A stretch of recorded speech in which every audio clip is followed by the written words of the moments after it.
We are live. Welcome back. This is episode 4 of the podcast. We do not have any kind of topic tonight, but if you are watching this in the replay or you're here live with us, we'd be happy to field your questions and kind of direct us.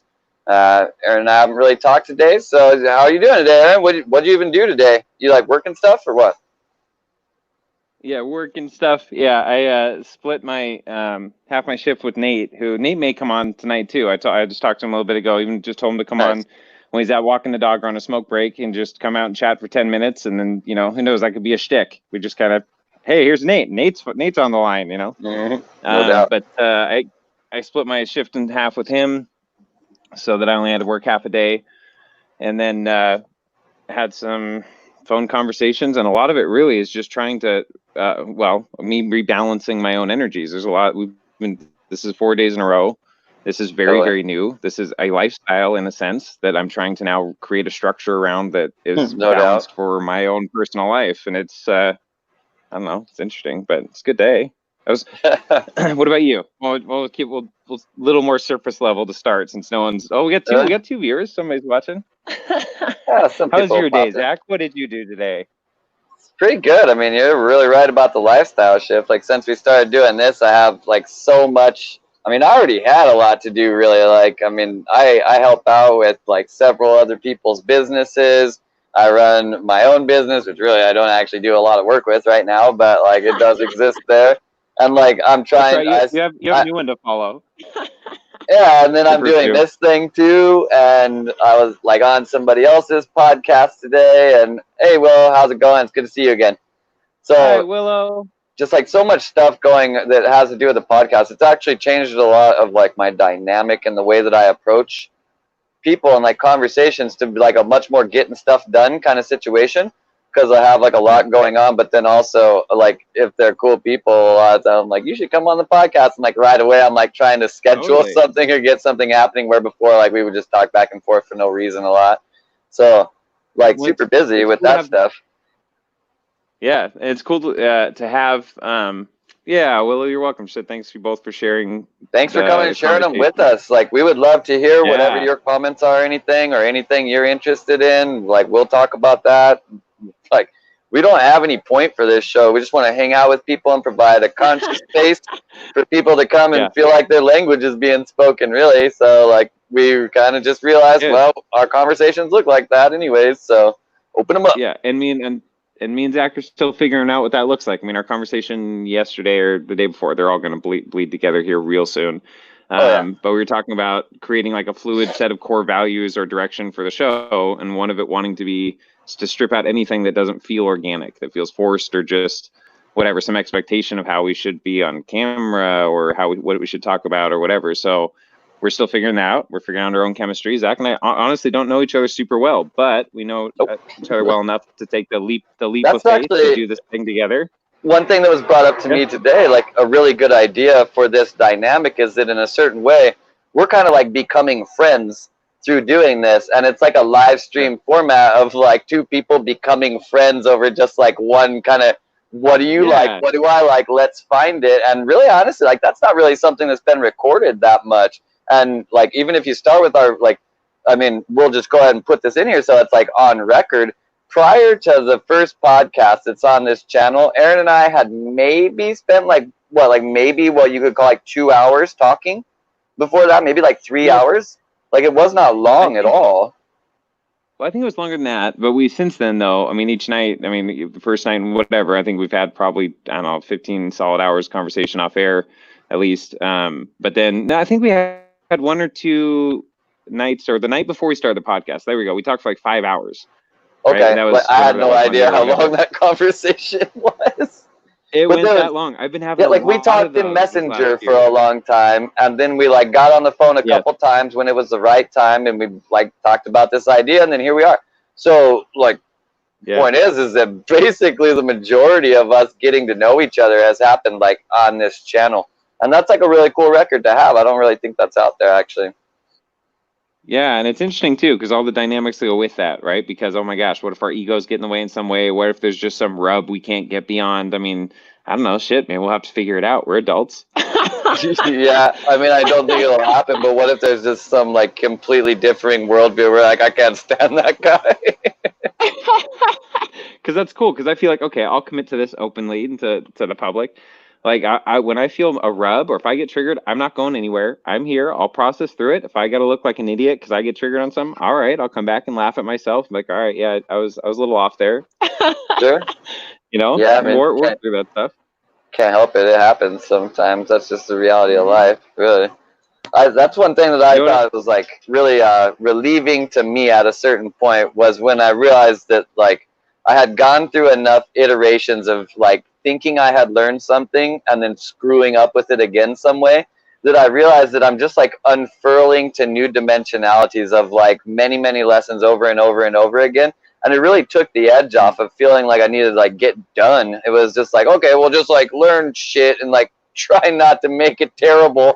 You know what I mean? And it Right. just eased up life for me so much because I was just like, oh shit. Like I was literally raised with my mom must have said to me like 10,000 times, well, Zach, perfect is good enough. And like I literally thought that was like the thing. Like good enough, the bar for good enough was perfect, but my logical mind knew perfect was Oh like yeah. impossible. No doubt. No, okay, that's funny you say that because you were talking about how much of a positive influence your mom has been in your life and all those really positive ways, the way she's instilled certain paradigms, your view on failure. So it's interesting that that's a contrasting, accidental or whatever belief that she programmed in to some levels that you I had to. mean, I mean, so how I did? real I realized when I was on this podcast today that like she kept on saying like it's so good that you had such like a positive influence in your mom. Some of us didn't have that, and like Yeah. I kind of kept on wanting to chime in, going like, my mom had her shit too. Like she wasn't all positive. I'm Oh, just really totally. I'm looking at my mom's positive aspects, and I talk about my mom's positive aspects, and I revere those and have gratitude for them, and I honor them. You know what I mean? But at the same time, Yeah. like my mom had all kinds of issues. My mom was raised by a very abusive alcoholic mother and like a hyper masculine father. Her mother was like realized like my mom's mom was like a literally live in Bohemia in a wagon gypsy. So like it's a weird family. And my Yeah. mom Wow. my mom's uncle was like highly in with the Chicago crime families when all the Polish people moved over here. They moved over with them, so like it ended up being a real weird family in the long run. You know what I mean? But nevertheless, Right. like she had her shit too, no doubt about it. So I don't know, everybody does. Like I got my shit right now. Everybody For the does. most part, I'm like a good Right. dude, but like I got my shit. Well, of course we do. Well, I think it's funny with moms or honoring our parents. Because I watched the interview that you're talking about, which is a great interview, by the way. The whole thing and the conversations and just the engagement with people. I think it was awesome. Um, for both you and Claudia. It's Claudia, right? Yeah, her name's Claudia at Golden Age Yeah, Alchemy. that was awesome. That was a really cool interview. But I mean, because I didn't think like, oh, he had some perfect mom. I just assume. I know everybody's human, man. I don't care who you are, like some big celebrity or big spiritual guru helper or a pastor or whatever. Dude, people are human, man. People have issues, and if you have it seems to me if you do not have a culture of openness in your life where you can share Right. things, like one of the big issues in the church often with pastors, whatever, is having some addiction to pornography. But and it's not that necessarily pornography is wrong in whatever. I'm not getting to right or wrong. The point in this dynamic is the part that seems destructive and dysfunctional is that it stays concealed from his wife, from his kids. Maybe it gets a Sure, it's the little hiding. whatever. Yeah, it's the hiding and not being able to share it without feeling like they're going to be shamed. And so, um, dude, I have no idea what I was coming. Good point. I was going on that, but that was good. Well, That was a good honestly, that's a anecdote. good point. Literally, just right there. That it's like it's not even. My mom used to say it's like she. Well, it's weird. I go right back to that. Like my mom, she didn't really have a problem so much with what you did, but if you lied about it, oh man, she was gonna throw the book at you. Like she Yeah, was gonna be so mad if you lied to her. But if you screwed her over totally, but just like owned it, she was like, oh okay. I mean, like people do some shit. Like we need to talk about this or whatever. But it wasn't a big deal. But if you lied, man, well, like it was horrible. It was the hiding, though. She didn't totally. want stuff hidden. Well, and so it seems interesting to me that the effective there's ways to deal with that as a parent, right? And I'm not telling anybody to parent. These are hypothetical, trying to figure out paradigms from my own experiences as a child, and then also being an uncle to lots of other people's kids and just interact with kids. I've done a lot of kids camps through my life. Oh, that's Sure. something we've never talked about. Kid camp. Yeah, let me throw down that history real quick. I spent my best friend towards the end of high school, one of my best friends, and then he was had muscular dystrophy association, or sorry, he was a part of the muscular dystrophy association because he had a form of MD. I'll just say this once, and it's called ataxia telangiectasia, which is AT for short. Yeah, you're only gonna say it once too. It was Yeah. that mouthful. Jesus. Yeah. It's like I'm proud of me for remembering that in the same way I'm proud of when I was 7 years old, because I've called my mom a lot of times in my adulthood, like, what was that thing I had when I was 7? And it was when strep throat moved to my kidneys, and it was called streptococcal glomerulonephritis.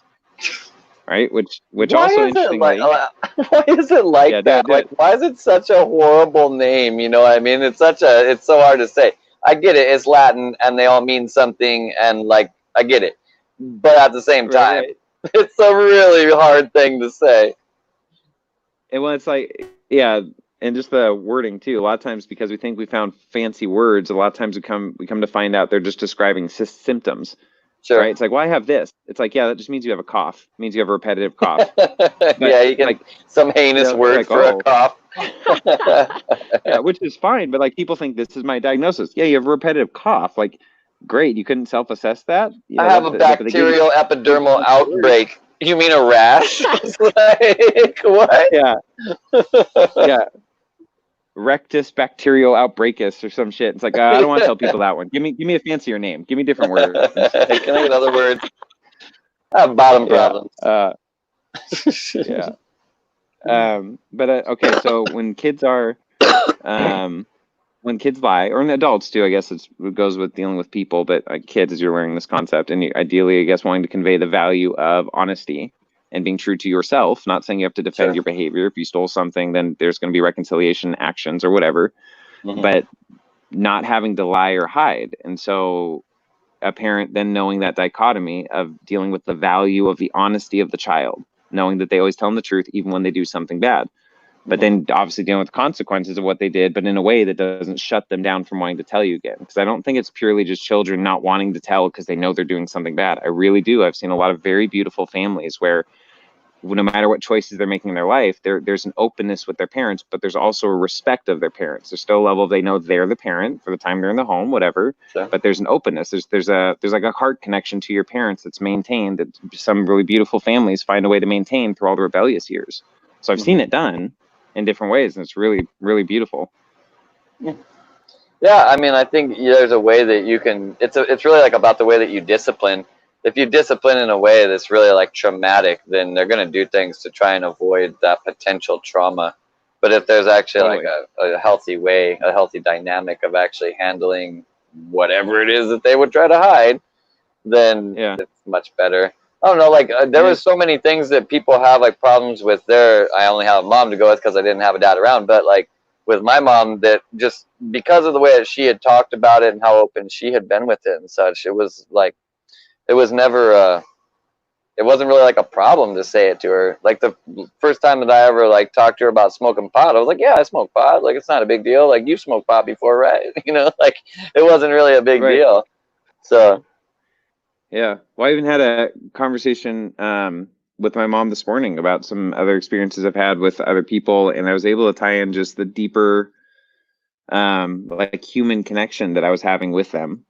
And because she's had a hard time with, me doing plant medicines, entheogens, and or drugs, and even just thinking, trying to differentiate between what's a drug in the nuanced connotation of the cultural expression of that word, a negative thing or whatever.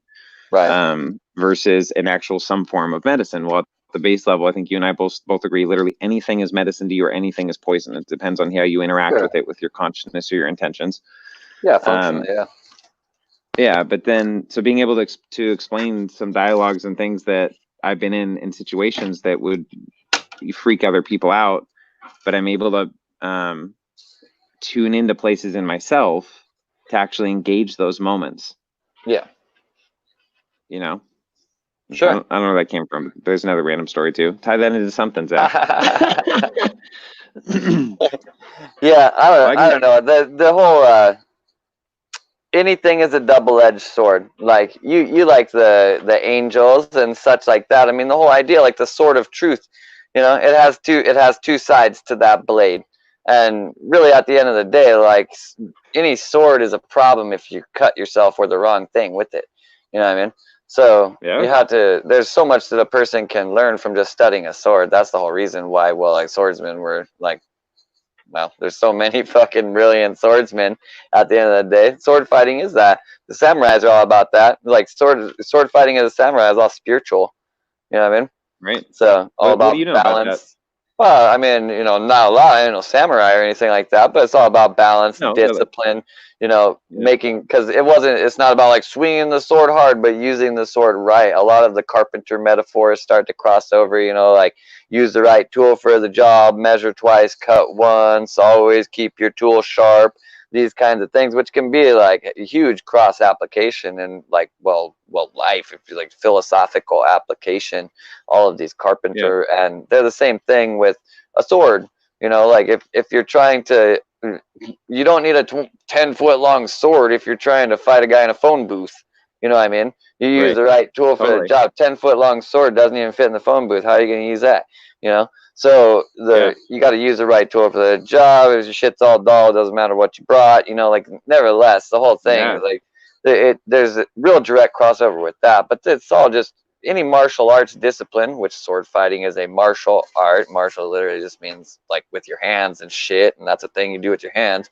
So it is a martial art, and all those martial art disciplines or martial arts, like they teach us really all the things. Like, you can learn everything through those. There's so many people that just did that their whole life and really learned anything that you would through anything else. All the focus, discipline, routine, everything, like everything you could possibly imagine. The whole idea of combat is like riddled with dualism, and the idea that there's like always the attacker and the defender, and there's kind of a dance between that, and like it's just metaphors for days.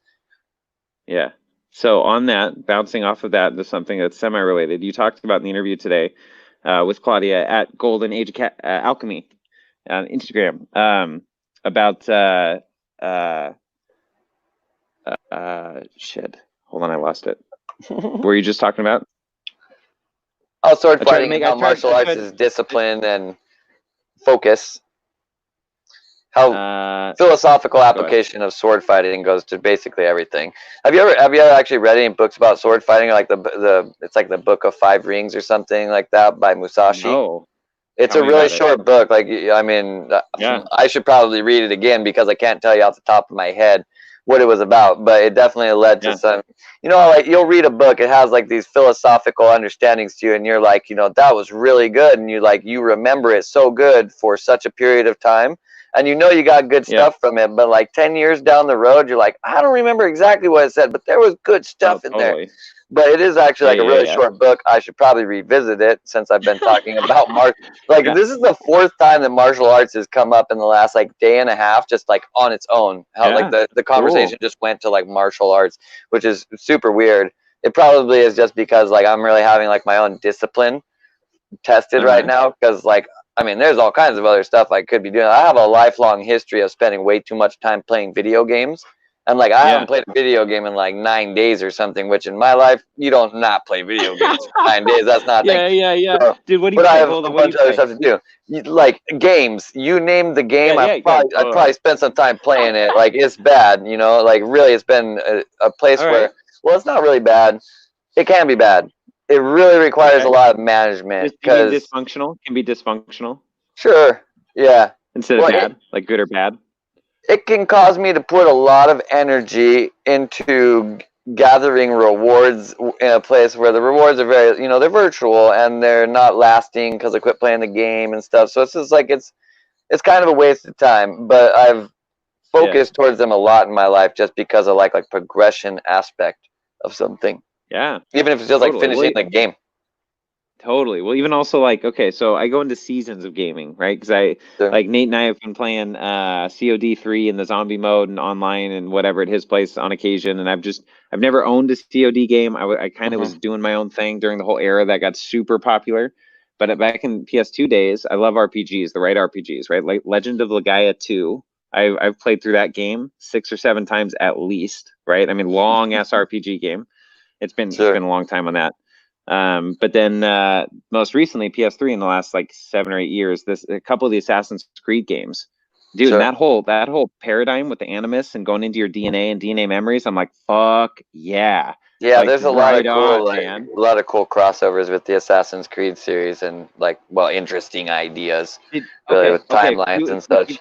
If you played the whole game, right, or if you played that one through, I think which was the first one I played through, where it got to the crazy ass narrative at the end. I think it might have been Assassin's Creed 2, where at the end it unlocks with the sphere. I didn't play through. I only actually even played through one of them, and played parts of other ones of Assassin's Creed, but never like full playthrough of the other ones. And the one that I did play through was like Black Flag or whatever, the pirate one. Yeah, that's what I was gonna say. That's the other one I played all the way through. I love pirates, dude. They're so fun. And the graphics on that shit, that was done. I mean, the Assassin's Creed do a really good job with some of the graphics and their design, but like the Black Flag, the way the water movement, and like I was like, it was good. Awesome. Look good for the time, so, like, for sure. So I'll dive into that for like games like that for like 3 months, right? To play it through, and it's just like awesome, out of my system. But that's what I do every day after I come home, and it's cool because the last relationship I was with, she was fine. She liked games too. She didn't mind doing her thing, sitting next to me, watching getting along. We get into the narrative and the storylines, and so it was cool. It was something we could kind of do together for a while. Yeah, it's like better than a movie if you're doing it together with somebody like that. Like it's like an interactive movie. Because then she's putting her input in, like, oh, go check this out over here. Remember they said to talk to this person. Like. yeah, that's cool. Fun, man. Yeah, that's cool. That's actually like pretty tough to find. Like I've had a lot of girlfriends in my life and played video games all my life, and most of them like they'll listen to me talk about that shit, but like they're not actually interested. You know what I mean? And that, like I know they're not. It's fine. Like I don't need them to get it. It's like it's funny because like when a lot of girls I imagine watch sports or whatever. Not that like I've just never cared about watching professional sports. I played a lot of sports as a kid and through high school and some after college, or after high school. But and I love playing pretty much all sports. I love actually playing, but just the sitting down on TV and watching a professional sports game, it's as bad as the mainstream news to me, or just fucking watching the news. But I love going to games. The energy in the stadium and stuff is cool, man. Yeah, I got so many questions about sports just because of all of the. I mean, like I like sports. I like to analyze sports. I've learned a lot about psychology from analyzing sports. But at the same time, there's really weird numerical symbolism inside of sports, and they play them in really weird shapes. And there's really weird stuff going on. There's a lot of weird energy there. I mean, just what you even said it yourself. Like there's there's a lot of energy there, and the energy is really cool. And like, I don't know. I mean, maybe that's just happening and it just dissipates off in nothing. But like, that seems like a lot of waste. Like it feels like a lot of energy, right? It's all directed towards something. We say like energy goes where our focus is, right? Like energy flows where attention goes. So you're staring at the you want me to choose idolizing Rosewater. Oh man. Maybe out of Rosewater you've seen. But nevertheless, like you're staring at these people and you kind of idolize these people on the field and they have your whole attention and these teams have your attention. And I mean, if nothing else, well, I prefer to be very mindful of where my energy goes all the time. I believe that is extremely important. So it's something that I prioritize very high. So the idea of like I'm watching intently some game and I'm highly like aroused and excited and I'm projecting a lot of energy, and like the state when someone's like watching and they're like go go go, like they're really into it, they're fully into it. Like honestly, for some people that's like the most focus that they ever get.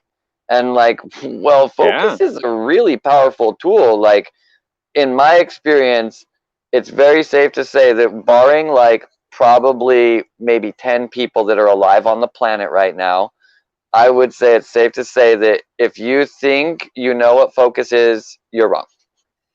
It's more than that. Like the importance of you know one of the people knows his focus is? Who's that? Like fucking Tony Robbins. Have you seen that documentary, I Am Not Your Guru? Nope. He would be a nope as well. He would be a nope as well.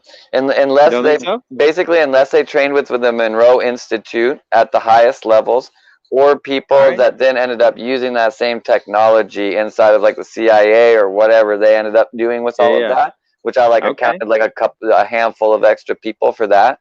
Like, just Yeah. nope. Like, I mean, Tony Robbins, super Sure. focused guy, a lot more than a lot of people.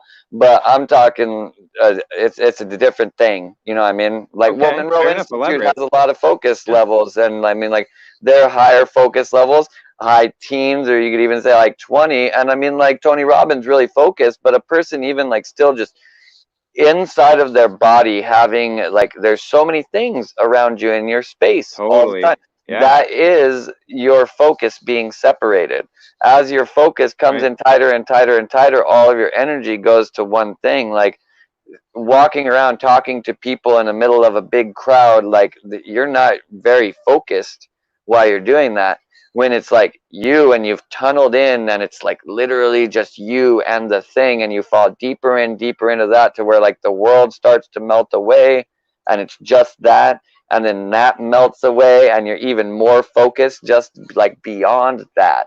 And this generates out of body experiences. It generates a whole slew of things that have been proven: telepathy, remote viewing, all types of healing techniques. Like, literally everything you could possibly name has been healed through focus techniques, and like all kinds of other stuff. Like, so the possibilities are endless. Dr. Stephen Greer talks all the time about basically the exact same techniques with some other things that really, if you look into what he's doing, the other things don't really matter.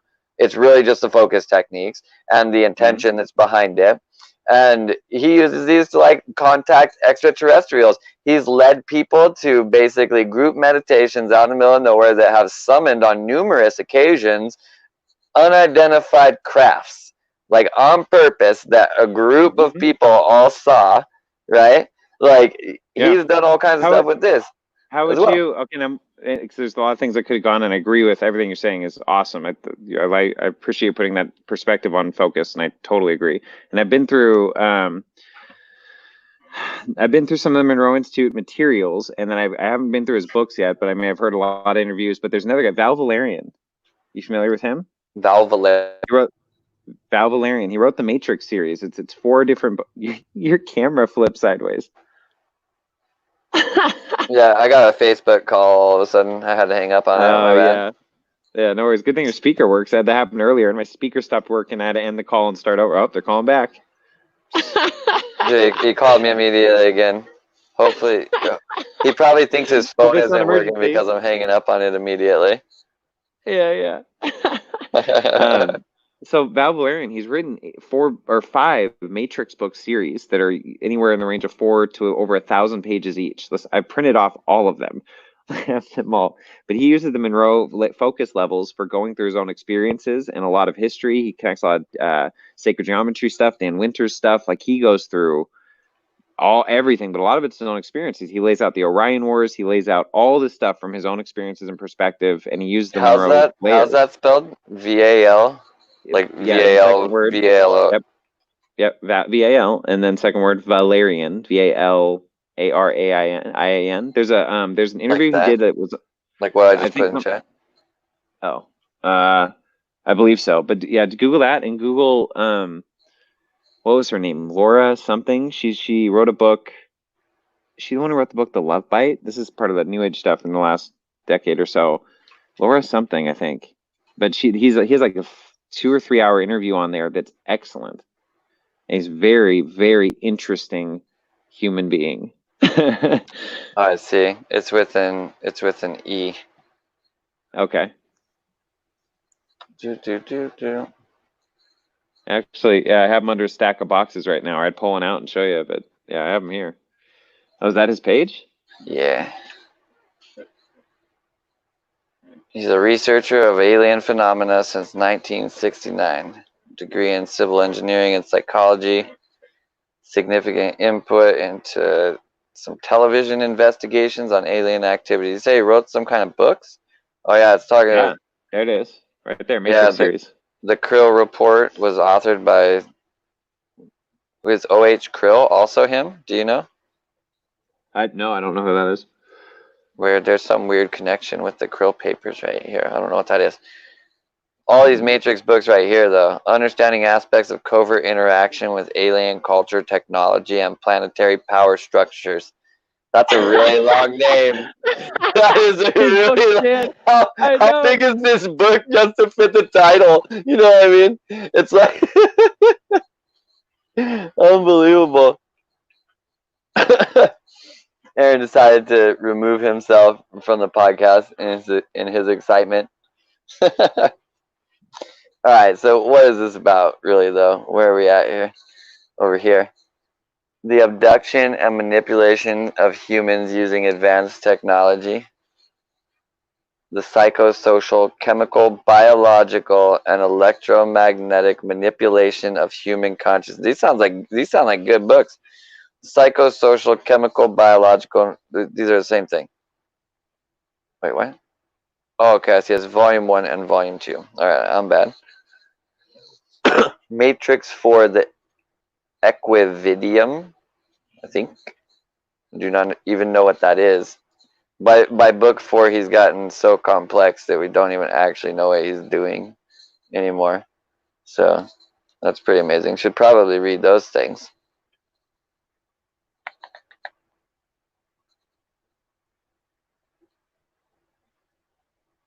Grace began. All right, I'm back. Oh, yo. There you go. All right, we're on. Switch it up, though.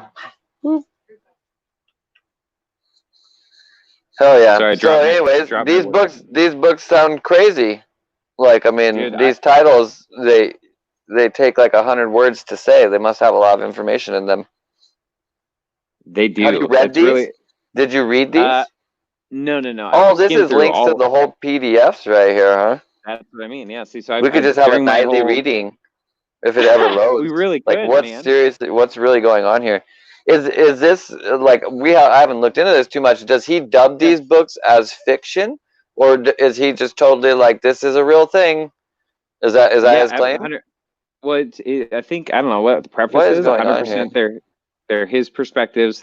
But they're his real experiences. So he just talks and shares his life. But he's got a lot of interesting things to say. He thinks things through. He's a very interesting What's person. The most interesting here, you think, to look at real quick? Should we look at understanding aspects of covert interaction with alien culture, technology, and planetary power structures? Or the abduction and manipulation of humans using advanced technology? That's interesting with, like, the idea of human trafficking. Like, if this is real, like, wow, maybe there's something to that. I haven't spent any time looking into that. The psychosocial, chemical, biological, and electromagnetic manipulation of human consciousness.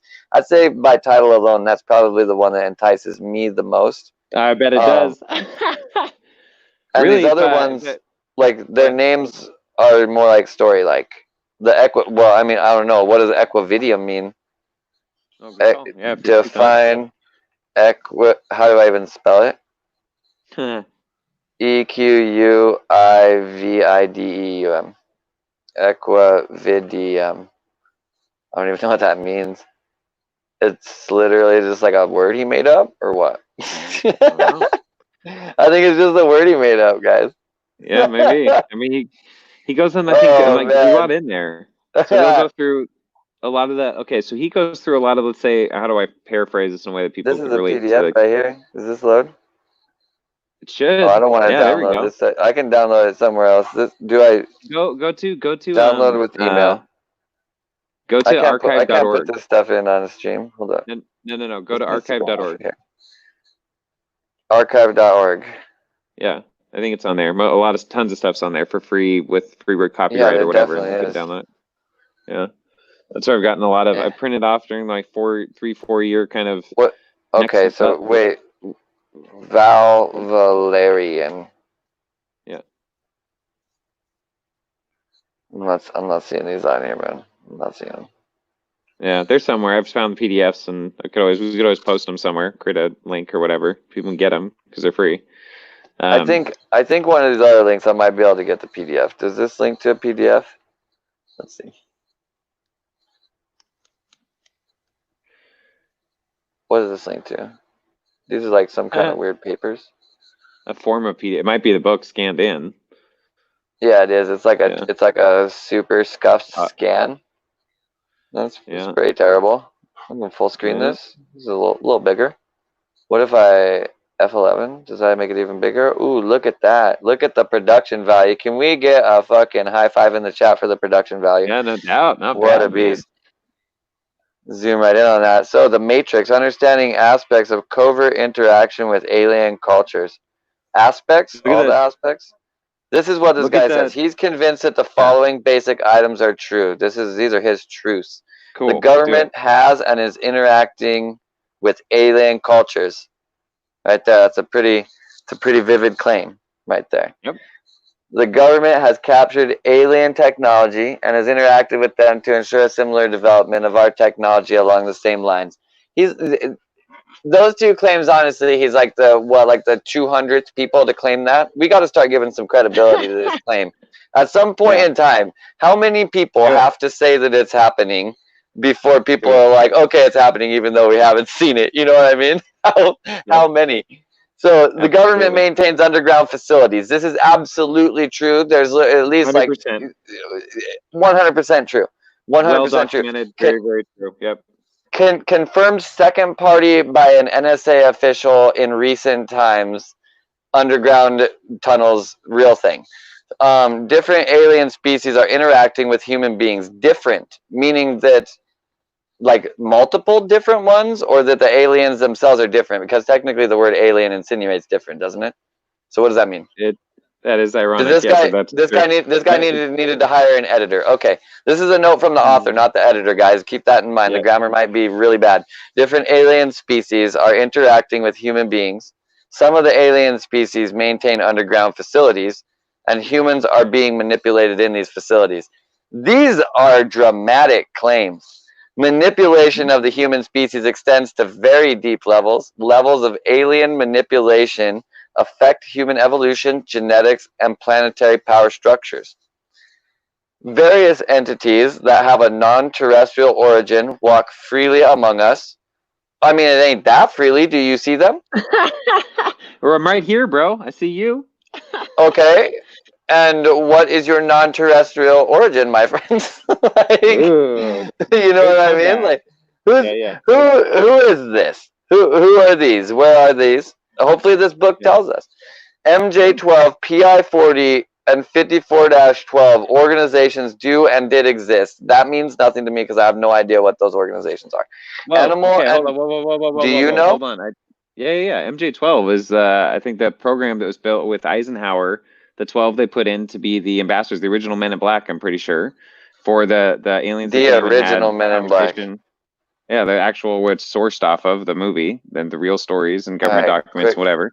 Quick Google search for MJ12 here. What's this say? Yeah, do that. Let's slow the conversation down and pull up certain things. That's cool. Majestic 12 or MJ12.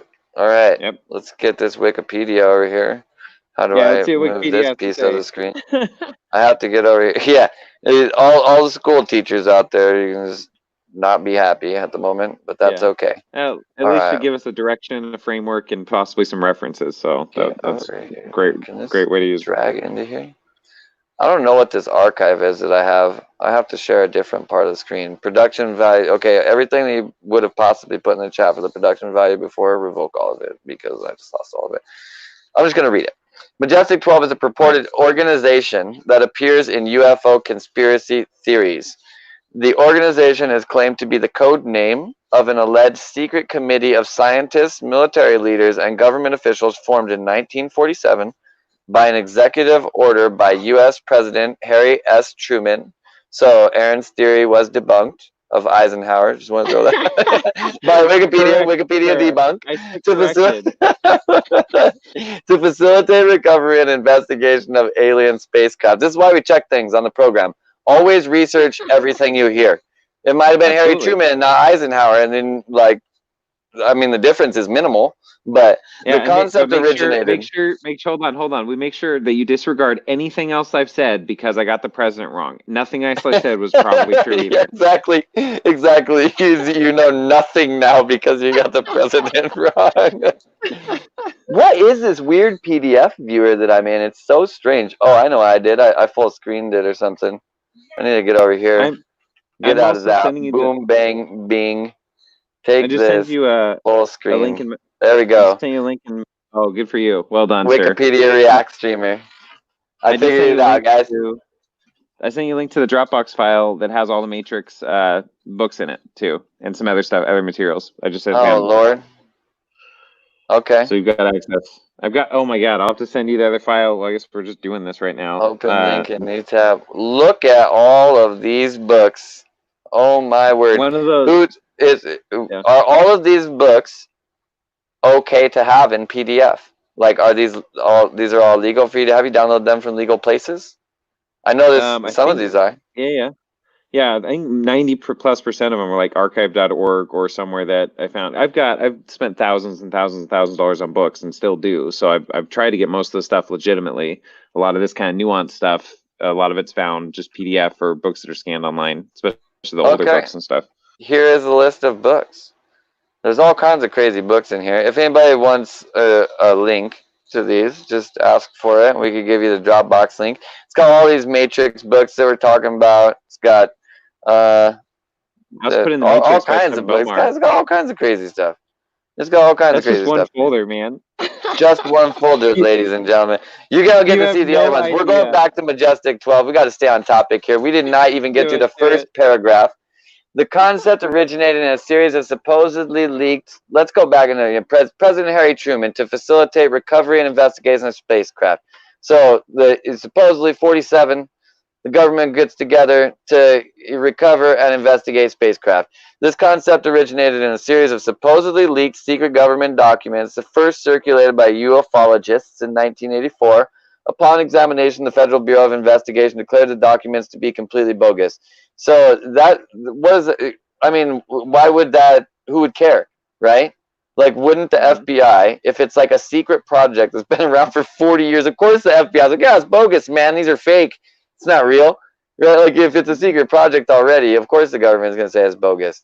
And many ufologists consider them to be an elaborate hoax. But maybe they are. I mean, these people could be right, too.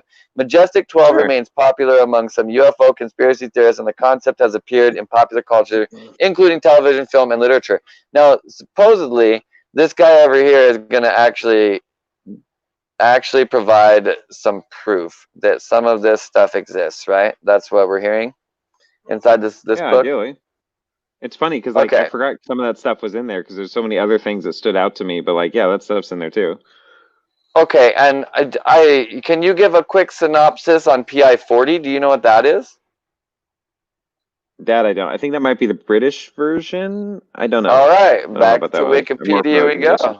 All right. Well, Wikipedia will know, man. Wikipedia is brilliant. Was it PI-40? Was that right? Oh, you know, and this may be off topic if you want to go with this. I'd be curious what Wikipedia says right now about David Icke, since he was banned off of YouTube, off of London Real. Sure. What it says about him, but okay. Vortex. PI-40 is a quasi-governmental USAPS unacknowledged special access program related quasi-private entity. Like, what is this mouth garbage? It's a quasi-governmental USAPS related quasi-private entity. What? Operating internationally and transnationally. The majority of operations are centered in private industrial work for others, contract projects related to the understanding and application of advanced extraterrestrial technologies. Okay, and presumably, according to what this guy is saying, this is also potentially fake. And then 5412, whatever that means. 5412. We're doing the no, I don't want a 54 minus 12. We're doing the deep dive here.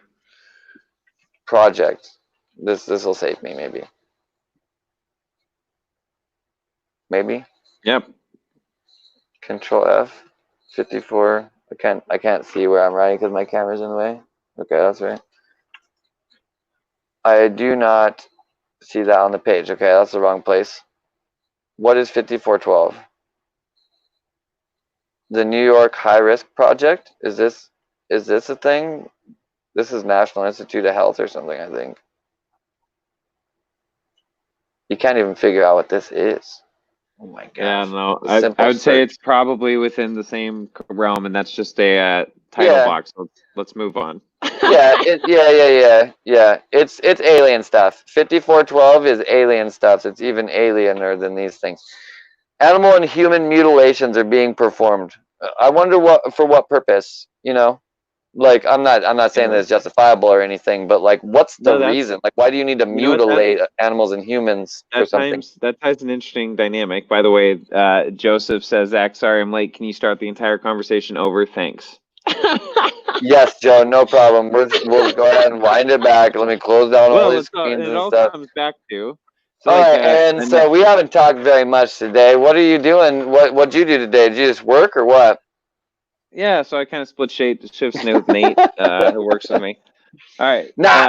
So the animal sacrifices and things. And if we're gonna tie this back into, make a correlation and tie this into the original text and the Old Testament and extra biblical text, there's a book called is it the Writings of Clement? Might be in the Writings of Clement. That I'm not sure if that's what it's called, but that sounds possible. Hey, let me process out loud here. I knew you probably didn't know. It's a random ancient text. Well, I'm just throwing out there that I don't know. Good. I'm glad you don't know. I'd be shocked if you did. Like, really? Really? Doing something interesting. Really? All right. It's written from I think someone around the time of Jesus and Josephus, and I don't know, around that time. Anyway, he ends up writing in there about I think it's his text, but Zebahim. Zebahim. And it's about what's the word for animal sacrifice, and that actually, so in synopsis, what the Jews had believed and the Christians had believed, or especially Christians, we'll go Christians, but the Jews had believed that the animal sacrifices are finished with Christ. He was the last sacrifice, and bloodshed is done. Now it's reception of the gift that Christ is born for us by dying on the cross. That's their whole belief system with the sacrifice dynamic. So we died to our ego, if you will, on the cross, all that dynamic. So, with the blood sacrifices, though, in the Jewish culture, was that as far as the texts are laid out, the canonical text, that it was commanded by God to be done in these ways, and that the only there was no let up to that. It just ended because of war and takeover and whatever. But these extra biblical texts show that the Zebahim it says that they were only that was supposed to be a half measure because they came from Egypt and eating meat and all this other stuff, and he wanted to wean them off eating flesh. But they were at a place where they were ready to rebel against God and go back to Egypt because they'd been in the desert so many days now, and they didn't have any meat to eat. They just had this magical manna from heaven. What a fucking shame! They have this magical food that shows up every day and tastes like honey. Or tastes like whatever McDonald's. All I have is this magical exactly food. What it is, man. Oh. It's exactly what it is, right? And so they're complaining, and they want a quail or something to eat, and I'd kill for a good quail right about now. It'd go perfect with this magical food. Cultural relative appropriation. Dude, so he sent so many quail that they were suffocating on quail and they died there, and then the plague, or I don't know, whatever. But my point was, then he told Moses to give them the Zebahim, or the animal sacrifice, as a transition so they can eat meat, they can learn how to slaughter animals in a proper way, or more of a traditional way. We are honoring the I think some of this is the original intentions there. They get lost, and because these aren't in the original text for sure, they're in the extra biblical text. But the point was trying to meet people where they're at, to condescend, give a stepping stone to get totally out of that lifestyle over a generation, and that the second generation was not supposed to eat meat or do animal sacrifices anymore. But you don't hear about this anymore. It's just really interesting. So the animal sacrifices, to me, have a historical correlation also to there's a verse in the Bible that the life of the blood is in the soul. And the Taoist practice that the blood has the strongest amount of life force energy in the body, and all those dynamics. So to then shed the blood and use that energy, those biophotonic realities that they can be measured there at the very least, and channel that energy towards different purposes. And the government stuff, often MK Ultra nefarious, not good purposes, or not beneficial to not hurting other people. Put it that way, I guess.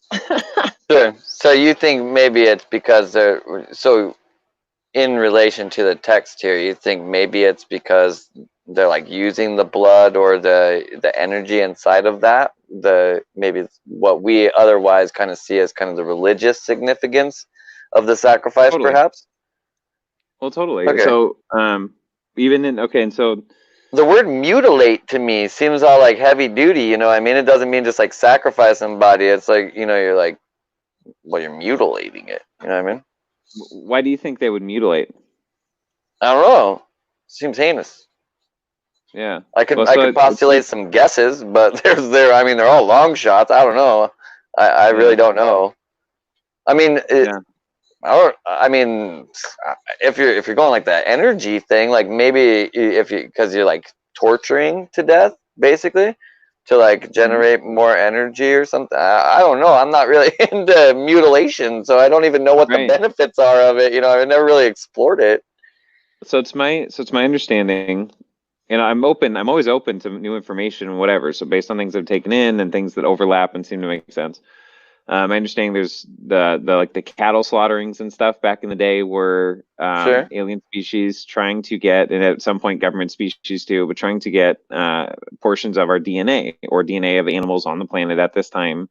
And there just wasn't really, we'll just call it any bedside manner, any awareness that that's a thing. Sure. So it's Do like reptilians. this is almost seems off topic, but it's not. Do you? I don't know if you watch South Park and stuff. Do you remember why the cows got turned inside out by the aliens? I don't remember. Tell me.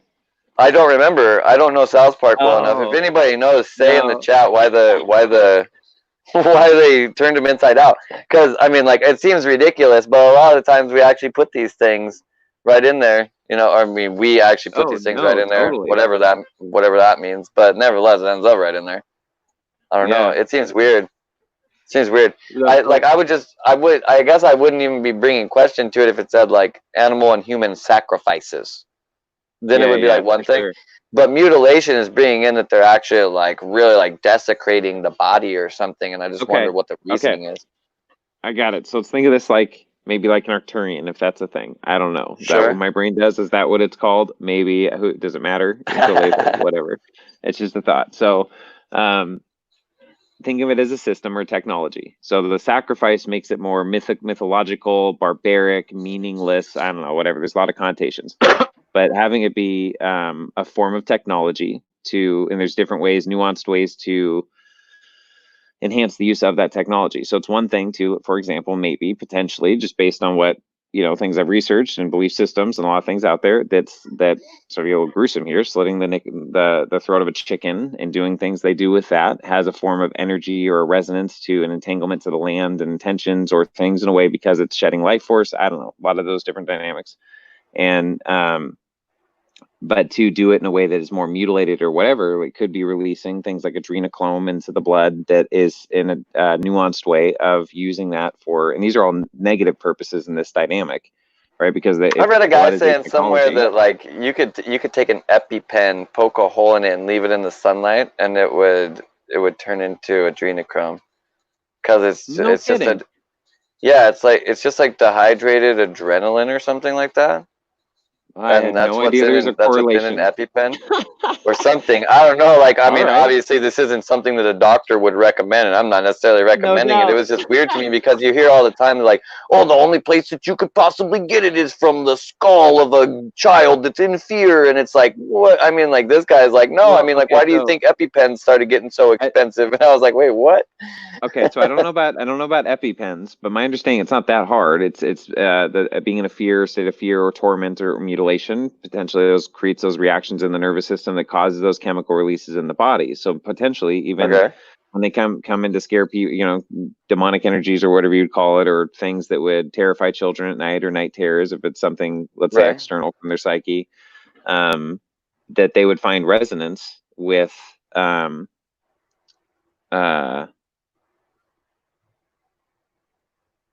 nope. Dang, I was really hoping my chart trick would bring me back that we did the other night when I was losing my train of thought and I saw the astrological chart and the sine waves and it totally connected the dots. It has not worked the last few times I've done it. I have to know why the South Park cows got turned inside out. You look that up and I'll tell you an anecdotal story about South Park and me connecting with my father when I was a teenager. So so I remember when I was like, I don't know, 11, 12-ish, and South Park was on TV, and it was so funny. I think it was the Anal Probe episodes, probably that episode too. And And my dad came in, and I knew it was like inappropriate. We didn't watch Simpsons in our house. We had some little more strict rules. They kind of loosened up as we got older, but they were initially, or I think my dad didn't mind, my mom did. That whole dynamic. Uh-huh.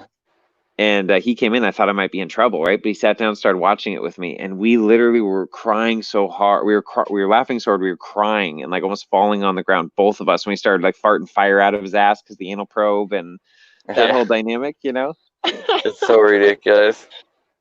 Yeah, that show's really well done. I'm We got actually six- I want to 6 viewers, screen bro. share this because I'm not sure whether this will play the sound or not, but I'm very curious. Yeah, it's supposed to, but yeah, let's try it out while we're still unpopular.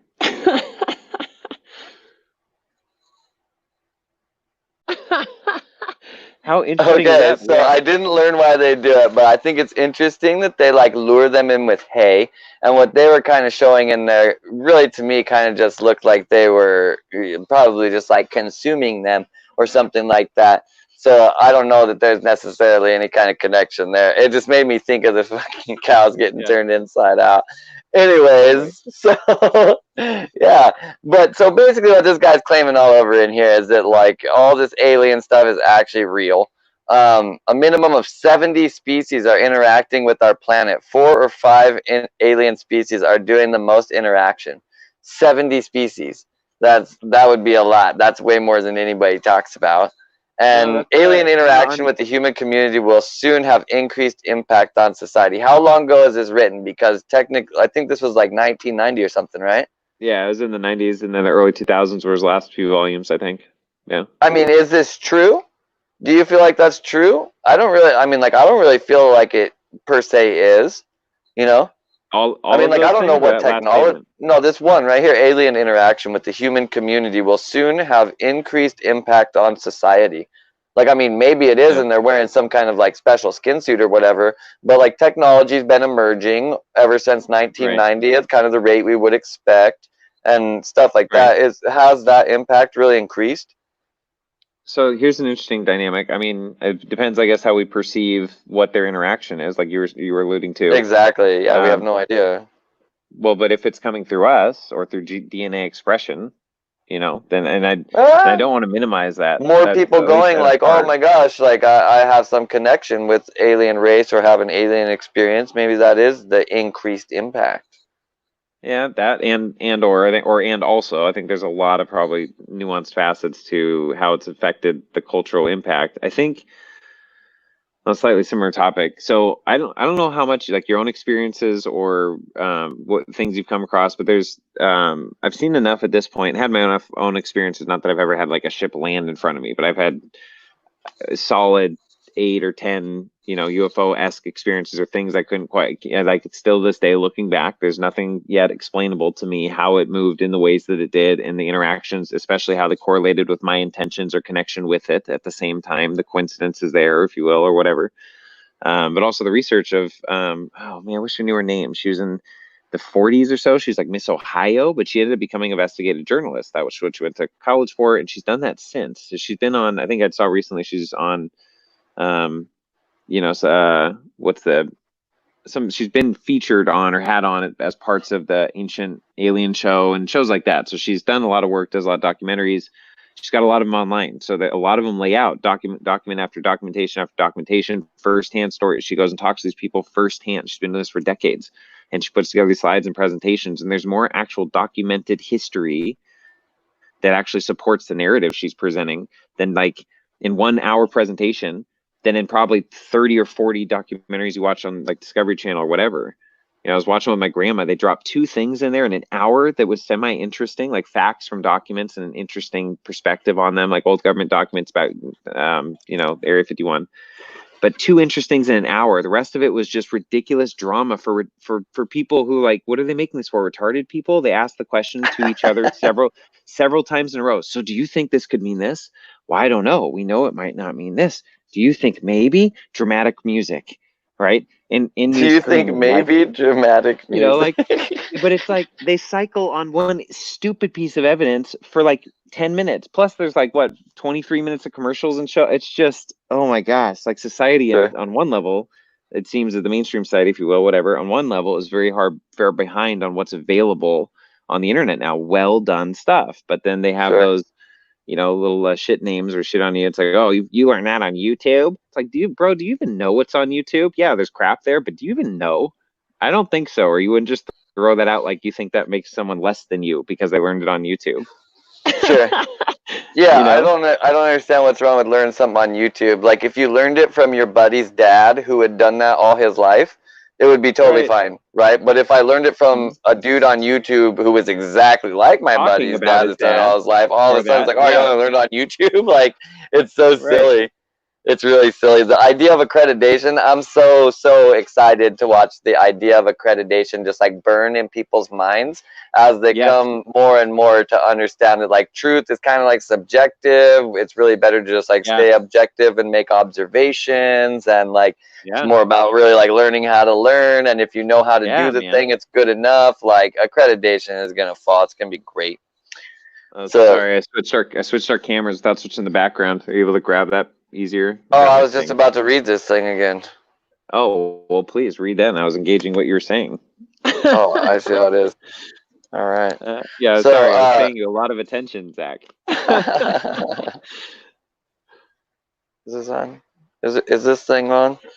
Go over here. Nice. So, All right. so to answer your question, I would say yes. It's gonna continue to have more impact. I think if what I just laid out, if all that's true, and what that dynamic aliens landed, the different things she's documented, a lot of the stuff that's gone on behind the scenes, and their influence on technology, then I think it's been there since the 40s and is just developed since then. And so you Sure. may not be the company that has the Terminator T1 chip and cryo freeze, and you're testing the newest, version from the future or whatever, but you're going to be the third or fourth company that now benefits from back engineering whatever product you make in this time frame. But who knows? Sure. It could have been back engineered from some alien technology. I think a lot of stuff has been proven to be that. So that makes sense to me. Sure. Yeah. Is it proven to be that? Yeah, well, to me, it's proven. So I say that a lot of stuff I try to say open-handedly. This is my understanding, and that's still true. It's my understanding. But from the documentaries and documentations and actual firsthand, all that stuff that I've seen, like it's just, yeah. It's to me that's just okay. As if I grew up with this information in school, really. Like, oh, okay, that's actually what's going on in the world. We just don't hear about that. I've learned enough now that settles my own paradigm of how the world actually is based on what I've taken in and assessed, and yeah. So. For me, yeah. I got to get to this later one on here, dude. It's so good. I'm just literally going to skip. 3 points later is the project, loosely known as Alternative 3, is at least 60% true. This is one of his truths. He says, I am convinced that the following basic items are true. The project, loosely known as Alternative 3, is at least 60% true.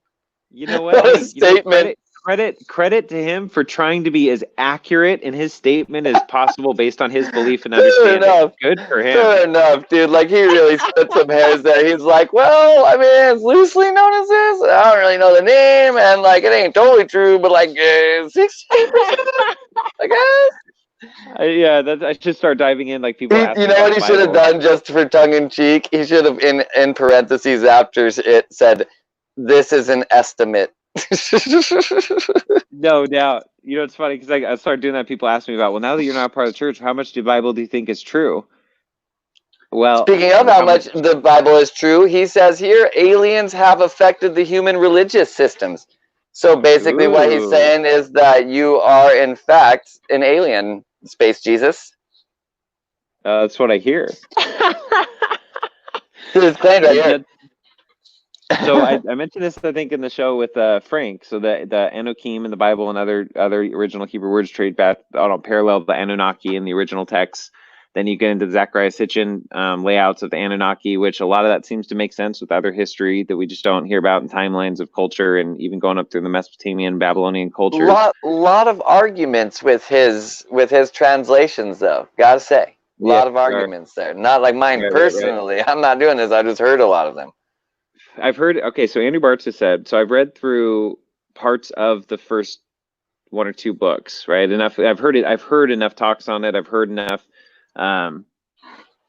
Oh, she asked, what is the book about? Just logged on. So this one's from Val Valerian. I think it's Vladimir, right? This book right here, quick recap. The name is The Matrix: Understanding Aspects of Covert Interaction with Alien Culture, Technology, and Planetary Power Structures. It's the Just a longest little name in the reading history tonight. of any book. That is as long as some of the books I read in my life. Literally just a title. And that's actually the fourth time that I've gotten to say it now. So I'm pretty happy with myself. Oh yeah, and copyrighted 88, not even 90. So I don't know about this claim with the alien interaction with human community will soon have increased impact on. I don't know about a lot of these claims. Supposedly this guy is disclosing some information. He did this a long time ago. He has many other books. If you check in the chat, you should still be able to see a book, a link to a Dropbox that has all kinds of books. I will show you on screen the books that it has located here. You can go and look at all these books. We're looking at this Matrix 1 book, and it is, I don't know if he has the same one. Doesn't matter, same book. Yeah, same book. So that yeah, she said, "Whoa, nice." Yeah, there they are. That's so funny because I didn't, as I've collected so many, and this guy said, "Dude, is Jesus." Dude, you know what I saw on? Have you seen the Netflix show Messiah? I have not. Man, I've watched 2 or 3 episodes now. A lot of it's in subtitles, big parts of it, but it's a modern day take on a modern day Messiah showing up in the Middle East. And they're having this, I think one of the first episodes, they're having this big sandstorm come through, and people are freaking out and crying out to Allah and whatever. And this kid, I think he's 30 or 33, you know, right at that age, long black hair, and he gets up on or just in the center square there, and he's telling them, "Do not fear, Allah will save us or protect us." But he re-quotes the scriptures. He said, "You've heard it read, or what it said this," and quotes the Quran. He said, "But I'm telling you," and he rephrases it or rewords it in a way that's like awesome, like making you connect to you, and like it's awesome because, you know, there's people there, the dialogue you would get nowadays in the Middle East. People want to stone him. It's a mortal sin or whatever to misquote the Quran. Like people like, Sure. This isn't okay. They're not on board with it. But other people are like, no, there's something he's saying that's right. Just like that's what happens with gurus. Like some people think they're crazy and want to kill them or offended. Other people are like, no, there's something here. So just shut up, man. Go away. I'll do my own sovereignty work and I'll sift out the baby from the bathwater. But there's something here, you know. So it's really cool to watch the dynamic play out. So it's funny. So I went to tie that in. Dude is Jesus. It just, I feel like all of us are in a way, right? So he's kind of embodying the archetype savior role in that dynamic, but teaching people to connect to themselves, which ultimately I believe Jesus was doing in the original text, that outside of what's in the Bible. So the Essene Gospel of Peace, which you want to pull that up, the cover or something, so people can see that, because I talk about that a lot. Well, it's called the Essene Gospel of Peace, right? Yeah. And there's actually like 4 of them or so, but the book, I printed it off a couple times, but the book I bought, I think it's a black and white cover, like a drawing cover with an angel on there or something, and it's got all of them in it. And this guy, his uncle or somebody worked in the Vatican, so he went and spent all summer with his uncle for years as a kid, and he'd go through the underground libraries that they have, and he was allowed to go through. He learned ancient Aramaic and stuff from his uncle, one of the bishops down there. Yeah, there it is.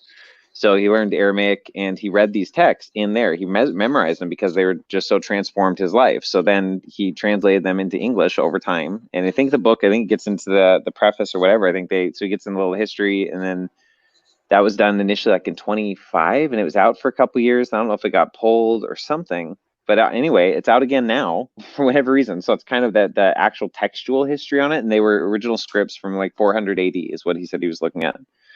Okay. And so it presents the masculine and feminine aspect of divinity in the Son of Man or in a body. And so relates, there's so many, I mean, at one point I'll be doing different videos, just reading passages from this book and doing my own commentary or whatever. Cause it's just really, for me, it was really healing, really profound, and really connected me to myself and Christianity to outside of that paradigm. I see. So that's cool. And it was this book specifically that we're looking at here did that for you, connected you out of it? Well, no. So that was like, so I was already inside, interconnecting out, if you will, out of an external paradigm. Wow, what a really interesting way to say that, Aaron. I was interconnecting to myself until I actually connected out of that paradigm. But I didn't have monkey bars to grab onto, right? So it's like, okay, I'm letting go of this one, which in psychology is called liminal space. The reality that you're existing in, you realize you finally have enough pain or just enough things line up that you know the way I'm thinking about something, I can no longer think about that way and continue to grow or function. And you may not have something to go to next. So when you leave like a frog leaving a pond to go to another pond, you're on that dry ground in between. So that's a liminal space where you get tons of anxiety and not in doubting yourself. Did I make the wrong decision? And then our programs, our nervous system, ego, shadow, we want to go back to what was comfortable, what we knew was safe or worked to some level, even though it wasn't great. But so to stay in liminal space and be like, okay, it's just liminal space. I have massive anxiety today. I need to be really intentional, do a lot of breathing. I might cry a lot. I might not get out of bed all day, like whatever, but being present with yourself. And I mean, I'll switch shifted into that exactly. But okay, the book. See, this is great that we have this production value. I didn't need the chart this time, right? The book. So when I found this, though, it just added the words from within the paradigm. To me, it was such a I mean, I've read through this many times and just cried, because it uses the words that I grew up with, the framework, the mythology, the archetypes that I grew up with, and presents the messages that I now hold to be more true, more universally true in that framework. And it's like it was already done, like in 400 AD. I don't have to write something like that or whatever. Like someone in modern days, it was done and done beautifully. Cool. Nice. Yeah, I haven't actually read this. Like, I have some kind of interaction with like the Essene concepts, especially like my mom was really into the concept of the Essene mirrors, with everybody being a mirror of ourselves. That's the way that she got that. Dude, have you seen Greg Braden's stuff on that? The Essene mirrors. He's got like a 2.5 hour talk where he's got long hair, long silver hair. Now he's got short haired guy, and he talks about the mirror dynamic. It's beautiful. I love that. I don't know if I've watched his, but I have watched a lot of Greg Braden stuff. He's been around for quite a long time, so he was one of the people that my mom was also into way long time ago. Pull up. Sophia mentioned. Sophia S. Hi, Sophia S. Thanks for participating in the chat. We just want to chat with people, and as we chat, pull up the Nag Hammadi text too. So the Nag Hammadi, if I remember right, were found in a similar time frame to the Q documents and to the Qumran cave text that a lot of the Christians refer to as. It is the biggest amount of additional Christian or Hebrew texts back to as early as 100 AD or so, I think. But verifying that the modern day translations of the original Hebrew, which was in 900 AD, that's where they take. Sorry, I know I'm massive information overload, but this, I guess, adds some validity to these texts.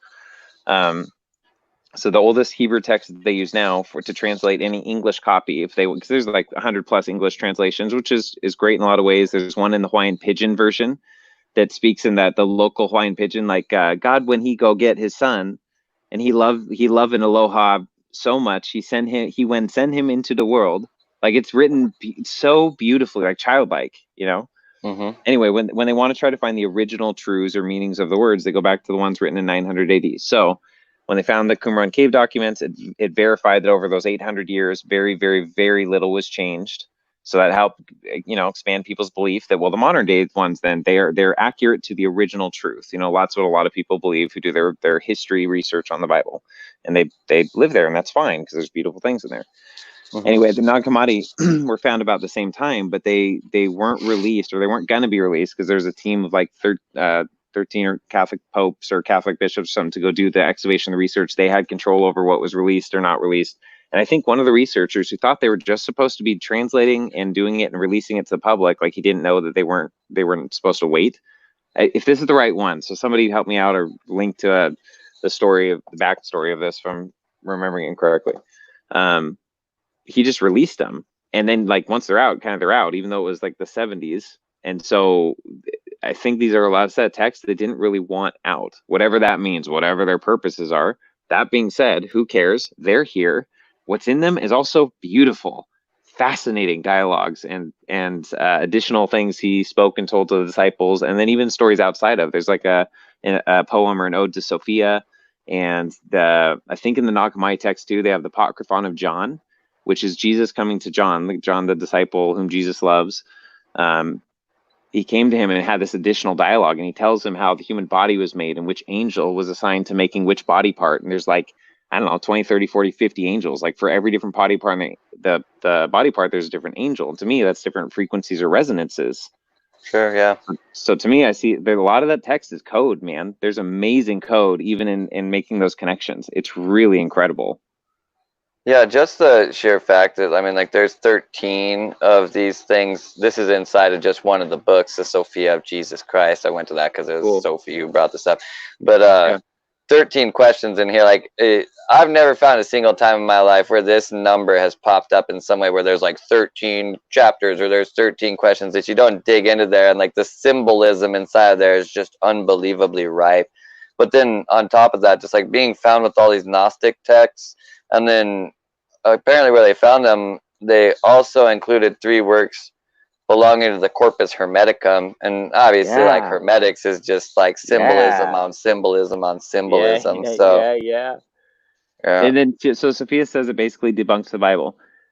So I Yeah. don't, yes, but I also don't look at it that way anymore because debunking is very subjective. That's a bunking, if you will, sits in someone's consciousness. To debunk that out of their own belief system, that's different for everybody, you know. So I know a lot of Sure. Christians would think that's all heresy. It wouldn't debunk anything. They could read it through and they'd have their own reasons about what this might mean, and it wouldn't debunk anything. But I understand what you mean. But yeah, it is a good tool to expand someone beyond the Christian paradigm potentially, for sure. Sure. Yeah, I mean, if something has some part of truth in it that can be abstracted from it, can it truly be like debunked? You know, I mean, even the Bible, like I'm not like a firm believer in the Bible by any stretch of the imagination. I don't try to live my life as though I'm Jesus or anything like that. But there's 1,000 things inside the Bible that are all like really worthwhile things to incorporate in your life. I mean, let's open up that topic. So I don't try to live my life like Jesus. Here's what's interesting: 30 years of Jesus' life are missing in the Bible. Right? He's a kid. Sure, he's yeah, born. fair enough. I don't even know what Jesus' life was like. So, but here's the thing, man. Here's things Christians don't either. So what would Jesus do? I don't know. Do you see Jesus laughing hysterically with the Exactly Bible right. with his disciples? But I bet he was. Come on, he's human, man. He's the coolest human that ever lived. Like, I bet he's What has would times where he's Jesus laughing do? with them and like, well, so like that's where in the cool Christian dynamics they teach you to tune into that in your own psyche, your own experience. What would Jesus do in the situation? Like laugh or whatever, or tune into him as an energy of consciousness. And have your own Sure. experience laughing with him, you know, which I had many, like since I was very young and understood that concept. Like I remember in college, I was going to Christian college, and one of my classmates, he said he woke up one morning and, you know, when you lay on your arm and your arm goes numb, and it was positioned in a way that is, because we'd been playing this game with a group of us, right? That when you put your finger by their head and then you'd call their name from over there, so I'd turn it and poke them in the head, right? And so we'd been doing that with each other. And this morning he woke up, his arm was numb, and he turned and he poked himself right in the face hard with his own finger. Right. And he started busting up laughing because he heard the Lord say, or Jesus say, "Gotcha." Right. The Lord was poking him, huh? Yeah, but see what a beautiful paradigm, because that's what I kind of grew up in, realizing that God isn't just like this. You know, God has his rules and you get into heaven or don't. Like, you know, like, dude, he's a father too. There's a joyful, playful dynamic with him, with Jesus, with the Holy Spirit. To me, they're very real, different consciousnesses. Sure. But I learned to use them as overlays for connecting with aspects of myself. Yeah, well, if you dig into symbolism, that's why I even like symbolism. Is if you dig into symbolism, it's like almost anything can have meaning in it. You know, like you can have just like a normal box, and you're like, oh, I can explain so many things with this box. Until you can't. Yeah, you can't really explain anything with anything. You know, there's like no replacement for the actual knowing. But at the same time, like anything can be such a dramatic symbol. You know. You know what you said? So you place things in a box to make sense, right? Paradigms. That means literally, I believe, actually pull up the word paradigm, like on dictionary.com. I think it means like a framework or something. But I've always pictured it as, or actually, no, not always, I guess. The more I talk things through and then I realize things I guess I've always done, but now I am having visual imagery for them as I talk through. What's it say? How do I should be able to zoom in here. Nice. Boom. Cool. I guess production value, bro. I feel super fancy. Got that right there. Paradigm, a typical example or pattern of something, a model, or in linguistics, a set of linguistic items that form mutually exclusive choices in particular syntactic roles. I always like when there's a definition and you're like, for a lot of people, a standard person, like realize like standard America has like a 6th grade reading level or something like that. You would have to fact check that, something like that though. Like linguistic, they're like, what's that? Mutually, maybe they got it a little bit. Exclusive choices in particular, this was like big words for them. Syntactic, absolutely not. Like they definitely have to go look this word up. You know what I mean? And it's just really weird because it's like we're defining this, but we're not. We're actually just making you go get more definitions. You know what I mean? Right. Well, it's funny because some things deserve the kind of elaborate definition, right? Like trying to understand, for example, in English, it sucks that we only have the word love to express so many types of love. I love donuts, also like I love sex. Nope, they're different things. Sure. You know, I love myself. I love my family. I love my friends. Do you know why that is? Well, because language sucks, and Greek, for example, has at least 4 words for love. But go ahead, please tell me your facet on it. Well, even in Sanskrit, and I'll bring this up. Even in Sanskrit, this is where we actually get the etymological root of love. The root of the word love can be traced back to the Indo-European root lub, meaning to care or to desire, approximated from words including the Latin lubet, it pleases, and the Sanskrit lubyati, he desires, along with love-related English words like libido and belief, also descend from liba or whatever. But if you go to this lubyati link on the Sanskrit dictionary here, and okay, so you can argue, this isn't really a very good look at it, so this isn't the greatest place to go. This word has so many definitions, like it's like hundreds, because there's a different way for, we're going to bring it back up paradigm for just right now while I find this. There's a different term for like, you know, well, like I love cake, right? And we do the same thing with love, you know what I mean? Like I love cake and I love my wife is 2 totally different things that I'm talking about, you know what I mean? Right. But they do the same thing. Lubyati has like a million definitions like that as well. Yeah. So see, that's to me, so that's where, so with language, with a lot of the etymology stuff that I've gone into, and that was initially through, you know, through going to the original Greek, then the original Hebrew, which, because Greek's newer, then Paleo-Canonic and the original languages, and we've talked about this a lot in the symbology. There's so much, the original texts are so much more, if you want to put this terminology on it, multidimensional, multifaceted, right? There's so much potential depth in every letter, every sound, and the shape, and the shapes of a lot of the Hebrew letters now, the script, line up with a lot of the star constellations too. There's another book, I wish I need a name, I don't know if you'd even be able to find it Googling. But it's a really cool one. It references like the song in the stars, or no, I don't know, something. But it talks about the frequencies and the sounds, and it's got the graphics of the Hebrew letters and the star pattern overlays. Maybe you can Google something, like in Google Image. There might be somebody overlaying that anyway. Wait, and I'm looking for what, because this is Sanskrit, but this is the way that they do it. I think in like Thailand or something like that. It just looks so cool, dude. It looks so cool. I would much rather write my name with this stuff like that. This character up here in the ZA, like you could like just that. I'll just sign my name like that. Just swoosh, swoosh, question mark with a dot. You know what I mean? Like it's so much cooler than the way that I write I should just actually just start writing that as my name, like signing checks and shit that way. And people are like, "What the fuck is this?"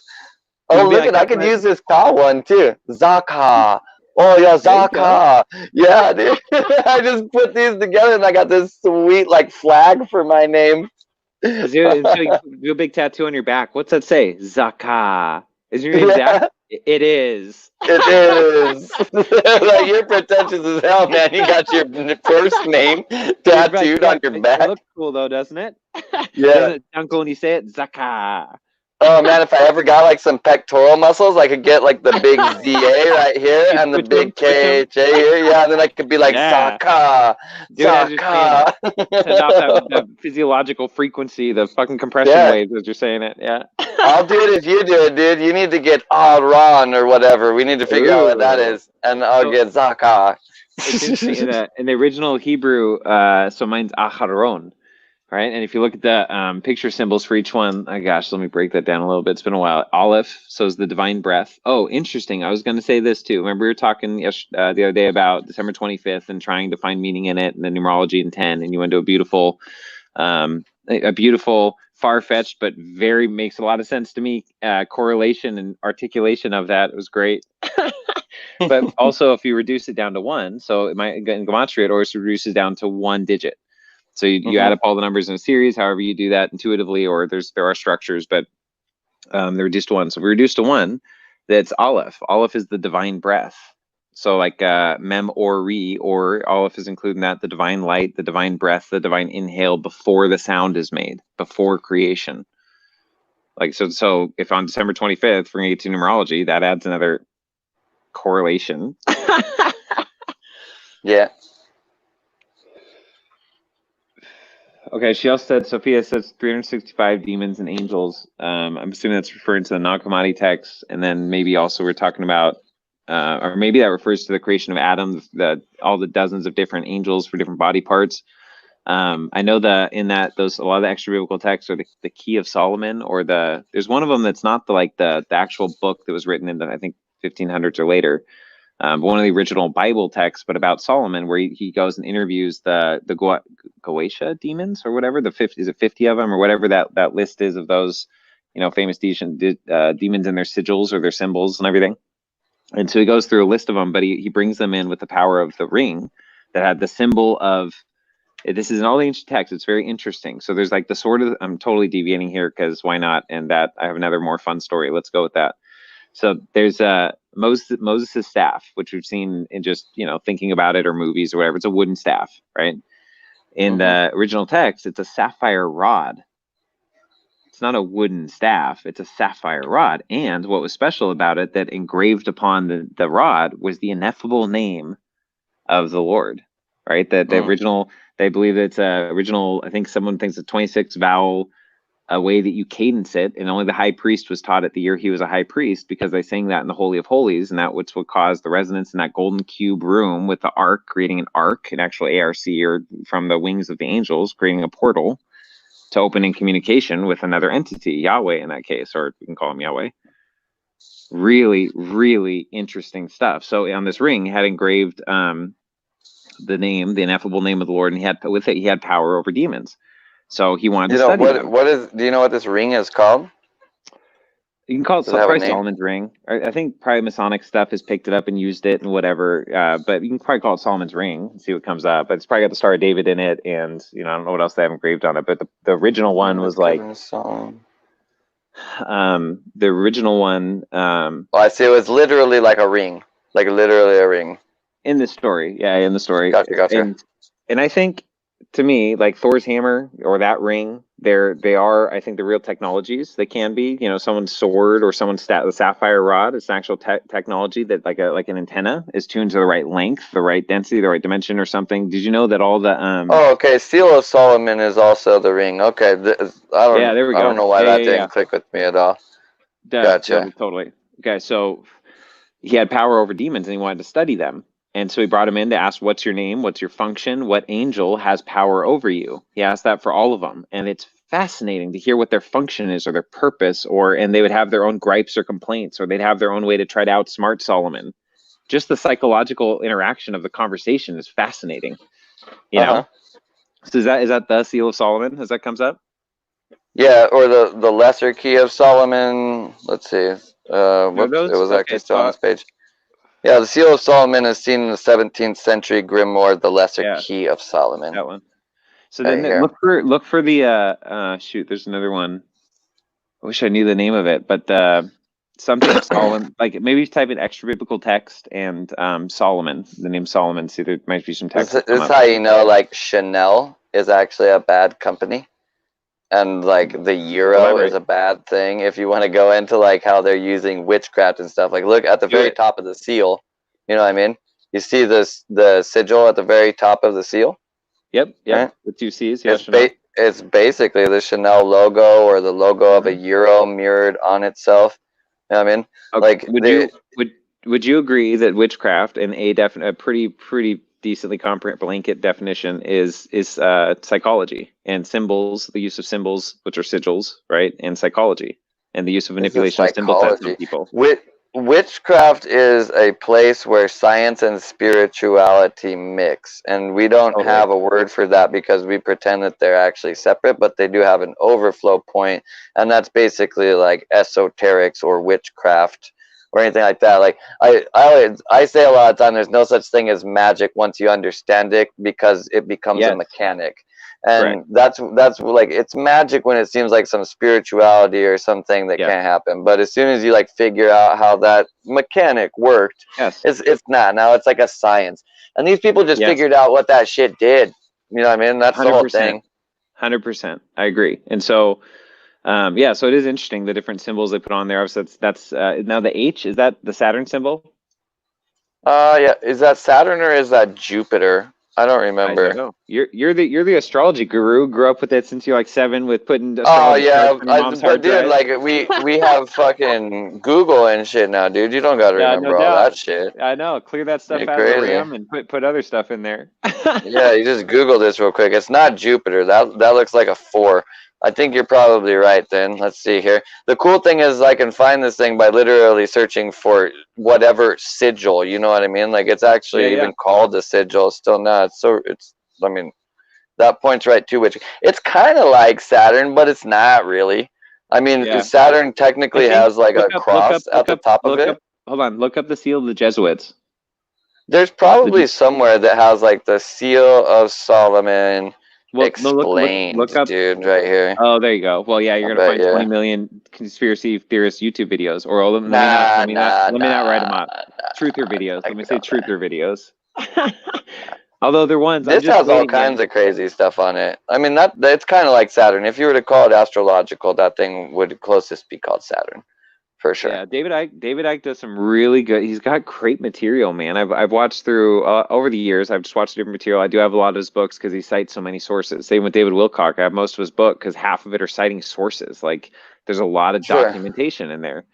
Yeah, I mean, we see the Seal of Solomon a lot because technically this is the simplest form that you would have from it. The Jesuit star really is the Seal of Solomon functionally, and this has always been the case. And then any of these sun worshipping cults are all about that. And like, you know, don't mean to step on your Jesus at all if you still like the Christian, but it is a sun worshipping cult. It worships Jesus, who is the sun.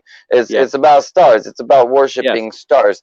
And so any of these, which is most religions that are about like worshipping suns like that, the idea of Solomon is inside of there because Sol is the name of our local star.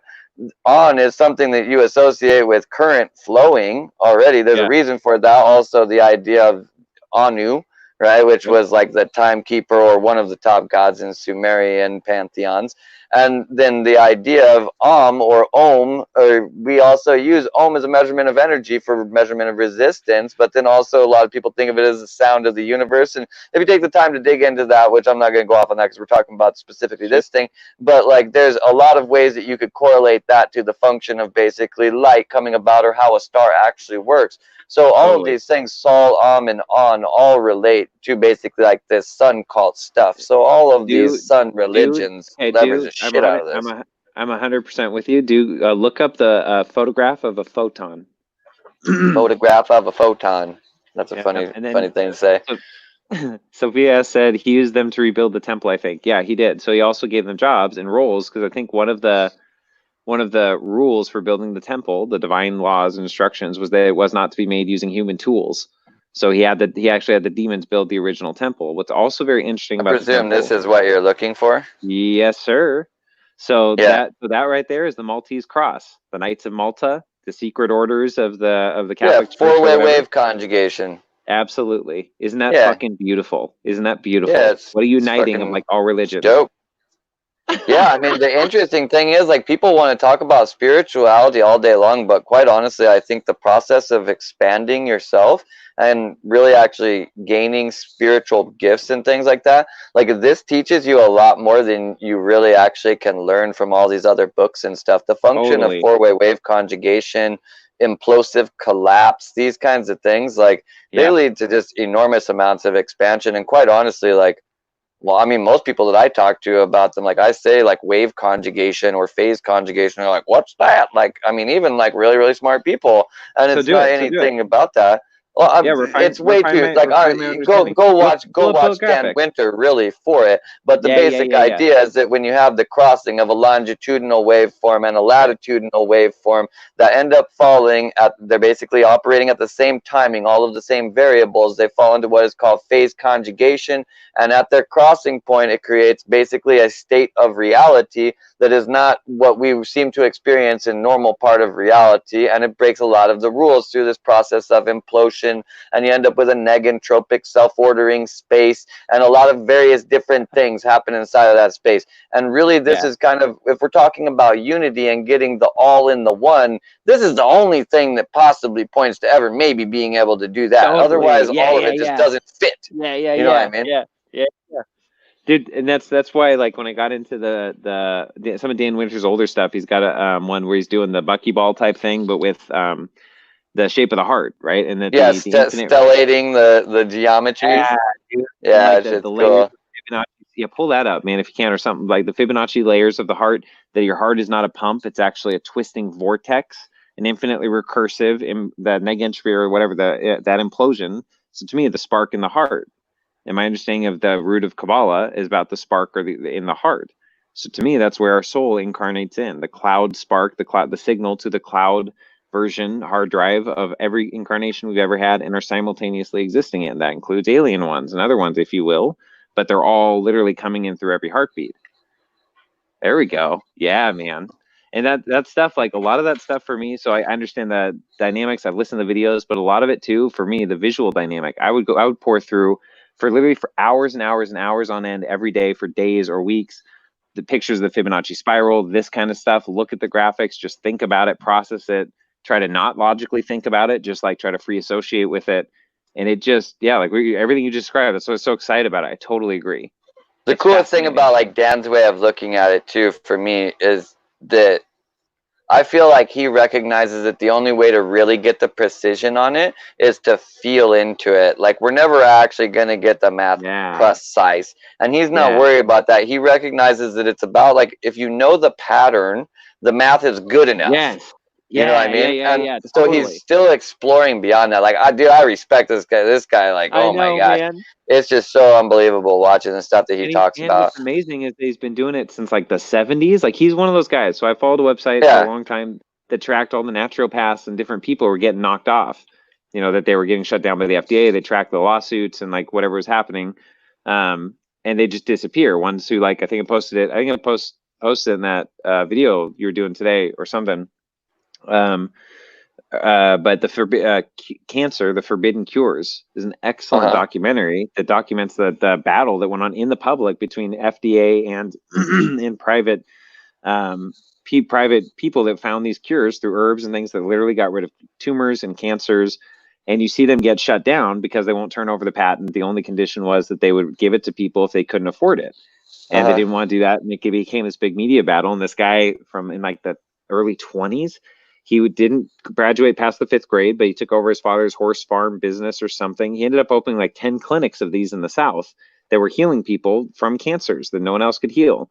The state governor or state attorney general, I think, was even turned against him until he got cancer, or sorry, his brother got cancer, got healed through this guy. Then he was on his side. So it was this big battle that lasted, like, everyone in culture knew about. This was like very little TV back then, right? But there's ads, there's a big battle in the newspapers. They're showing all these documents, right? You see the original like TV ads and the debates between them. And the proof is in the pudding, man. It's working. Yet why don't we even have that in our consciousness now, that those things were on TV? You know what I mean? But this documentary's got it. Got that and many others. There's literally a dozen or so cures for cancer. They show baking soda. You can inject an oxygen or ozone. It's ozone or O2 or whatever, straight into cancer tumors and completely dissolve. You know, it's all on that. That's a great singular distilled resource for that dynamic that, again, opens us up to the bigger paradigms. Well, if those things are being concealed from us, what else? And so, you know, you find out anyway. But also, I was saying, it's amazing. Dan Winters, there's a lot of people like him that disappear. Their work never sticks around that long, where you find it in some archive and they just disappeared. And it's so cool that he's still alive, still doing things. He does a lot of videos for kids too, like teaching This is kids. another thing I love about Dan. Yeah, it's so the worst website ever, man. Like it feels like you time to like he's a time traveler just because this website came from 1985. No. It's the worst. It's the worst website with the best information. Like that's what it wins the award for on the internet. This is an award-winning internet website right here, guys. Yeah, exactly. Right here, we're looking at it. That's like people saying you got that information off YouTube. Like you got that info off that site. Yep, I did, and it's the best shit you may ever read. Dude, it's so good. It is so good. Like this website right here, for anybody that's watching this, if you can get through all the data on this website in the rest of your life, I will applaud you. Like I will give you any. I'll come to your house and give you a day of my life for whatever you want, because this is so much stuff. On there, he has a ton of free PDF slides for presentations. Oh yeah. And to be fair, his YouTube video, his YouTube channel is excellent. He goes through these and explains them really well. Does the slides like so they're Look, we can teach fractal field science right here. You wanted to know what it's about? I could literally just teach a class right here because Dan Winter did it all for us already. What a monster. You know what I mean? Yeah, dude. That's what I'm saying. See, look what happens when people are around for decades getting to live their heart's truth, whatever that is. To him, he still seems, even after doing all this, like he still seems joyful and happy and excited about his life and learning shit, you know? Yeah, and speaking of your heart's truth, there's a heart you see here in the fractal. Yeah. That's how we actually get that shape. It's two phi curves on each other. It's true.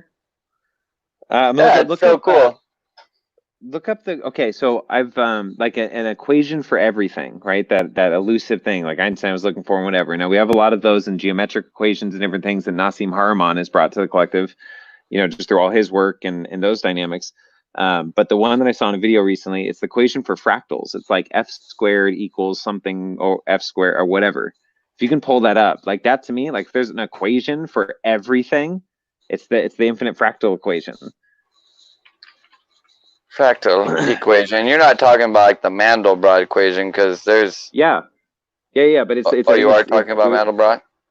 Yeah, but it was in a Mandelbrot video talking about fractals, but it reduced it down. It actually might have even been, come to think of it, a David Wilcock video when he broke down the equation for fractals,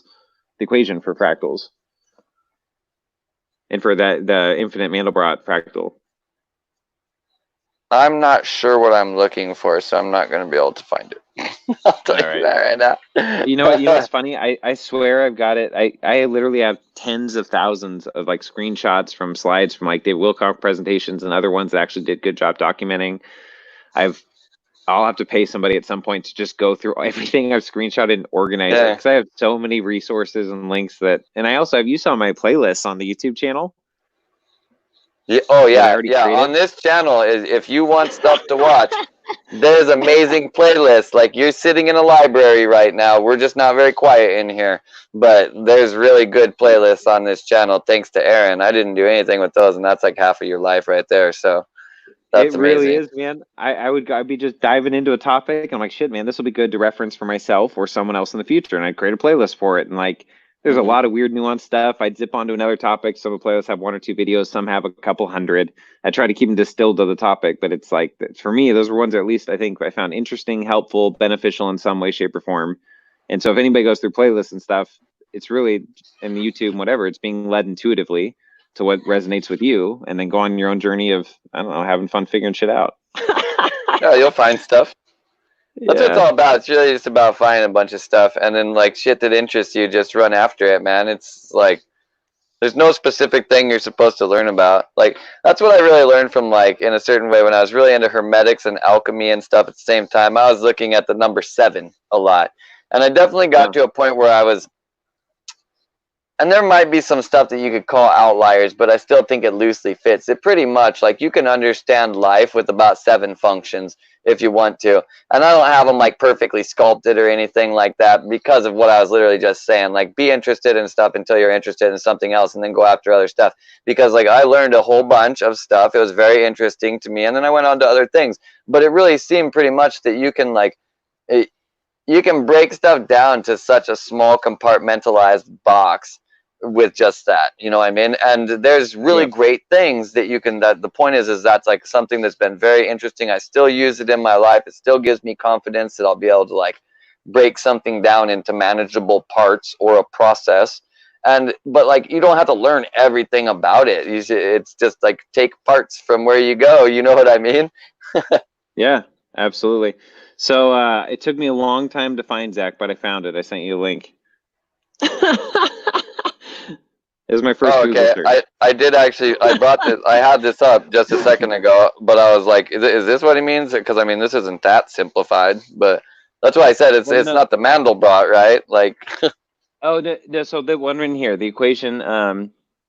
So let's see, it is one of the most amazing discoveries in the realm of mathematics that not only does the simple equation Zn plus 1 equals Zn squared plus C create the infinitely complex Mandelbrot set, but we can also find the same iconic shape in the patterns created by many other equations. So I'm not sure what the image is there, but I'm talking about the simpler one that's in the actual sentence there, Zn plus 1. So I think if you put in, I forgot, I'd have to get to break that down. Yeah, equals Zn squared plus C. Yeah, and actually, you know, a video or something to break that down a little more. But that being, to me, I'm like, shit, if I'm going to pick one that I have to throw out there is like, I'm going to cling to is this is this point of my understanding is the simplified equation for how the universe works. There you go. If you want English words and letters, like I think that's a pretty good one. Yeah. And if anybody is wondering what a Mandelbrot set is, this fractal that you're seeing on the screen here, this is what the fractal that's created by, go back over here, this equation being ran, basically you just solve for Z, as far as I remember. Right? Okay. Do you remember like what do you need to do something with the C? I don't remember. Yeah, you put a number in with one of them. I don't know if it's Z or the C is the constant of something, but I don't know. But the point of fractals, when you zoom in, it's some kind of constant. There's all kinds of stuff that you can do. Because it's, I mean, do it. A lot of things create fractals. You know, there's really like there's a base to it that is kind of this is kind of the base idea. But working off of that idea, there's all kinds of ways to do them. See, like they're showing various different kinds here. Just infinite recurring sets. And so, to me, we use the term. It's a good time, I guess, to tie this in, since we've got all this visual production value in here with the conversation. So, when I refer to a lot of parts of myself, whether that's parts of my psyche, dissociated parts that have been traumatized or whatever, I refer to them as fractals. Sure, so the nature of that being the center, I guess, for the center of the black part, the heart there. And then every little piece down there is me, but it's some piece that's not the whole primary presenter, primarily my consciousness is in the avatar of Aaron Michael Kessler, if you will, you know, most days, and I wake up in this body or whatever. But then those little pieces can be sharded, like shards, like sharded off. And so in a sense, and so it's like reclaiming every piece of me, no matter how small the trauma may seem. And it's not like, well, you just spend all day looking for your trauma. Say no, I spend days dealing with what's in front of me, being present, and I create a space in my day or throughout my day all the time, really. So if there are traumas or triggers that come up, I'm allowing them to come up so that they can be observed. Would you say there's issues go into your tissues if you don't deal with them? You said somebody told you that, or? Yeah, that's a terminology that the person that I live with actually uses all the time. Who's a really good body worker and stuff, and she's used it for a long time during her whole work. But I mean, the fractal idea of this seeding, also going back to when I was talking about coming to the progressive, like I dealt with something, but then I come back to it again, and then I come back to it again. That is like that fractal emergent nature of a lesson as well, I think. Ooh. I actually have a personal saying that if it's not fractal, it's not factual. And like it basically runs my life. Like if I can't find an above and a below to whatever I'm observing, like I basically just throw it out right away. So I don't even like look at the thing. If I have like if something is interesting to me, like a function, right? I don't even look right at the function. I immediately go, can you see the function up here? Can you see the function down there? Before I even like take any time contemplating the function. Because if you can't do the above-below correspondence, it's fucking throwaway illusion anyways. Give me an example of things you've thrown out after using that filter. Things I've thrown out. I mean, shit. Yeah. I mean, I actually throw them out, like, because they pop in. I immediately do it. What? Right. This is a hard question because I don't pay any Sure. attention to them. Throw them out right I away. know, man. Here, hold on. A curious note. I should just write this down, and let you talk, but I'll note it here. I don't have my whiteboard on me yet. Oh, I'll have that for tomorrow. I think that's interesting about you and I too. I think because we think obviously both of us think about a lot of things a lot and have over our lifetime. That's why we can talk at length. Because I think part of it too, I'm progressing my own thoughts as I'm talking. I'm trying to be as accurate in articulating to my current level of understanding. Right. Sure. And that's always changing. So then to have someone stop and then ask you a specific thing, you're like, oh shit, that's like, stop the train. That's a rabbit trail or a dynamic fast that I've just never took the time to go down. Hold on. I got to think about that. Yeah. Nobody has ever asked like that. I mean, normally people are just like, oh, okay, cool. And so I'm glad that you asked something at all. But normally people would ask that question the opposite direction. They'd be like, what's an example of something you've seen that's fractal? You know what I mean? Yeah. And you went the totally opposite direction. Was like, what was something you saw but then realized wasn't fractal, so you got rid of it? Yeah. It's like I'm desperate. I mean, I guess like a lot of things would definitely fall into that category. I've just never looked at it from that direction. Well, I mean, everything that I disagree with, the idea of like a need, right? I need food. If I go above myself and I think of myself as like ethereal or a spirit, maybe I have a perception of myself where I do not actually need food to exist. I'm either spirit or I'm ethereal or I'm just a perspective or I'm just consciousness, some reason. And if that's the case, then technically the I need food concept is actually a false one. You need food to do something, sure. Right, but that's not really a need then. That's actually a want to sustain some type of identity. That's really picking into why the need thing is not really actually true. And need is never true. Need is a thing that you decide because you want to hold an identity. It's not actually a truth about anything ever. You have no needs. You have wants. Just once. So nevertheless, like, I guess that's a good example that like in a certain way right away, like it doesn't prove it above there. And really in many ways, it doesn't necessarily prove it below there. Like you wouldn't need something that you consider food to keep I don't know, whatever, like at a particle level, right? Or even an atomic level. Even if you don't put food into your body, it doesn't mean that all of the atoms inside of your body are going to cease to exist. You know what I mean? So technically the need is isolated to some sliver. And if it's isolated to that sliver, you can already see that it has a certain level of subjectivity. It's probably riddled with subjectivity, and it's probably one-dimensional, and it's probably not actually tapped into like a really good function that gives you many dimensionalities of usage. So I just don't fucking waste any time on it. Like, why bother? Yeah, no, beautiful. I really appreciate you taking the time to process that out loud. That was great. That's such an interesting way of asking the question, though. Like, what's one of them that didn't work? And it's like, dude, you know what I'm gonna do? Okay, so full disclosure now. That was organic to think of asking a question that way, and I'll do more of those. But I was thinking about today. I think I'm gonna Google like what are good questions to ask as an interviewer. Like, what are good questions to get your host to talk in a way that's like not surface. I don't know. I'll Google some shit. But just like like ways to like restructure my brain, and just for our dialogue, if we're doing this every night, I mean, shit, ways that we get bored or there's a small spot. Okay, here's a technique I learned that maybe would elicit a new level, a new wave of conversation that we can ride. You know? Yeah, I'm really glad that like I started doing more production value stuff with this, because it's turned this into like a conversation dynamic that's not really like one I've ever had, because like we're both looking at the screen at the same time and bringing it up, and other people can. It's pretty interesting to me. It's just like live rambling through my mind. Like I do this all the time. Like if I wasn't on this live stream right now, I'd be looking at some stupid PDF slideshow like this, going like, "Oh, look at the cool fractal! Look, if I zoom in all the way and go to the right spot, I can make the fractal move, guys. Check it out. Like here's the fractal, okay? And if I zoom out, oh yeah, look at that. This is a manual GIF. Everybody, respect the production value. Manual GIFs on here, frame by frame fractal representation." And boom, it even has a title, ladies and gentlemen. Even has a title. That is amazing. Wow, I'm very proud of myself right now. So yeah.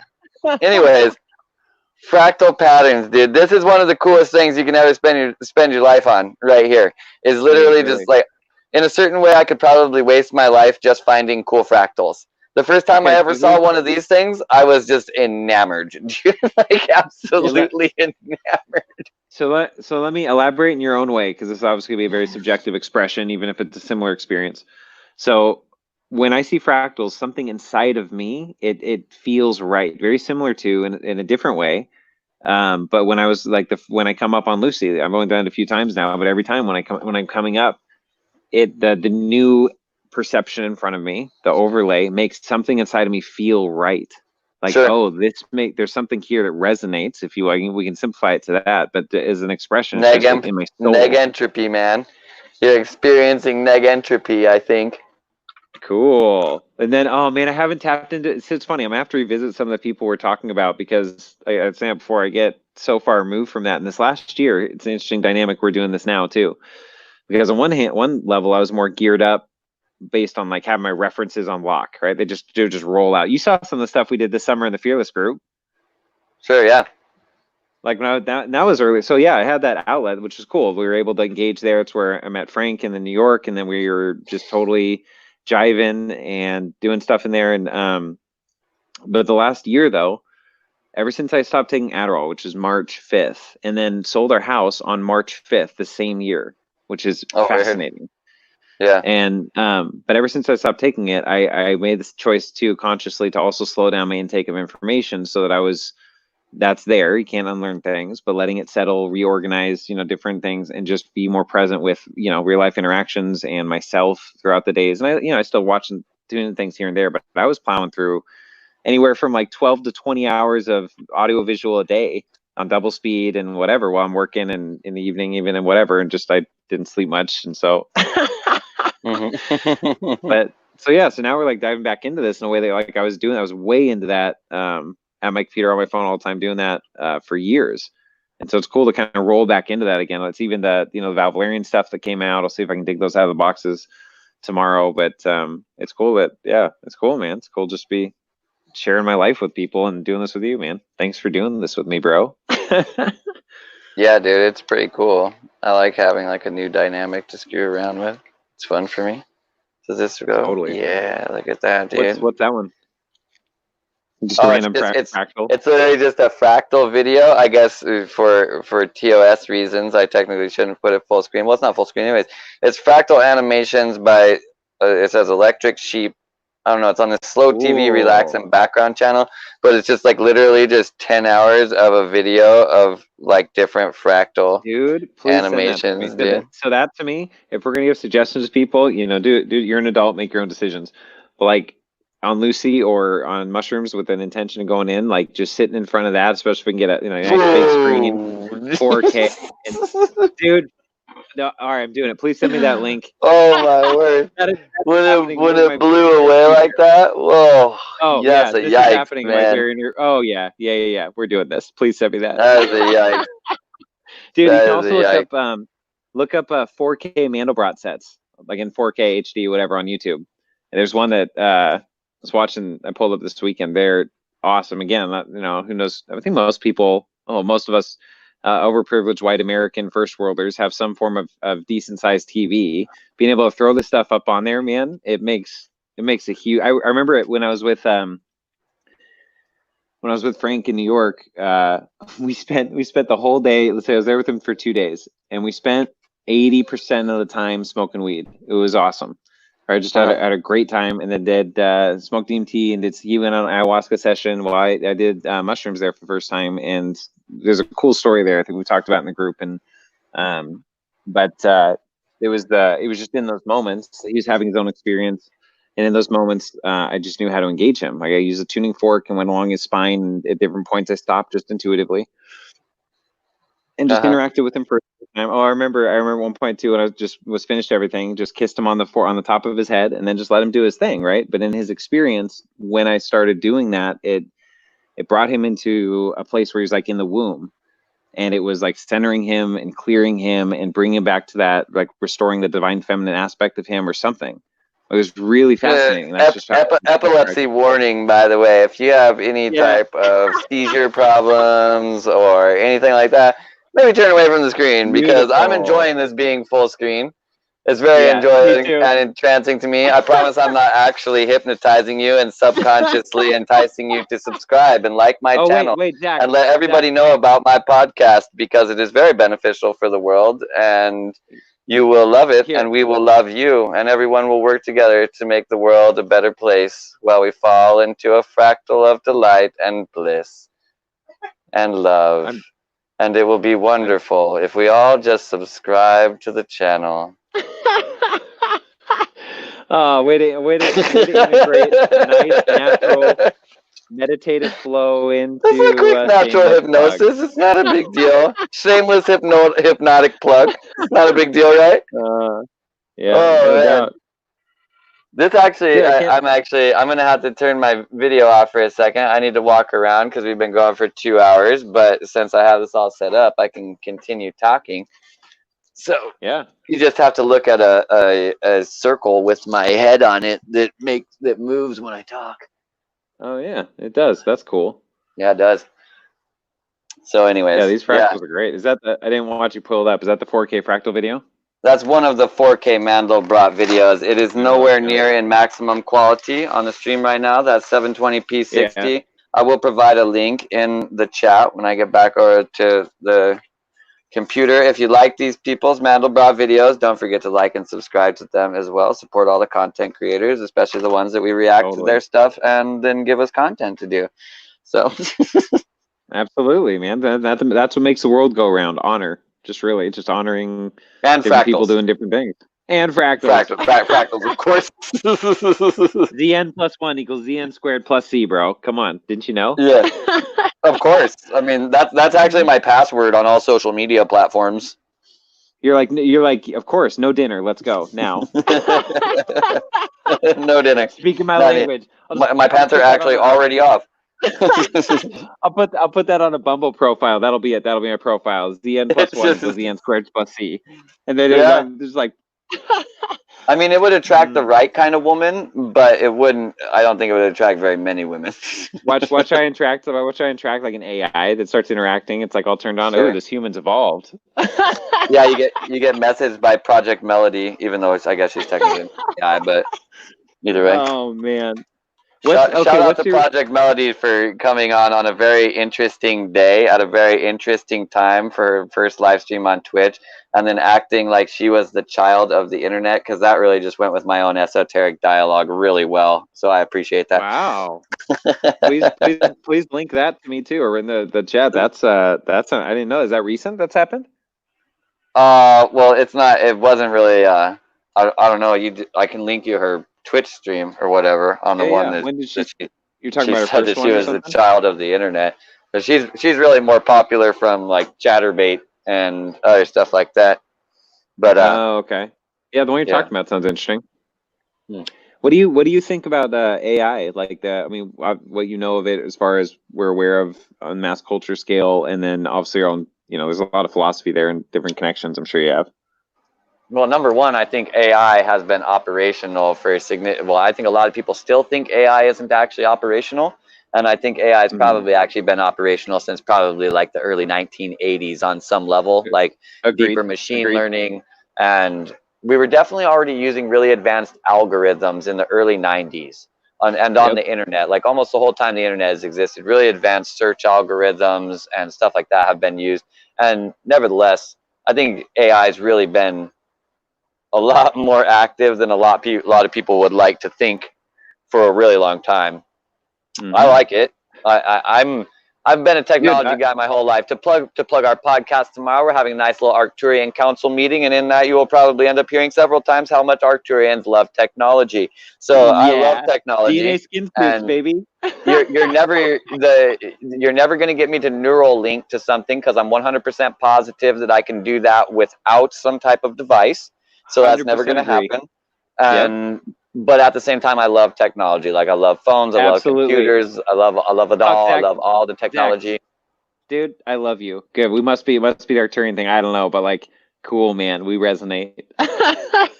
Well, I mean, and I then to totally go agree. back over to your side, realize like all of these things, like you're familiar with like the Nephilim, right? And in a certain way, the Absolutely. idea of like a fall from God is to say that you start.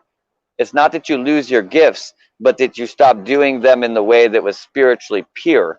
And I think in a lot of ways we can take the technology and we can basically displace our ability to do it. You can see it as easiest with like, I mean, if you ask somebody their best friend's phone number now, there's a really good chance they do not know it because it's just Totally. held in their phone, right? And so in a certain way, we've like circumvented our memory with the ability to use a device to do it.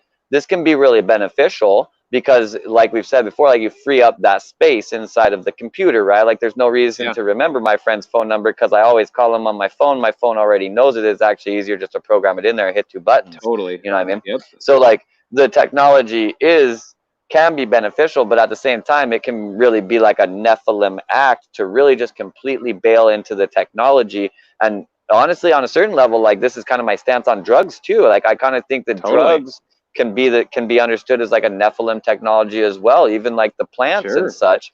Yeah, I think Sure. the real pure experience is a completely endogenous one, and all of these things kind of help Totally. facilitate have a higher level of that experience either for a Yeah. small amount of time or more extended periods of time. But long story short, regardless of all that, I love technology. I just realized that Yeah. I can Yeah. completely like render myself unnecessary with it also. So No, I think you described that really beautifully well. I liked how you connect the Nephilim dynamic from mythology and history. To me, that's history. That's genealogical history, and sure, other species coming, fallen angels, whatever. we But have had again, a it's fall from also, grace. It's not as yeah, graceful to use my phone as it is to speak to you telepathically. That's a fact. no doubt, fucking for sure. So, what you're saying about the Nephilimizing of technology versus maybe trying to That can find be out your book. this. Instead of Noam Chomsky wrote the McDonaldization of society, and you can write the Oh. Nephilimization of society. Ooh, yeah, because it pulls the DNA thing, which is real. The truth thing, there's a lot of truth there. MK Ultra, different bloodlines, like trauma repetitive through bloodlines and holding resonance. Like to me, that's all factual history, and people get into that and they don't get beyond that, right? Even just Hmm. to the self, you all is self empowerment beyond any of that, whatever. Um, Sure. but yeah, so to actually make a meme out of that, I guess, in a sense, right? A cultural meme, and then dive into the technology you're asking, so aspect you were describing. So like creating a framework, a value system of engagement with technology, like you said, the boundary and some being the neural link in that dynamic because of the like you're saying before, finding a fractal pattern above or below. The fractal pattern, we don't need that above. We have that already, so we don't Right. need that down here. So holding framework of the technology in a way that benefits me to have more cognitive space in this vessel to not think about things that can be an automated process, such as memorizing phone numbers in Sure. our phone. Who wants to Yeah, do that anyways? makes sense to Like me. I used to be so like such a I know how to get everywhere. Like I remember the directions everywhere, remember addresses and shit. I don't Mhm. remember addresses for nothing.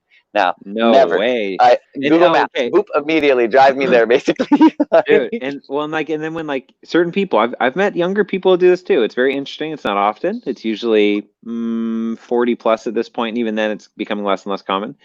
But they start to, I'll be like, oh yeah, we're heading over. We'll meet you there. What's the address?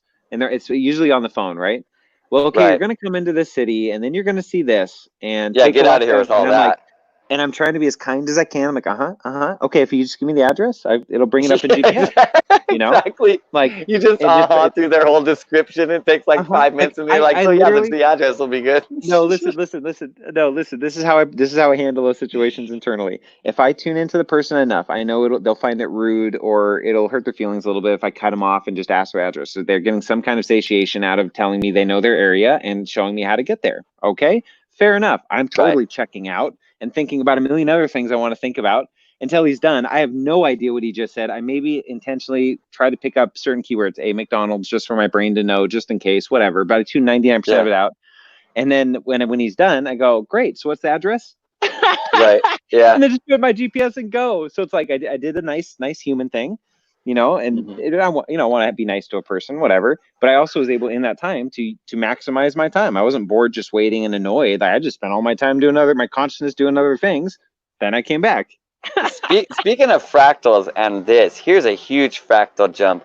I feel like Yeah. spirituality is basically that. When you give me like basically some big old book of this, that, and the other thing that I'm supposed to do. This is like telling me, all right, you're gonna go past a red barn, you're gonna go down 2 blocks, you got to take a right, you're gonna go down three blocks, you're gonna see 2 dogs, don't worry about them, but just keep going, and you tell me all this shit to get there, and I'm like, yo, just give me the address. I just want to go like fucking.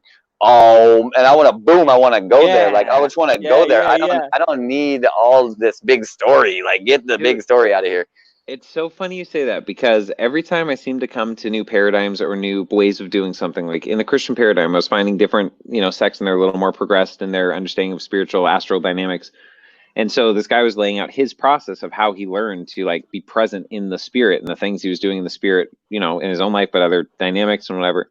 And he went through this process for his first process. And it made sense to me that for his neurological pathway, his belief systems at that point up to his life and experience, he had to go through these stages or layers of ritual or ceremony, or in his own mind, a process of whatever it is to get to this place of being in the spirit, right? Right. And it was beautiful and metaphorical, like a guided meditation, like really powerful, that the dynamics connect in the Bible and et cetera, et cetera, et cetera. Great. I remember going through that the first time. I understood the concept he was conveying. Once I felt in my cells or whatever the concept he was conveying, it's like, cool, got it. So the next time I go to the end point. I'm just there. Now I know how to do it. Thank you for showing me. Now I'm just there. Okay, what else can we learn? Yeah, seriously. That's always kind of been my thing. I think that's probably where we find a ton of similarity that's very abstract, is that we're really like, as soon as we get to some finish line, we're just like, okay, and where's the next race? Like you're immediately just going to learn about something new. Dude, my number one problem in life is boredom, is fear of boredom sometimes. It's like I need to have something that I find fascinating or interesting. And it's like you learn enough about enough, you connect with yourself, and you're just kind of like, yeah, all right, well, I don't really need to know anything else. And that's a little scary right now. I would like to need to know things that fascinate me, because I'm not in this moment. I always go back to the same place, and it's funny because we already dropped it earlier, like the ideas of the Monroe Institute, which like I know some people that worked very personal, like they worked very directly with the higher levels. They're very personal friends to me, and as a byproduct of that, and actually other things as well, but that are very similar down those lines, but like UK government of these kinds of things. Nevertheless, like the stuff that they talk about at the higher levels, it requires a lot of practice. It requires a lot of focus. Yeah. And if there's not anything that you're psyched on, just do that a lot, man. Like if what they're saying is true, that's probably worth more time than anything else. Oh, absolutely. And like, that's where the constant internal balance, or doing my own balance structure, and where I choose to put my energy or attention on a given day or over a given time frame. Like one of the, because I know there's these doors open to me of excitement or awareness or experience. And there's always, like, I almost always have dozens of doors, right? When it gets down to 3 or 4 doors, that's where I get concerned. Right? It's like I only have a handful of things that I'm super excited about right now. Like let's add some to the plate here. And then but then, so that's one. But I also know that door requires a lot of disciplined effort over time. And I know when I'm at a state in my season, I'm like, am I going to actually commit to that? Because if I wanted to go in that door, I want to really, give it what it's worth. And so it's there. It's in the vortex in a sense. I keep it in the Benoit balls. I keep it present, because I know that is one, though. It takes discipline, but like little things that just resonate with me that I just implement. Like you have me go from east to west, talking about that last night. So I slept that way last night, and it's interesting. You're talking about I'd like to hear what were your experiences? Did you have any different experience sleeping like that? Yeah. So not that it was the first thing I thought of waking up to, just really trying to assess, and I'm on or off with my dreams at times and remembering them. It can be a very, very vivid dreamer and just remember my dreams. And then anyway, there's a lot of dynamics. I know the THC affects that certain ways, and there's a lot of whatever we've talked about. But waking up in the morning, just really assessing how I felt from sleeping differently. I remember initially just laying down that way with my weighted blanket on. It just felt different. Like when Taylor and I were around the fire, we shifted our chairs to go north to south. We were only off by, I don't know, a few degrees. We weren't even, half off, but we slid over, I don't know, 8 inches, 10 inches. And we felt this just rush of energy through the fire, north to south. So I definitely felt something like that. But then in my actual experience today, based on what you said, like allowing new energies to come in, right, and the old to go out through their feet or whatever, just being in the harmonic cycle, the spin of the earth or whatever, who knows, all that shit. Throughout the day today, I was naturally being more inclined. Obviously, we started this podcast recently, but I started having thoughts that I wasn't having the days before, because I was having, it's going really fast. There's certain concerns, or like trying to, reorient my life now around, we committed to this shit. All right. And like, we don't know each other that well, the shit. When the new energy came in, the way I saw that was, now I was thinking, well, shit, let me just fucking get to know Zach. I want to dive into all his material. Oh, there's other people we might have on that I don't know. Let me dive into their material. Like, so it shifted kind of my internal processing of shit even throughout the day. Yeah, it's interesting that you bring up the turning south and then the fire thing, because when we talk about these like elemental watchtowers, south is fire. So like by looking at that, you kind of like came into conjugate with really kind of what the fire was, and that you were facing that way as well. So what like you kind of felt when we were talking about the phase conjugates kind of thing, you kind of conjugated with that natural energy that the fire flows anyways, which is north to south. Yeah, interesting. And I'm a fire sign, Aries. That's how I always understand it. Is like if I'm facing south, I'm fire, right? Interesting. So it's not really about maybe flow from north to south, because that would insinuate that Earth was flowing through.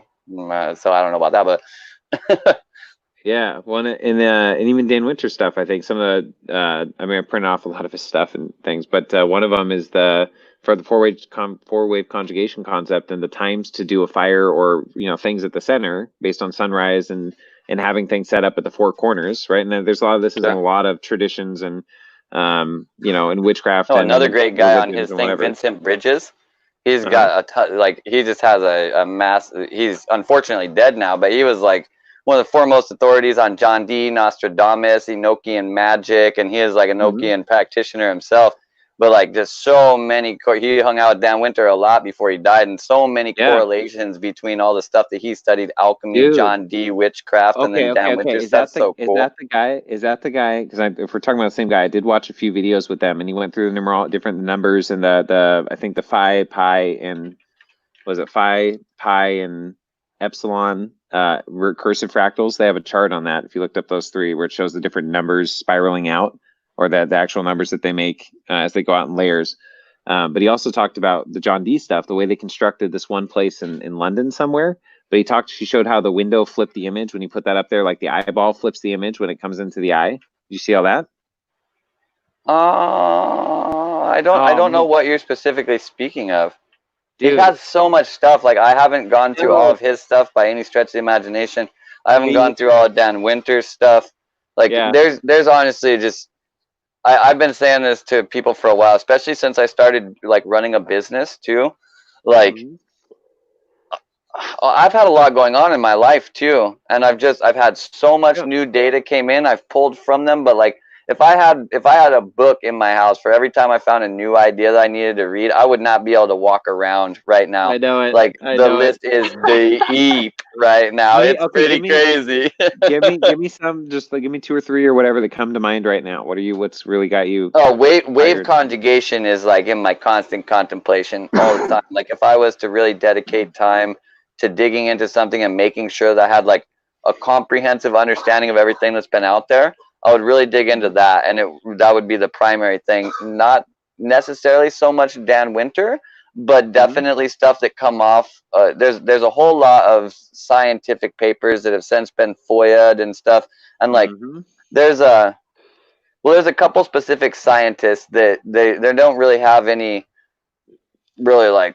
They're not like well known in any capacity, but if you look at scientific abstracts, you find their name all over the place on stuff that has to do with like fusion and wave conjugation and all kinds of stuff that has to do with this, and it's really interesting to follow their work. And so wave conjugation would be way up there. Really there's just like so many types. Okay, so like Norse magic, like druidic magic, I have like a really, really, really minimal understanding of it. I know like from the minimal understanding that I have, I see that there's like these really dynamic crossovers, and I know there would be a lot for me to learn there, but it's just like I know it's just like a whole nother world to open up. So that I'm super psyched right now and have not put enough time. Okay, well, here's one thing I'd like to do in my life that I haven't done yet, but I think even if I did it now, I'd probably want to do it again later, is like Shakespeare's work is just unbelievably rife with symbolism and double, triple, Totally. quadruple meaning. And Yeah, yeah. slowly but surely, I've been like learning a lot more about Shakespeare and Elizabethan era literature. And Yeah. I would go through basically all of Shakespeare's work, like really with like a fine tooth comb, picking apart the symbolism as I Cool. see it. That would be Yes. just Yeah, yeah. super awesome.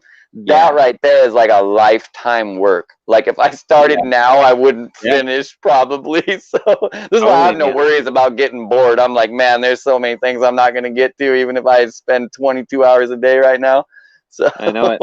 I know it, man. That's where, like, when I was moving through things that during that 4 year, like, accelerated awakening that started 9 months before my 30th birthday.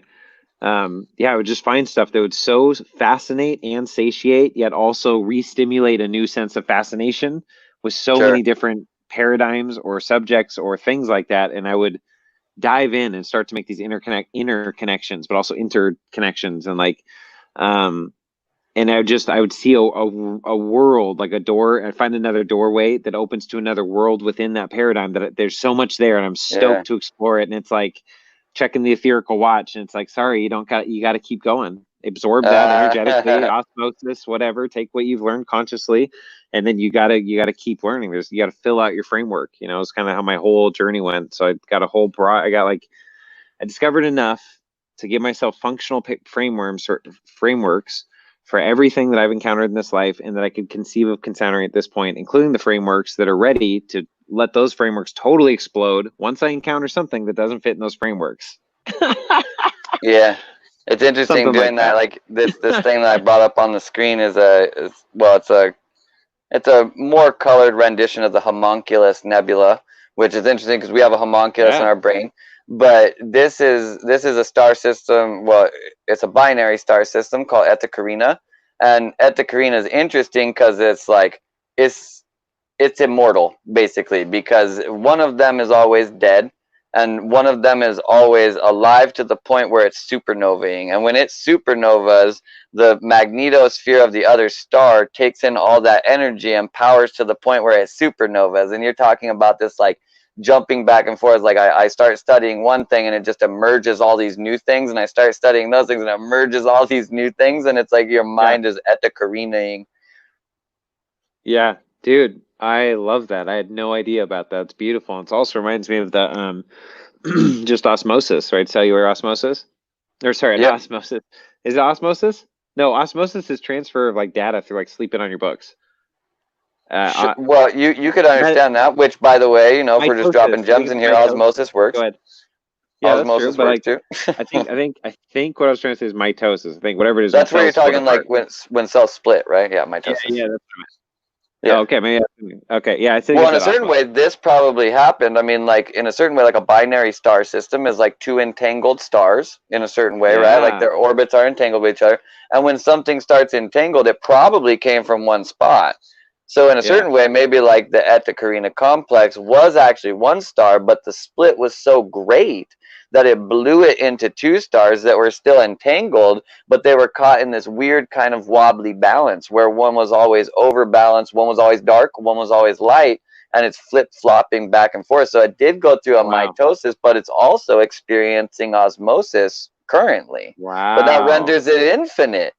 You know what I mean? And that's the wow, same thing as you. Like yeah, when people want to talk about twin flames, like if you want to direct them to a twin flame video that talks about any kind of worthwhile functional video, like just clip the last thing that I said, because that's really what it is. It's like the idea that you were already one thing and you went through mitosis, but you're still entangled and you're rebuilding that entanglement through the process of basically relational osmosis.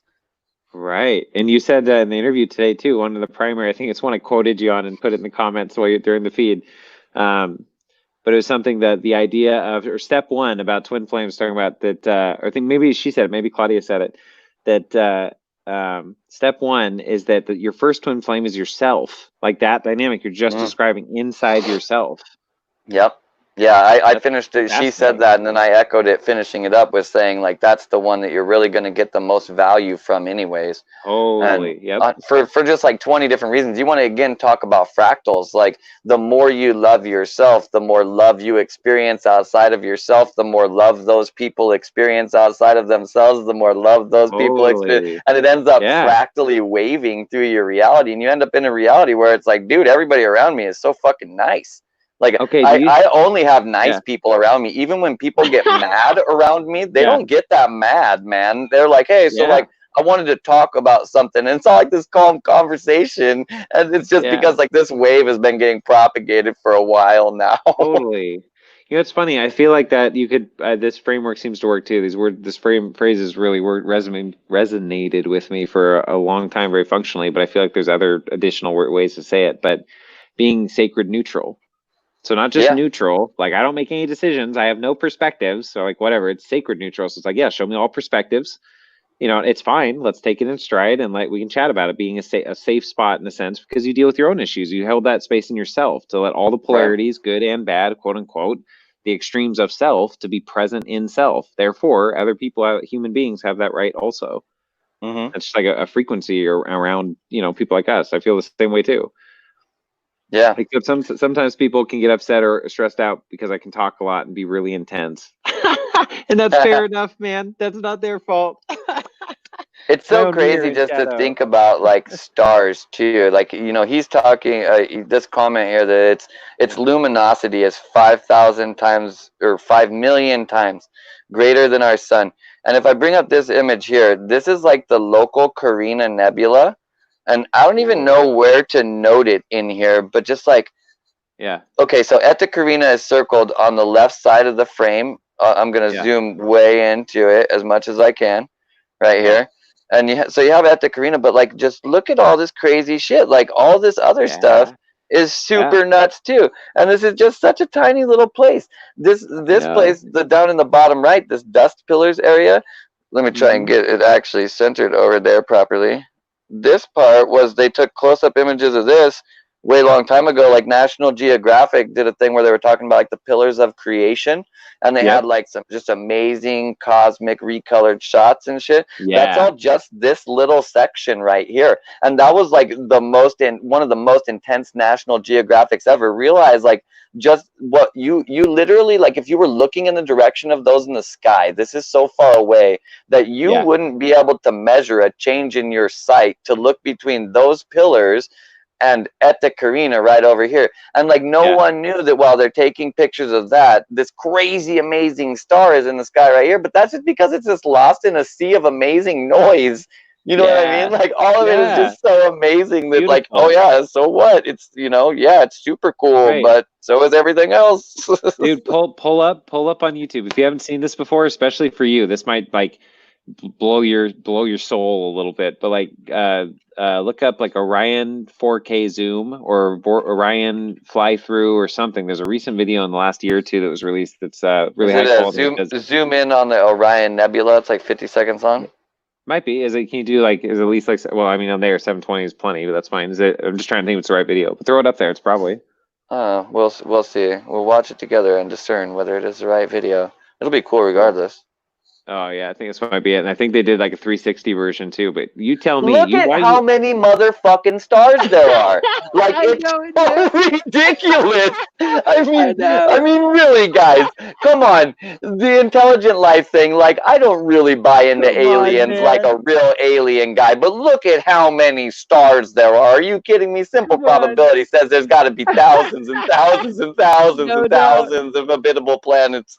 Like, it's Okay, just so insane. you Dude, narrate, look Jack. how You narrate. beautiful it is, too. Like, never mind Narrate. psychedelics, dude. I just want to fly through space, dude. Feeling like I Yeah. do right now, flying through Yeah. space. Like, Yeah. I don't need psychedelics and all these crazy fractals, and my reality is Come on. changing with sounds and stuff. Like, this alone is just so cool, man. Do So another one. cool. There's is this the next video? Brief tour? Yeah, it says Orion a brief tour. I mean, we Do can that check one. it out. All this There- stuff's on YouTube. This page right here, let's go ahead and make sure that we check it out. This is, whose page is this? Michael Buss. Looks like his name is Michael Buss. He's a good guy regardless. He likes stars. Yeah. So Worth a Here we go. subscribe. This is 10 minutes long, so if we're gonna watch 10 minutes of this guy footage, React Andy style. Like seriously, we're gonna check out his page. No, it's fine. It's fine. This guy right here, Michael Buss. He's a good dude. He has all kinds. He's talking about quantum mechanics on here, Crab Nice. Nebula. I'm gonna drop this guy a Cool. subscribe right now. You guys should check do this Michael Buss guy out. He's a cool Right dude. on. Now we're gonna check this thing out here. Okay, See his video. Let that play as we chat then. Just have that in the background. So like, Yeah, that's just okay, cruising. so as we're watching this, then as just whatever stands out to you, and even just talk about, because you've talked about before a few times, you know, being drawn to Orion, you just know where it is. So in your own Absolutely. life, okay, so in your own life experience though, your own meditations, your own dynamics, how is that expanded in that regard? And what research have you done, or your own meditations? Like, tell us about Orion and what does it mean to you in the Orion history, or the Orion beings? You said they're really nice. Like, please elaborate. I mean, I didn't necessarily say they were really nice. I said I was really connected to them. I must say a whole lot of the stuff that I've gotten from Orion Connections is not about being really nice. And a lot of places, Orion's known as a hunter. I mean, is one of the only constellations in the sky that's a man. And it's a man that's not, like, he has a sheath and he's holding a bow. So he basically has two weapons. It's a man in the sky with two weapons. Like, obviously, there's going to be some battle going on there. I mean, we have even, like, okay, Bellatrix pops out right here. Like, Harry Potter, Bad Witch, Bellatrix. Probably draw some connections there if you wanted to jump down a 20-year rabbit hole or something like that. But nevertheless, like, the most important thing that I've actually found from it, that I find the most interesting, is that the only actual reason to believe that there might be like a planet X from the Zachariah Stitchin stuff is if we are in fact in a binary orbit with Sirius that is on like a 26,000 year cycle before it comes close. And so Nibiru comes back from that. The only way that that could happen is if we were birthed in an entanglement. Our two stars, Sirius and Sol, were birthed at the exact same time from a nebula. If they were birthed from a nebula, based off of astrological vectors of those two stars as we have mapped them, the only possible nebula they could have been birthed in is the M51 nebula. I'm pretty sure it's M51, the nebula that's right on Orion's belt. And it's interesting that they then draw the correlation in the Men in Black movie. There's the cat, and the cat, the Earth is on Orion's belt, right? Like, that's really weird. It maybe is just abstractly drawn from this story, but it does draw some potentials that there would actually be maybe another star that only comes close enough every so often. And then here's I got another weird correlation right out of this. That comes close every so often that has other planets by it. And then there's planets nearby and there's interactions because of that. That could be a thing that happens. Look, hold on. Let me just please continue. I'm 100% with you in agreement on everything you said, just as a hypothetical possibility, but also based on my own study and research. That to me that literally is the most accurate way to interpret our solar system history, based on everything I've seen, including there's that book written by that yogi in the 1900s or something, of making that connection of Sirius and Earth, but then also, haven't even caught that one. There's too much data out there. Like, I haven't even caught that one. I'm glad. Let me support your theory with some data, so you can say it. You don't have to say it necessarily a little more hesitantly. This is very logical, very verified. There's a documentary done, I think, Discovery Channel, with James Earl Jones as the narrator, and it was about the possibility of a binary solar system. Well, yeah, that's how you know. It adds layers of drama, man. And did he say, "Luke, I am your father," or "No, Luke, I am your father"? Luke, shit.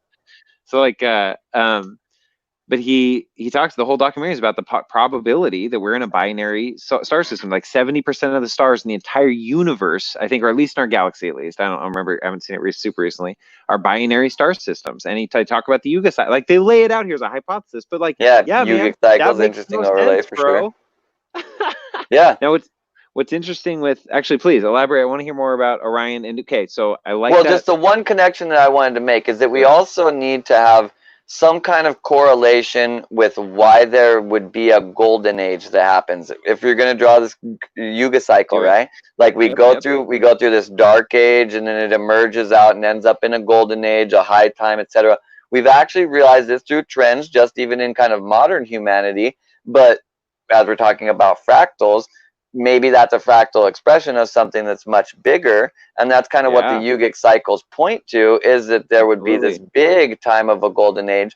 And a reason that it seems sensible to me is that if just like the Eta Carina thing, right? Like if you have these two stars, they're sharing energy. Like so, if another powered star comes into the same space as ours, the magnetic flux density, which is curiously measured in Teslas, okay. Yeah. So Yep. when that other one comes into range of our magnetosphere, their magnetospheres are going to interact, and that's going to increase magnetic flux density in the shared space. If that Yep. comes close enough, magnetic flux density would increase massively on the planet. That might lead to like conscious awakenings or other types of experiences that we don't Ooh. understand. But then Yep. also that could potentially change the weight of things, because there's another big hole in history's theories with the idea of the dinosaurs, in the sense that like a brontosaurus would have had to have like an enormously ridiculous blood pressure in order to get enough oxygen to its brain to keep operating, to even like eat from a tree. Yep. You know what I mean? Yep. So, but the way that all of those things could potentially be resolved is if for some reason another star came into nearby area, shared its magnetic field with us, and thus our magnetic flux density massively increased. And it's potential that like the axial tilt of the Earth is simply because like it came in, and when it leaves, it kind of drags the Earth with it. Perhaps why didn't the other planets get dragged? I don't know. Maybe tons of holes in that theory. I don't know. These are just like musings about what Totally. this could happen, like other places Okay, where this could possibly answer questions. Let me pause again. Up until the last thing you said about possibly the reason why they're dragged behind, only because I personally haven't thought that through or can't pull any evidences to my mind off the beginning. So I would agree that's amusing, but that's a cool way to think about it. Up until then, though, everything I would say is fact, fact, fact, fact, fact. Like that, I'm with you, man. We're gonna be friends for a long time. Everything you laid out, like, yep. Yeah, I mean, but I the only place I would disagree is like fact. I don't know that they're fact. I mean, they sound very fucking plausible, super Right. plausible. And another weird thing, like with the Yugas, the most curious thing to me is that like the people of the Indus Valley called it a Yuga. The Dogon people, I believe, called it a Yuga as well, or maybe it was the Aborigines. One of the either the Aborigines of Australia or the Dogon people of like Mali, Africa area also called it a Yuga, and then Native American cultures also called it a Yuga. This is why do they have the same word? Right. Why? Like they're totally different dialects, you know, like the places that are up in like Washington, they would have used the word Yuga, and they also are naming places like Klickitat Reservoir. That's nothing like Yuga. So why are they using the same word? And the people in like the Malian people, the Dogon people, they don't speak those kinds of dialects, really, either. Right. The Aborigines don't speak the same kind of dialect either. And Aborigines, like, now here's a crazy bunch of people that haven't been explored enough in most conscious culture. The whole idea of like holokinetics and the stuff that they do with the dream time, like all of this stuff is actually probably like the best overlay. I can't actually see what that is. Let me alt tab over here. What is that? All right. That's the book I was talking about the other night. The guy shunned. Oh, the shunned one. History. He taught. History. Okay. Yeah. Of Aborigine people. Yeah. Everything you're talking about. Yeah, dude, they do like some of the coolest shit. And I think all of their Dreamtime ship is shit, like going back to the Monroe Institute, is like a direct carryover. They're finding ways to basically get like deeper levels of focus in their sleep through like lucid sleeping, basically. Okay, we pull up in the background, have playing. If he does a video that includes Arcturus or Arcturian, I'd be really curious, because if I have one thing that's resonated with me, it's been one primary thing, and I was thinking about it. So let's say you want to zoom in on Arcturus? Is that what you're trying to do here? Or that'd be a good thing to have up anyways for tomorrow's. Yeah, totally, man. You know, I went to sleep last night. This is a cool thing that I did, and maybe other people, if they happen to get to 3 hours into a video, they would like cool things like this.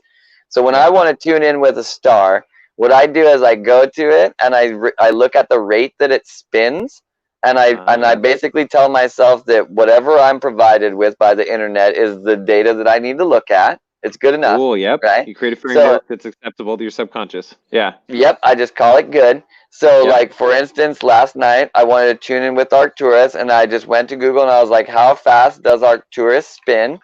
Right? Yeah. And so it was, is that actually what I searched for? I don't remember exactly what I searched for. I'm searching it right now. Keep going. I don't remember. I might have said, like, what speed?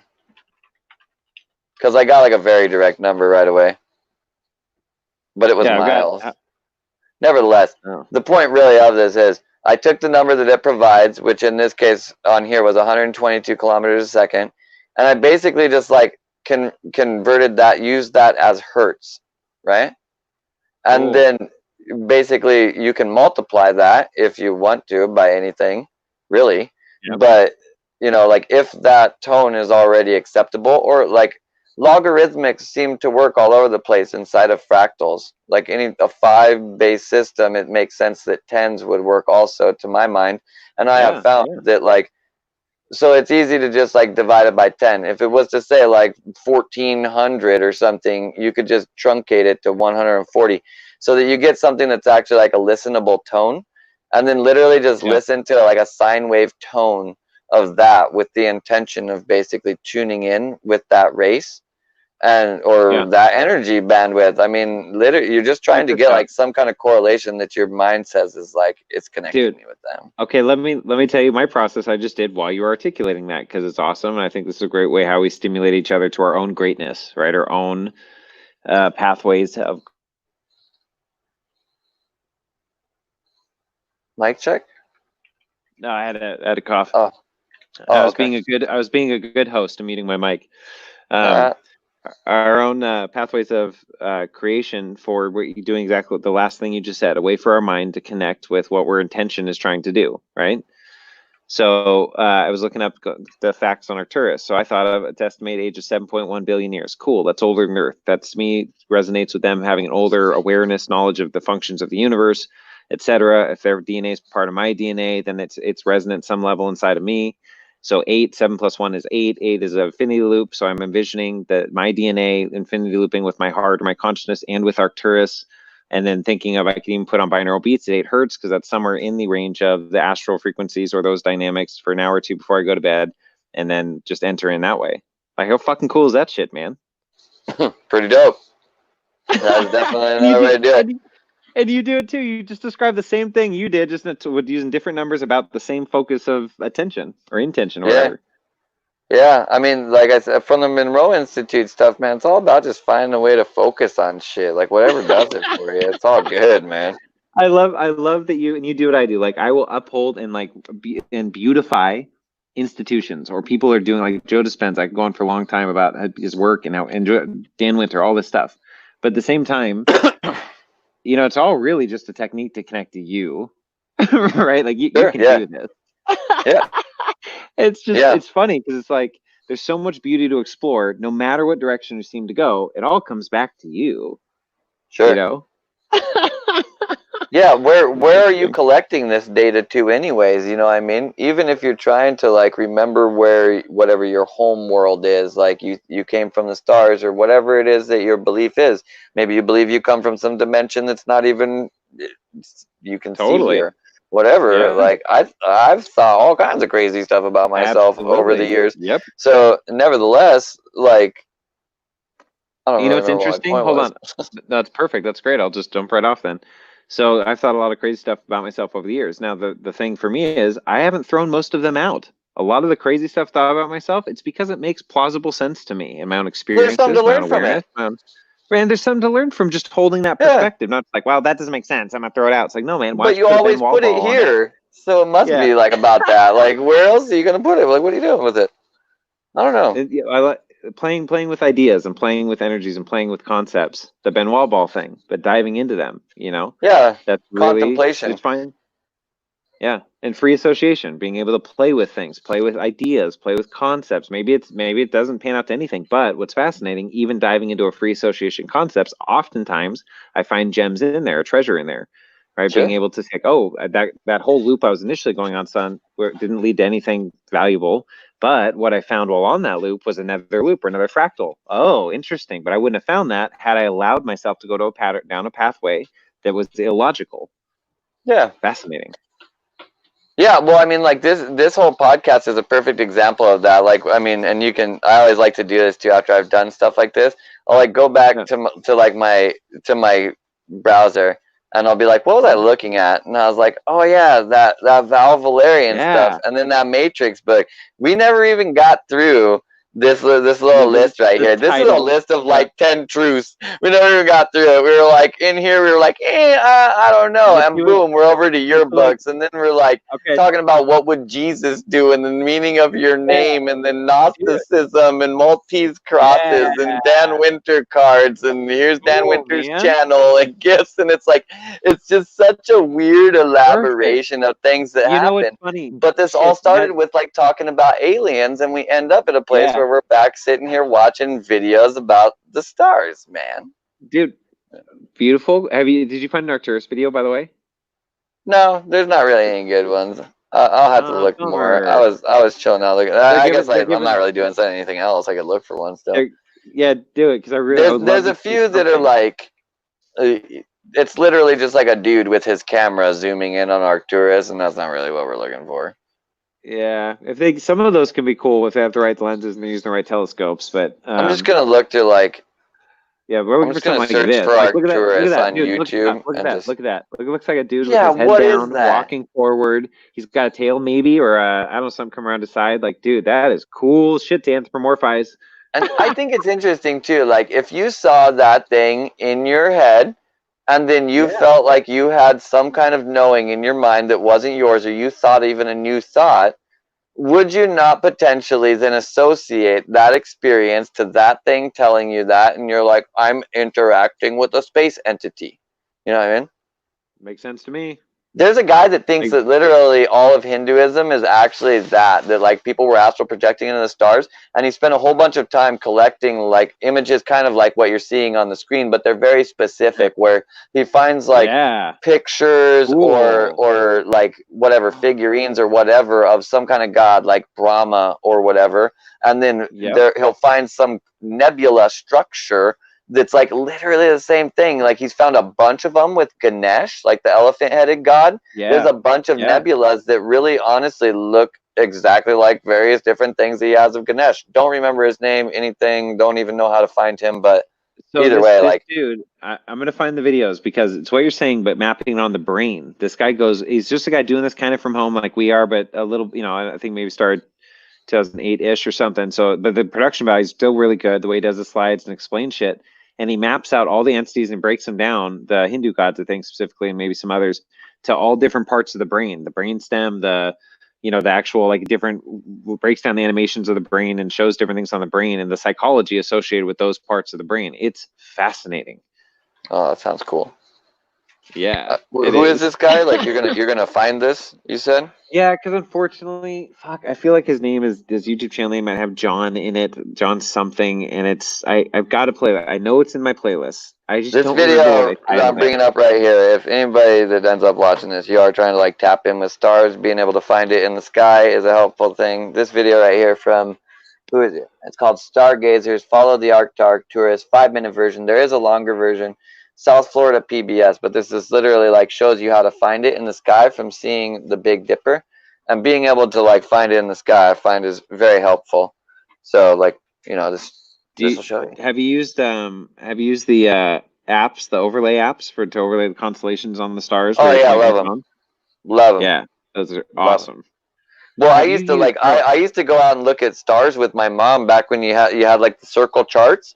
That you had to like set it all to the right date and time and all this shit, and then like hold it up in the sky and just like map it over with your mind. So like the modern day apps are like a godsend to me, because I'm just like, I just put it up there and it's literally like got a crab in the sky. I'm like, oh, it's Cancer. Dude, no doubt. Absolutely, man. I'm going through all my playlists here, because I think I'll find it. I did send it to a couple people this summer, and me and Nate watched some of the videos again. Because I've been through the series, they're just, and it's something that actually, I think based you and I are similar minded to. It's something I'd actually really like to memorize and know a lot better, because it connects everything from the gods and the archetypes to actual physiological connections to your psyche. What does that specifically? These videos, the way he breaks down the ones that you're finding. Yeah, super cool. One thing I think is interesting about Arcturus, and why I think it's probably prominent to people, even if it's not a star system that people are from, is this correlation to the Big Dipper right there. With it pointing like that, realize like the Big Dipper, the Little Dipper, and then I think is Hydra or something like that, are the three constellations that in the northern hemisphere stay in the sky all the time, which means that Arcturus and Spica are in the sky almost all the time in the northern Oh, I didn't hemisphere know that. because of their close relation. So even, I mean, like if you're talking about getting pumped with energies, we've been getting pumped with Arcturus and Spica energy for a long time. And I mean, like, Arcturus is no little guy. Yeah, Look at that. Look at it in comparison to the size of the sun. Like, the sun is nothing in yeah, comparison to the size of Arcturus. You know what I mean? So, and it's yeah, not really like that far away. 37 light years, like that's not that much, really. Like yeah. if you could Well, if you could travel at the speed of light or even 1 mile slower, you could get there in the rest of your life. You could choose whoa, to look. It says 109 Earths wide. 109 has been a number for me for the last 12 months. Like really, literally not 108 because that's 25 a human suns number. wide on Arcturus, dude. Dude, that is insane. 109, why See is that? this a number for you? Well, 109 has been, I think it's, her putting my info out there, not really, 'cause who knows what else it says, but like the number at the end of one of my passwords is 109. I think one was 106, but that's been a number two, but 109, not 108, which equals 9, and a lot of the traditions and the beads and the, all the chanting and all that stuff. It's been Yeah, also 109. That's sure. fascinating. The Arcturus is 109 suns wide or something, No, or the Earths sun wide. is I don't know what it was. 109 Earths wide, and Arcturus is 25 suns wide. Oh, I wonder if you got that number wrong. If the sun, I thought the sun was 108 Earths wide based on the other videos I've seen. That's interesting, but that's fun. Well, either way. So here's that's interesting. So even if I got the factual information wrong, I thought that applied to Arcturus. It Estimates, doesn't matter. dude. Numbers. Look, All this estimates. guy happened to put up a video. Let's say it's the wrong number. Doesn't matter to me. That was the fucking right number to associate with Arcturus. What a random coincidence that was possibly a factual error, but stimulated Sure. something in my own tuition. You know, Yeah. Well, I awesome. mean, and like I was just saying, estimates, dude. Like 108 is so Yeah. damn close to 109. No It's kidding, so especially at weird those that we levels. like, Come on, man. Well, it's yeah. because it's code. What It's code. Gematria, like the way they do. Why we still have the UK system? It's absurd. The most efficient system is 100? decimal. Give me a break. I Yeah. did a lot of woodworking, and if everything was decimal, I would have done way better at woodworking. Everything Yeah. fractions and decimals and like it's based on the measurements of the like the Roman cubits, since they're not Roman cubit, the Egyptian cubits. There's like 20 Uh-huh. three or I don't know. There's a bunch of different sacred measurements that are some kind of fractal antenna measurement, and they would do Yeah. it in lengths of that, the actual yard, and it's like 23 inches. There's a really good website that breaks it down, but I'm trying to find this playlist. Yeah, if you find the playlist, you should just add the playlist to our channel too. Yeah, well, no, I You made know. the playlist.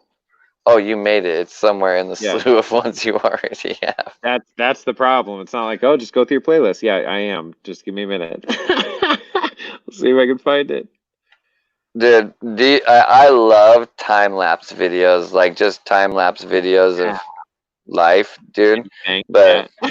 this one looks like it's gonna be pretty dang. It just came up. It's a time-lapse of like the Atacama Desert in Chile, Okay, but then it cool. goes to the night and it looks like it's got good stars. Oh, look at it. Cool. Dude, I've got a green laser pointer, and it paints Yeah, a beam of light from the tip of the laser pointer to the stars. dang. It's $10 on eBay, bro. I've given them away. I have 2 or 3 of them right now. Blue and red Stephen will work Greer, too, they but use might that as well. stuff to like. That's part Oh, of I his know. thing to like direct the ETs in. I They also use got laser pointers like that.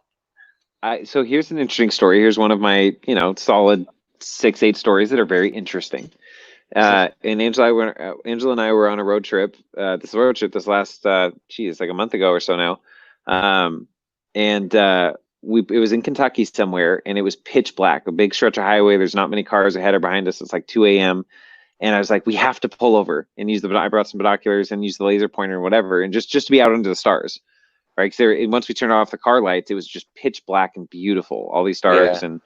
and so we're just looking around things and saw, you see.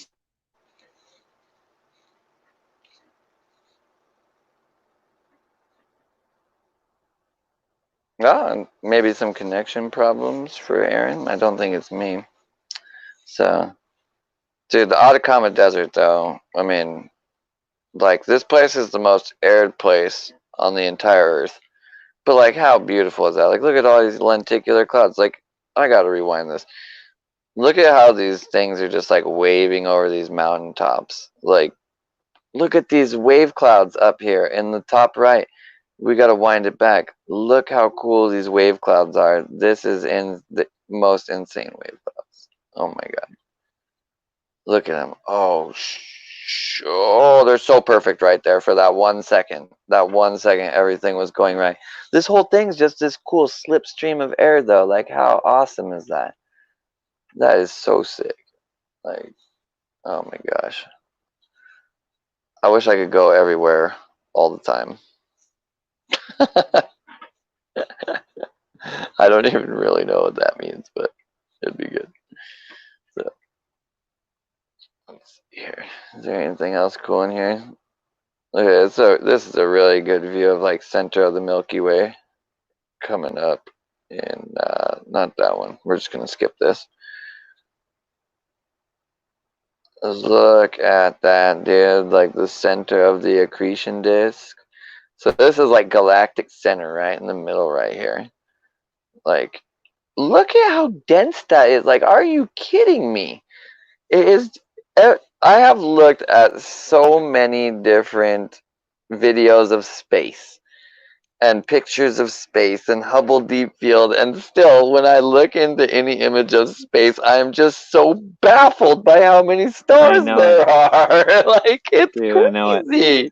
And so that number is in, like, what is your estimate on how many stars there are? Like, you don't even know how to say a number for that. You don't even know how to say a number for that.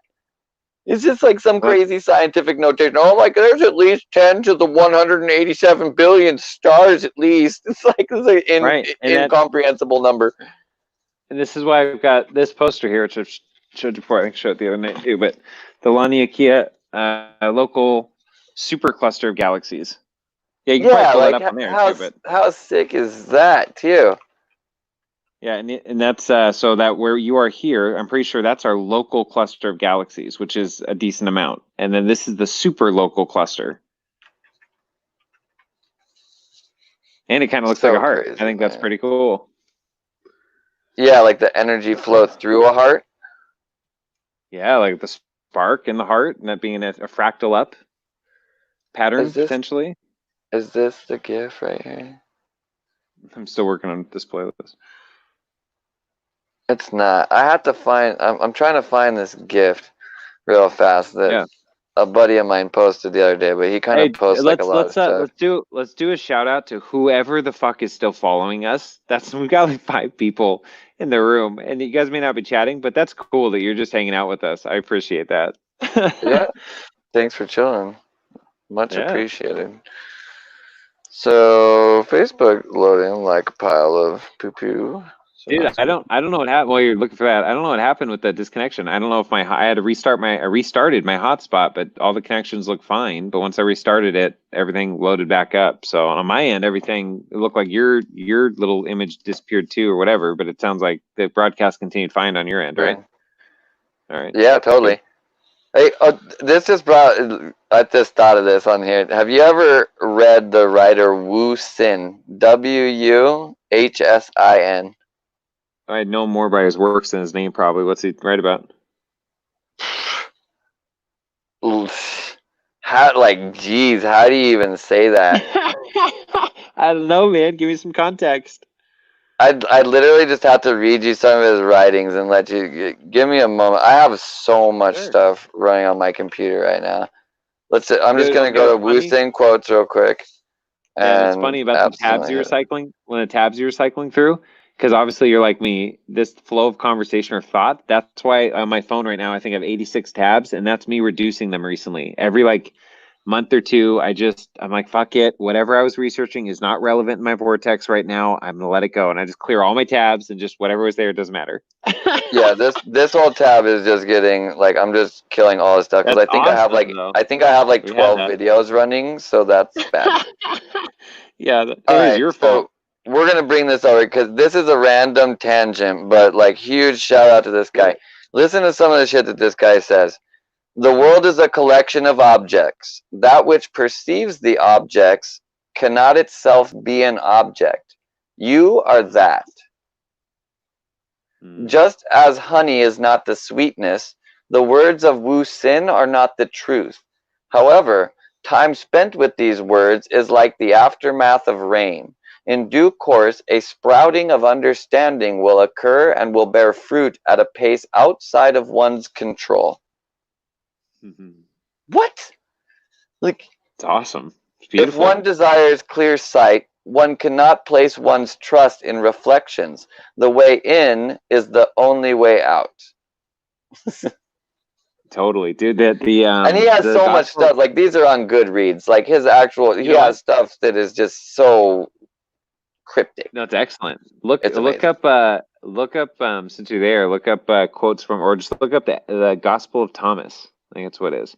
Because I think he starts by saying, like, if you can understand these 50 statements or whatever number it is, then you'll understand like everything. Like, this is if you can interpret these parables, basically. And as I've gone through them in layers, like when I learn new things or make my own interconnections or whatever, I'm like, holy shit, that's really profound. You know, like in that's multi-layered and whatever. Yeah, I'm looking at it right now.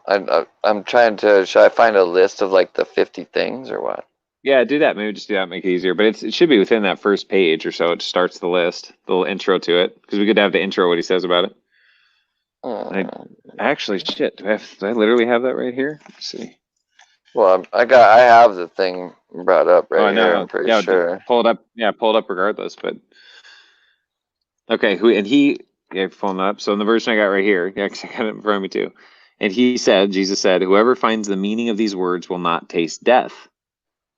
Right, and then goes through some of these different sayings, and some are seem more churchy focused, but others, if you put just different layers and paradigms on it, there's a really interesting concept. So, like, the one who seeks should not cease seeking until he finds. Just number 1 or 2, verse 2.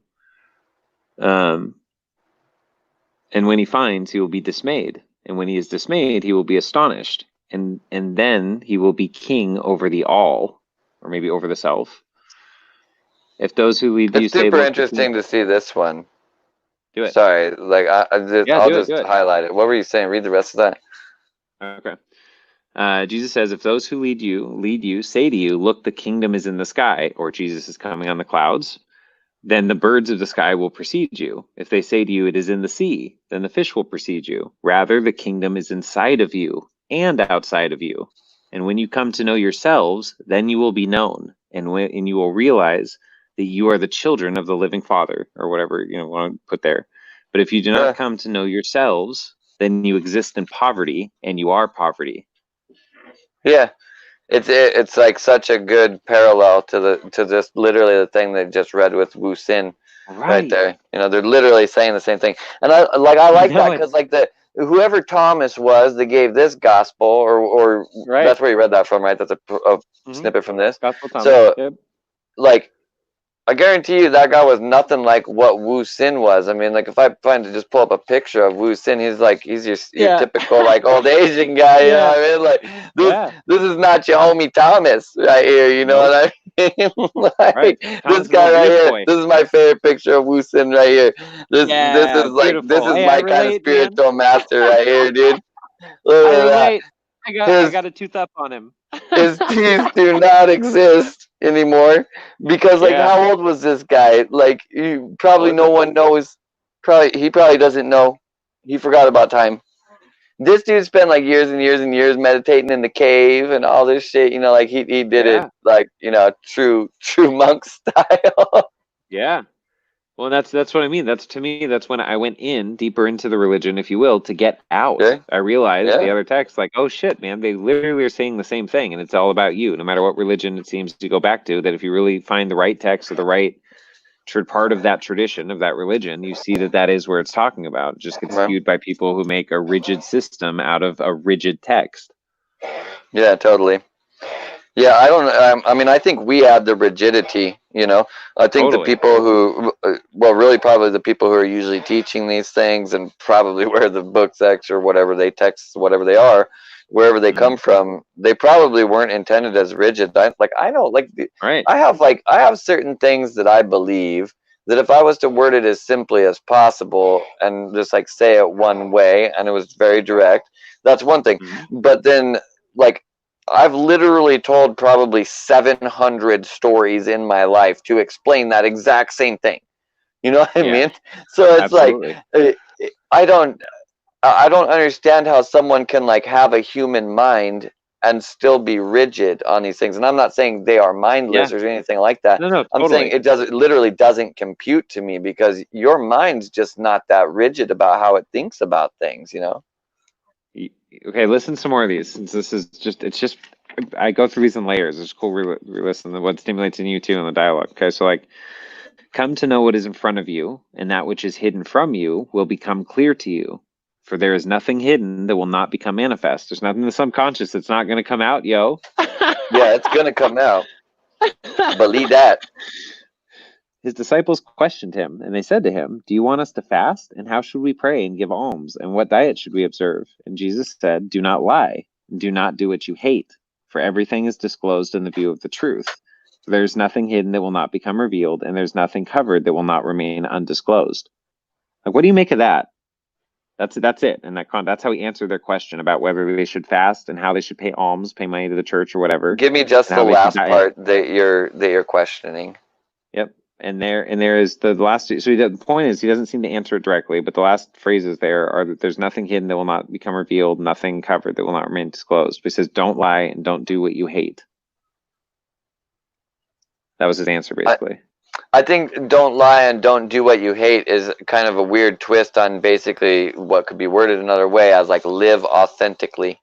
You know what I mean? Totally. Do actually Yeah. what you want to do. And he's trying to really say that live authentically, but if he just said Yeah. one or the other, it wouldn't really Right. cover the authenticity. And if he just said authentically, it might not get both. You know what I mean? Absolutely. Listen to this one. This is verse 18, I think, on this one anyway. A disciple said to Jesus, "Tell us how our end will be." Jesus said, "Have you already discovered the beginning that you are now asking about the end? For where the beginning is, there the end will be too. Blessed is he who will stand at the beginning, and he will know the end, and he will not taste death." And what I have written there is retroactive causation.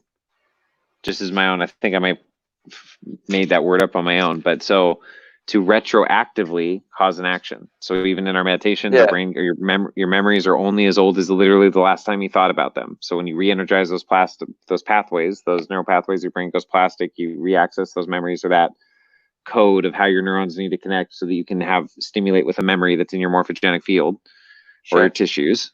And then, oh man, that was such a good train of thought. Help me chart. The causation. Retroactive causation. Okay, so then when we bring up a memory and add new layers of information to that memory, such as, like, okay, so I guess here's a more late night personal history. So when I was molested when I was 12, and it was a memory I dissociated from because I didn't know what to do with it, from a neighbor who was a baseball coach, and 5 years, 6 years later, he ended up being on the news because he was found out he was a pedophile. He molested a boy that was like about my age when I was 12, 13 on the baseball team. It happened to his older brother, who was my age. And when he found out that that happened, they went and told their parents. It went to the news. Long story short, we went through a trial. I joined them. They're asking other people to come forward. There's more to the story. We could probably, since we have so many videos we're doing, probably do it. There's a really beautiful story that breaks down in a lot of facets within it. Someday you'll get to hear it. Yeah, probably. So like over a year and a half, we went to trial, and long story short, it was the first time that a pedophile had ever pled guilty as charged in the state of Wow, really? Washington. Oh, Yeah, wow. and so, and I've thought about I was told that then, right? And I've called and talked to the attorney over the years and the head detective, who became like a second mom to me. Dude, the head detective was so sweet. I mean, she's like literally like someone you would not want to fuck with. I don't know how tall she is. She's skinny, maybe 110 pounds, but she's almost got that crazy eye going. And she's been in the special victims unit for a long time. Like she's pretty like hard and badass human being. And with this dynamic, she was the head on our case, and we just connected. And she would like, when the last day of after it all settled, I brought her a bunch of flowers to her office just to say thank you. Right? Hmm. She said she wasn't there, so we dropped them off. They left them on our desk, whatever. She said that she called and she was crying. She said that when she got in the office, she just burst into tears. No one's ever thanked her for her job, doing her job before, you know. And Hmm. anyway, I've kept up with her over the years, and the attorney, I'm like, was that I remember being told that was like a precedent-setting case in Washington that the first time he pled guilty, and I said, is that true? And the attorney's like, oh yeah, which he would know, right? It's on his fucking ticker board of resume. Right. He's like, Yeah. yep, that was true. And so shit, what was the memories? Okay, so I've done a lot of through the Christian paradigm. They had a lot of different psychological techniques, if you will. You can call them spiritual also, but meditative techniques, different just things. And one of the processes was going through every year of your life, and you on a piece of paper you jot down a significant, just first kind of memory that comes to your mind from that year of your life, whatever you can remember, or significant ones. And the point is that the year of your trauma, you're remembering that too, but you create a linear timeline of your life of event through emotional events, right? There's some kind of cellular emotional resonance with the event you wrote down. And then you go back into a visualization of the memory of the trauma, and you picture, so based on this paradigm, that the Bible says that Jesus is always with you. He'll never leave you or forsake you, that he's always been present. You may not have been aware of him. Hey, kind of like yourself, right? But this works in that from within that framework. And so they say, okay, now go back into that memory when you're able to walk through it in a way that it's not overwhelming for people or whatever. But I've always been someone willing to deal with things. So it hasn't been too hard for me to go into memories because I see the value in bringing light and awareness to that part of my life. And so going into the memory and then seeing, okay, so where was Jesus in the memory? If we know quantumly outside of time, he's always with us. We just didn't perceive him in that moment when this terrible thing happened. People are like, where's God? Why did that happen? Well, if he's always with us, where was he? And I saw him in the room, and he came and sat next to me on the bed, and he was crying with me over what happened. It was massively healing, Yeah. And then you walk through this linear event of timelines to kind of like anchor in this new memory into your cellular memory, so that when you come out of the state in this time, you've just created these loops for your subconscious or whatever to actually ingrain a new emotion to an old memory. So therefore, you're retroactively causing a new experience in your body from this point forward, but it goes back and clears the original memory. Or clears the trauma from the original memory without having to lose the memory or dissociate from the memory. Huh. I was playing around with a thing recently called what I was referring to as like just purposeful amnesia. Just thinking about like the kind of like the power of forgetting about something. You know what I mean? And this is an interesting take on that power of forgetting about something, basically. Yeah.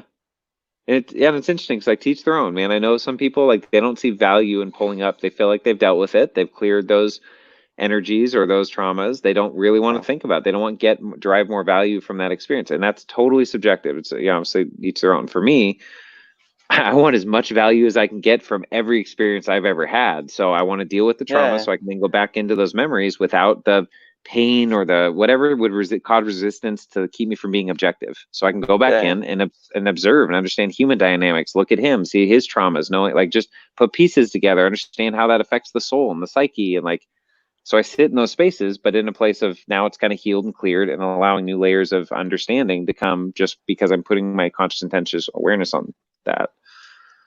Yeah, for sure. There's a person who we'll probably have on the podcast at some point in time that she does these like hypnosis therapy. That's all about, she calls it collapsing frames. That is really about like walking through the memories of really basically your whole life over and over and over again, and just like well, pretty much functionally hypnotically letting go of the trauma that's there. But it's all like letting go through basically reliving it through visualization with hypnotic suggestion to approach the situation in a different way and release it easily. Beautiful. And see, that's where, like, to me, there's a million ways to get to wherever you want to get in your internal disposition. Not even a million, that's too small a number, right? It's literally infinite. And there's some techniques that like work effectively and for someone, and they took the initiative to create a framework to share with others. It works for them. Great. Like, awesome. There should be millions of the self-help things, and there are. So that's why there's enough of a interconnection in the world now that you can just be you and do your thing, and you'll draw your tribe, if you will. That'll just happen naturally. Great. Yeah, well, going back to that beautiful picture, by the way. Was that Jupiter? The new pictures of Jupiter?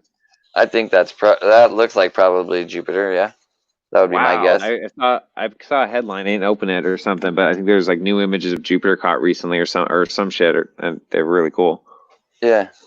Do I That last remember? Do thing you you were remember? saying before the images, Okay. it was, goes right in line with the thing that you were asking about the last thing from the Gospel of Thomas, with where we got to like the idea of living authentically. Don't do things you hate, or I don't remember exactly Yeah, how yeah, it yeah. worded it, Whatever it was. Totally. I but think that's it's exactly what it was. really that same thing. It's just flipped on another side. Like you really have to follow the thing that you want, otherwise, like you're gonna go the Yeah. wrong way on a whole bunch of different layers, really. Right. It's interesting on planning a direction for your life, I guess. So I explained this. I don't remember the original context, so I'll just elaborate it here. But like, there's a set of value systems. I'll have to try this out on a whiteboard one day. I was toying with that this summer or in the last few months, drawing this out and toying with the concepts and creating paradigms. Difference between values or virtues, values, and goals, and being like tree in a tree root system. Hmm. And so, if virtues are the things that are the most established pillars in your life that guide at a subconscious, almost unconscious level, it's very deeply ingrained part of value for whatever that like expanding human consciousness. Some broader ones, but more specific ones, how you treat people, whatever that is for you, whatever. Some pretty solid virtues, and you can put words on like honor and these things. That's true, but that's going to be subjective to everyone's kind of definition, experience of honor. So whatever your values are, they're kind of core ingrained. A lot of that's programmed in from childhood by nurture. So we work on our own, we do our own work. Then you become pretty cleared. You choose your own virtue set as a human being, and you can be drastically different from someone else. Where like we were talking about the other day, where you're in a situation where you see someone get mugged, you realize that's not for your reality to respond to that, and you do your thing. Is that the wrong choice? Like I Sure. don't know. Can you judge that? They have their own value system. Whatever. So Right. I'm totally with you on that. So then virtue system, I guess. Value system also would be more loose. It's like ideas I've thought about, like being kind to people, for example. That was an idea up here above ground. Now it's something I do. I really value in my life. So it's been more of a virtue or so that was like a goal or something idea, and then turning into a value. So it becomes like I put it in the soil as a nutrient around my root system or something. And if I Hmm. continue to feed kindness, if kindness seems to continue to be a relevant paradigm for me, then I'll continue putting that nutrients into the soil. And over time, those would maybe become more ingrained or engrafted into the root system as a virtue as we structure and focusing our life on positive, but guided by those values. And that's going to be infinitely different for everybody. Okay, if you were to isolate in that system, like what is the definition of a virtue? How would Yeah. you define virtue in that system? And already anchored or pre-existing at this point, at whatever point in your life is, probably applies, a pre-existing core value system or a base program or a something that's pretty solidly rooted. So I don't know. Maybe I can find better words for that, but and then go ahead.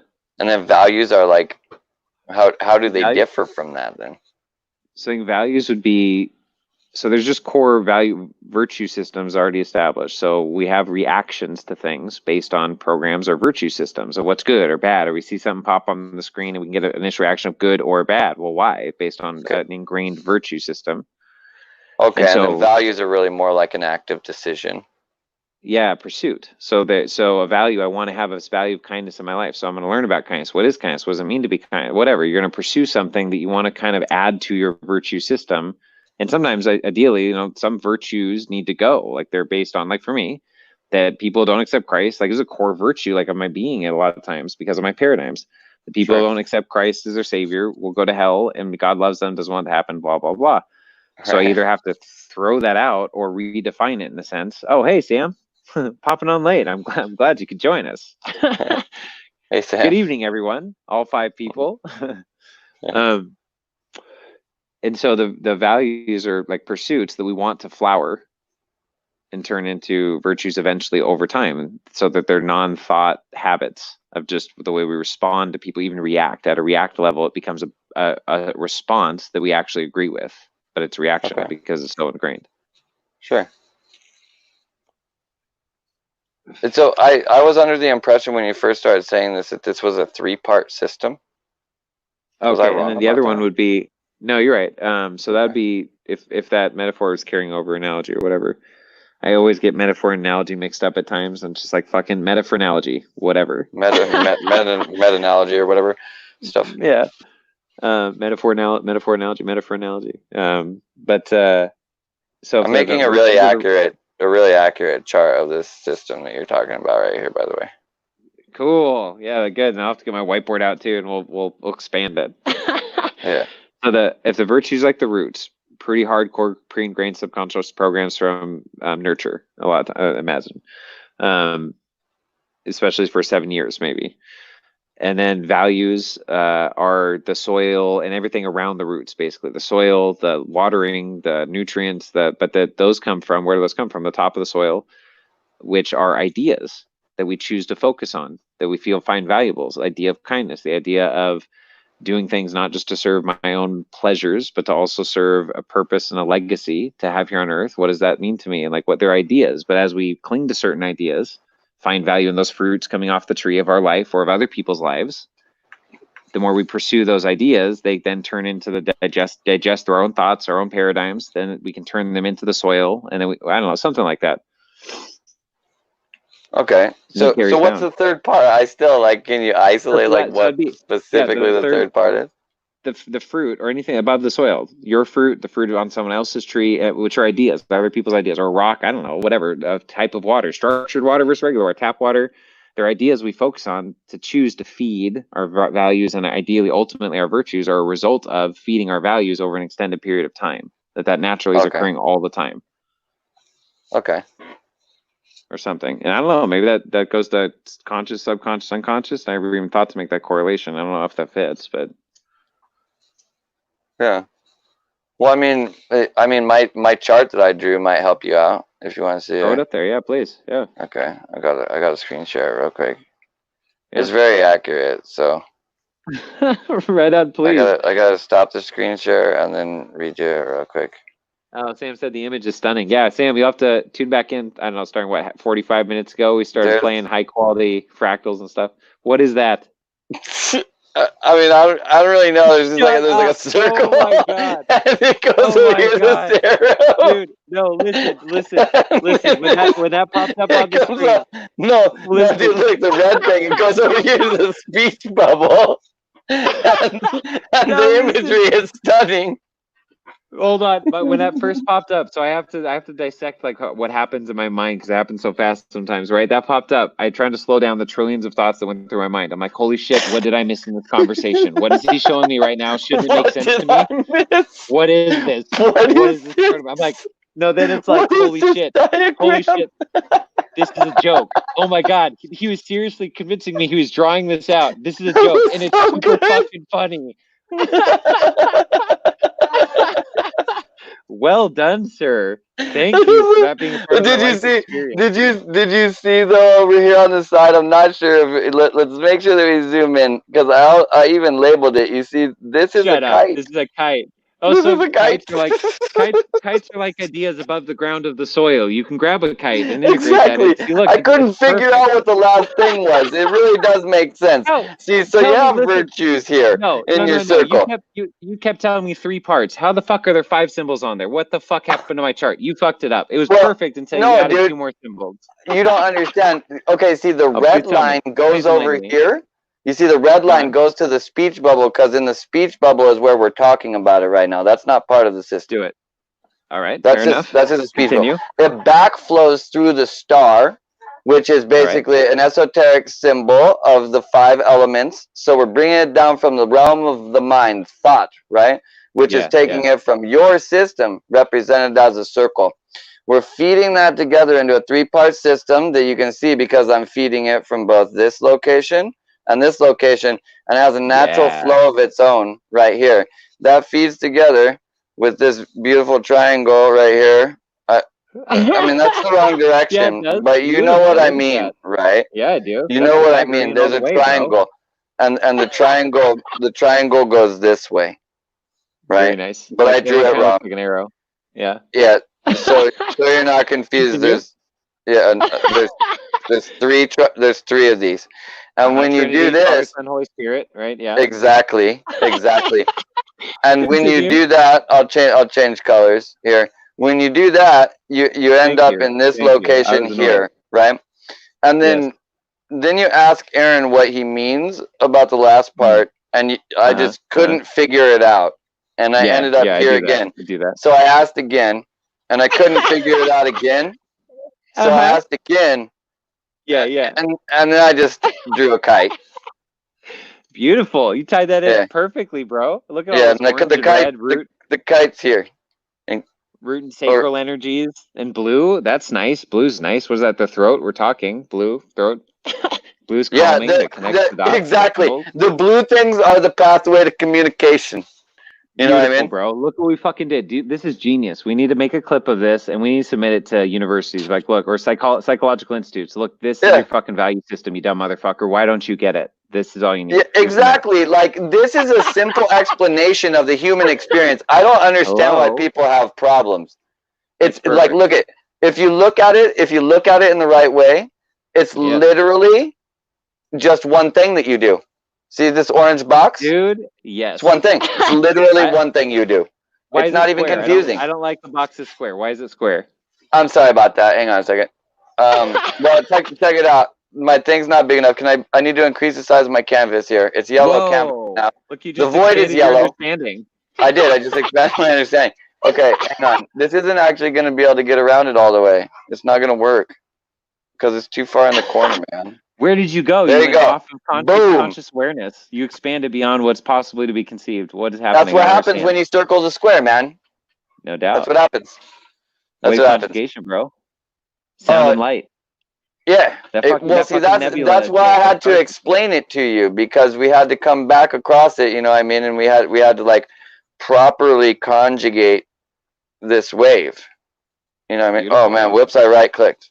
You don't want to right click when you're using Microsoft Paint. Oh, you can still the image.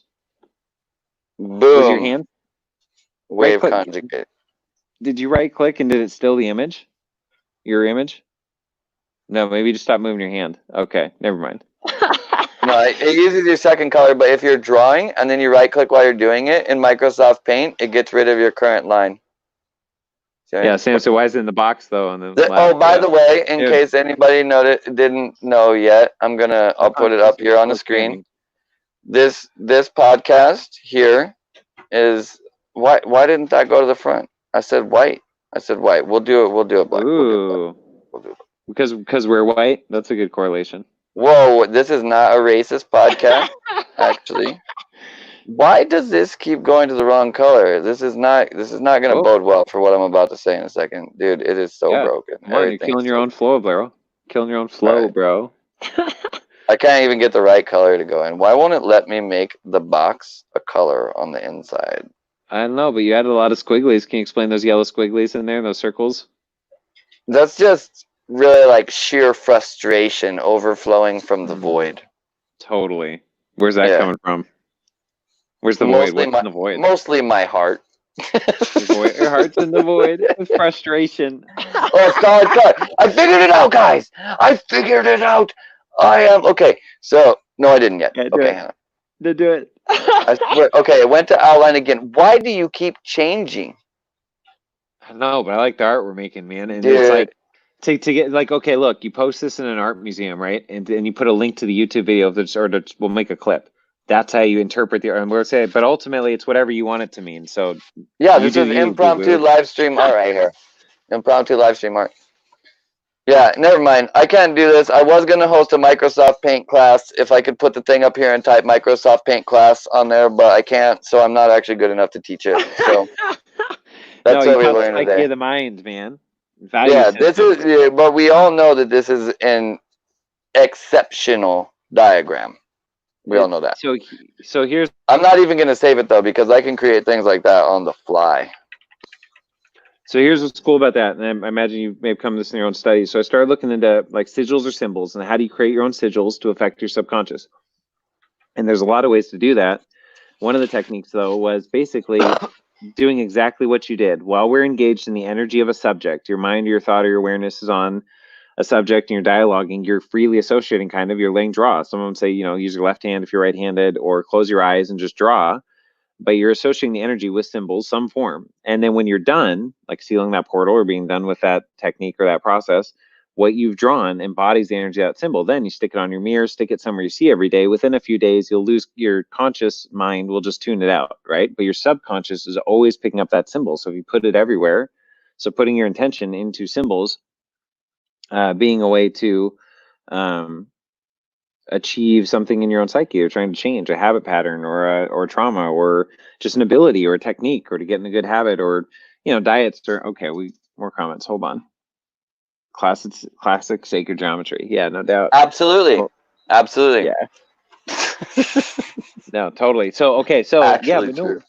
no, it is actually true. Like I want to I'm going to take a screenshot of that. I'll go back when the video's done and I'll print that out and put that on my wall or like next to me or here because we know what that's associated with and that'll just be present and just fall to the background.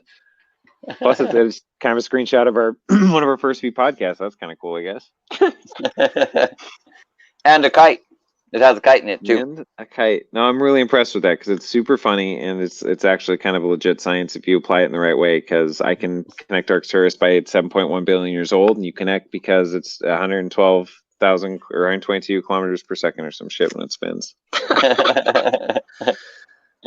Oh my gosh, that's crazy.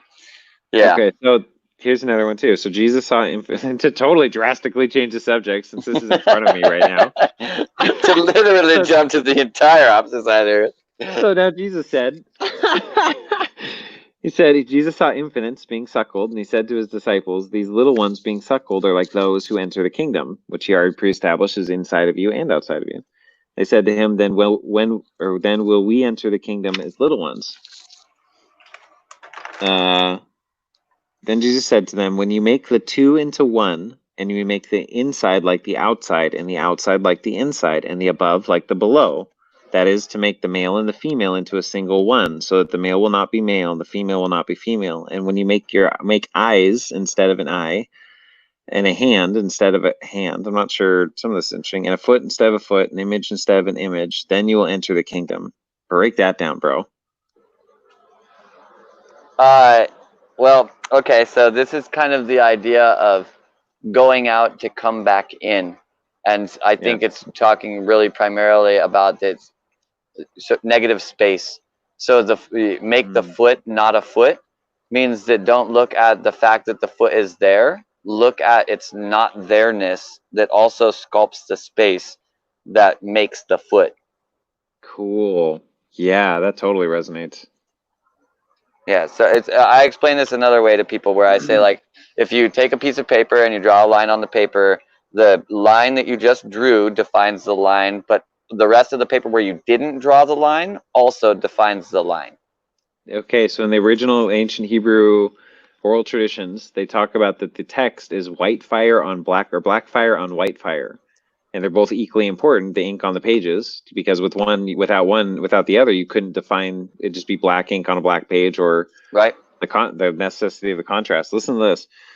And this is interesting. It's putting a spin on this. So, okay, well, let me start with this then. So my understanding quantum physics that when things amplify, they don't amplify. When two people get together, they don't amplify intention by 2. It's by 10. Everything is in tens. Now, in the ancient, yes. Yeah. So then in the ancient text, they talk about one man can put to flight 1,000, but 2, 10,000. And there's stuff in the Ayurvedic text like that too. They show these codes of quantum reality, right? And so this one says, though, this is coming at it from a different angle. This will be interesting to think about. I will choose you, 1 from 1,000 and 2 from 10,000, and they will stand as a single one. Not when 2 come together, you amplify 10,000. It says, I will choose you from 1,000 and 2 from 10,000, and then they will stand together as a single one. Yeah, dive into that shit, bro. As we watch these credits scroll. Father, Son, Holy Spirit. He's talking about logarithmic dimension here. Jesus was 1 in 1,000, but his mother and his father, the true father, we're talking God and we're talking Sophia, are 2 in 10,000 that came together to make a 1 in 1,000. And when they put them together and they work as one, you have the Holy Trinity, which is stronger than any of them could ever, their infinite power at that point. Okay, now, and off of that, what Jesus' main message was, even in the main text, but he elaborates more here so people can see it's about them.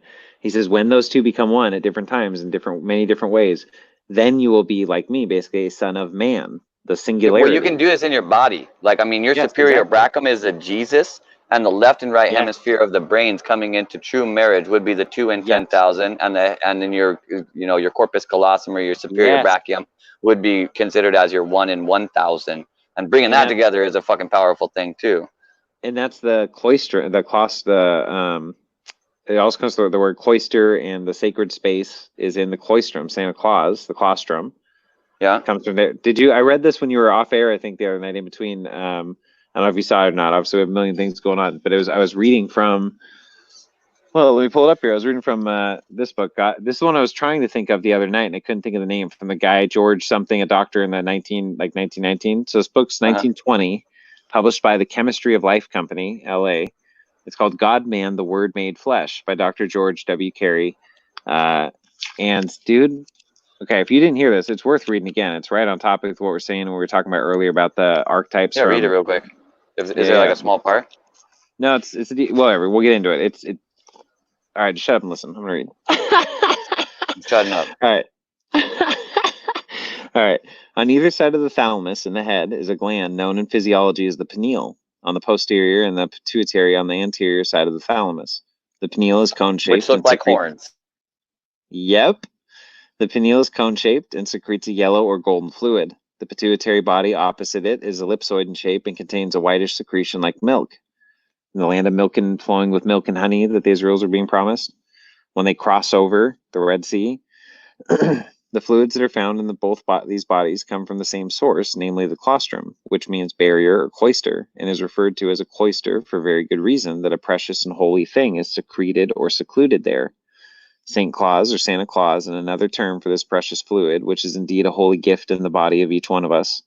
The precious fluid which flows down from the claustrum separates, part going into the pineal gland and part into the pituitary body, and these, being special laboratories of the head, differentiate the fluid from the claustrum, and it takes on the colors above mentioned, and in the pineal gland becomes yellow and has electric properties. The pituitary body, having the milk-like fluid, has magnetic properties.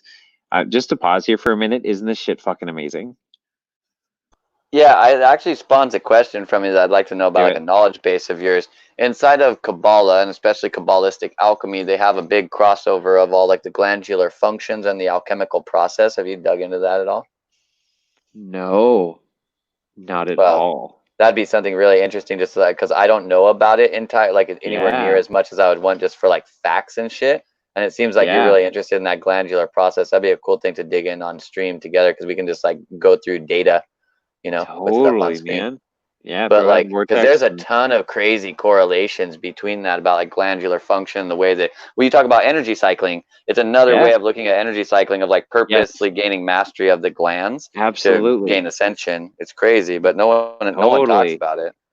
I'm with you. Well, we'll start talking about it, because that's, for me, is another, like, one of my things that I like, life goals, if you will, at this point. Just, I say that only as like, it's probably gonna be a few years before I piece together a functional model. I mean, at this point, I'm thinking, oh shit, it could be 6 months or a year. But the spirit, soul, body dynamics that I've talked to with you a little bit about, the soul coming through the heart, the spirit residing in cerebral spinal fluid, and what those, just the machinations of consciousness embodying the body. I'm really stoked to figure my own model out for that, over time, and with collaboration. I don't care. To me, it's just an idea and a framework. If other people fill it out and it happens to be right, or things need to be torn down or reframed, great. But like, it's a framework that seems to be filling out on, in a way that's really interesting to me. I mean, let's be real here. Other people don't really exist. Other people here? Other people, really. I mean, if we're really going to like expanding our understanding here, everything's actually unified. So you really, any interaction, whether you build a model with some group of people that you work with, or you save the world with some group of people, it's really just one thing saving itself. It's all just one thing. Yeah, totally. Right. So like, you heal you heal the world. Good night, Sam. Say good night, gents. When you heal the world, and then you realize you also are the world. All right, so hold on. So back to the text too. So these two glands, and what's nice about this, it gives the Christians, like, this beautiful for me, and myself included in a sense. I grew up that culturally. Are about to autoplay another video. Are you away from the computer? Oh, you got it. Okay. Are you AFK, bro? I'm back. It's the symbol set I grew up with, right? So to hear this from someone who's Christian, to break down the Christian text and connect it again to myself, is so awesome, because it's like, I see those layers of code in the text. To know that other people have seen that too is so affirming, and to know, like, this is 1920. How did they know this actual anatomical connection? It's so crazy. Yeah. like this is a weird tangent, so let's not go down it very far real quick.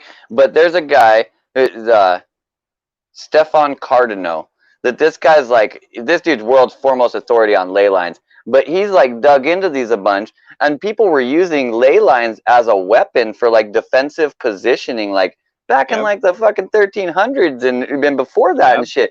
And like when I saw this, I was like, dude, this is crazy. Like these people were using it as like a military technology. Like it's so Yep. crazy to draw it straight back into what you were saying that like we had this kind of, there's so many kinds of knowledges it seemed like they were somewhere before. I mean 1920 Mhm. seems like a long time ago to me. Like I don't know when the hell that was, you know. It Totally. might as well be Yep. 50,000 years ago. It's the same thing to me. I wasn't alive. So Yep. like it's so crazy how much of this shit's back there. It's true, and that's what I mean when I found it expanded me out. I saw the the ways that I'm just actually logging into to our. Oh, there's only like a there's only 3 or 4 second delay between us and the YouTube live stream, huh? Yeah, it's pretty fast. Yeah. No doubt. Right on the Facebook's like 10 seconds, 10 or it can be longer actually. It can be quite a Yeah. while. We can Uh, set a longer delay on here if we want to, but there's really no reason if you want chat interaction. yeah, no, that's cool. No, I'm Which, glad. if It's anybody is not. still here watching this, then like we want chat interaction, talk all the time, please. It'd be great. Yeah, we'll have to keep pitching that. I think we might be like just about the only ones left here. But all right, so when we finish out this concept, we can maybe wrap up the video for tonight if we want. Sure.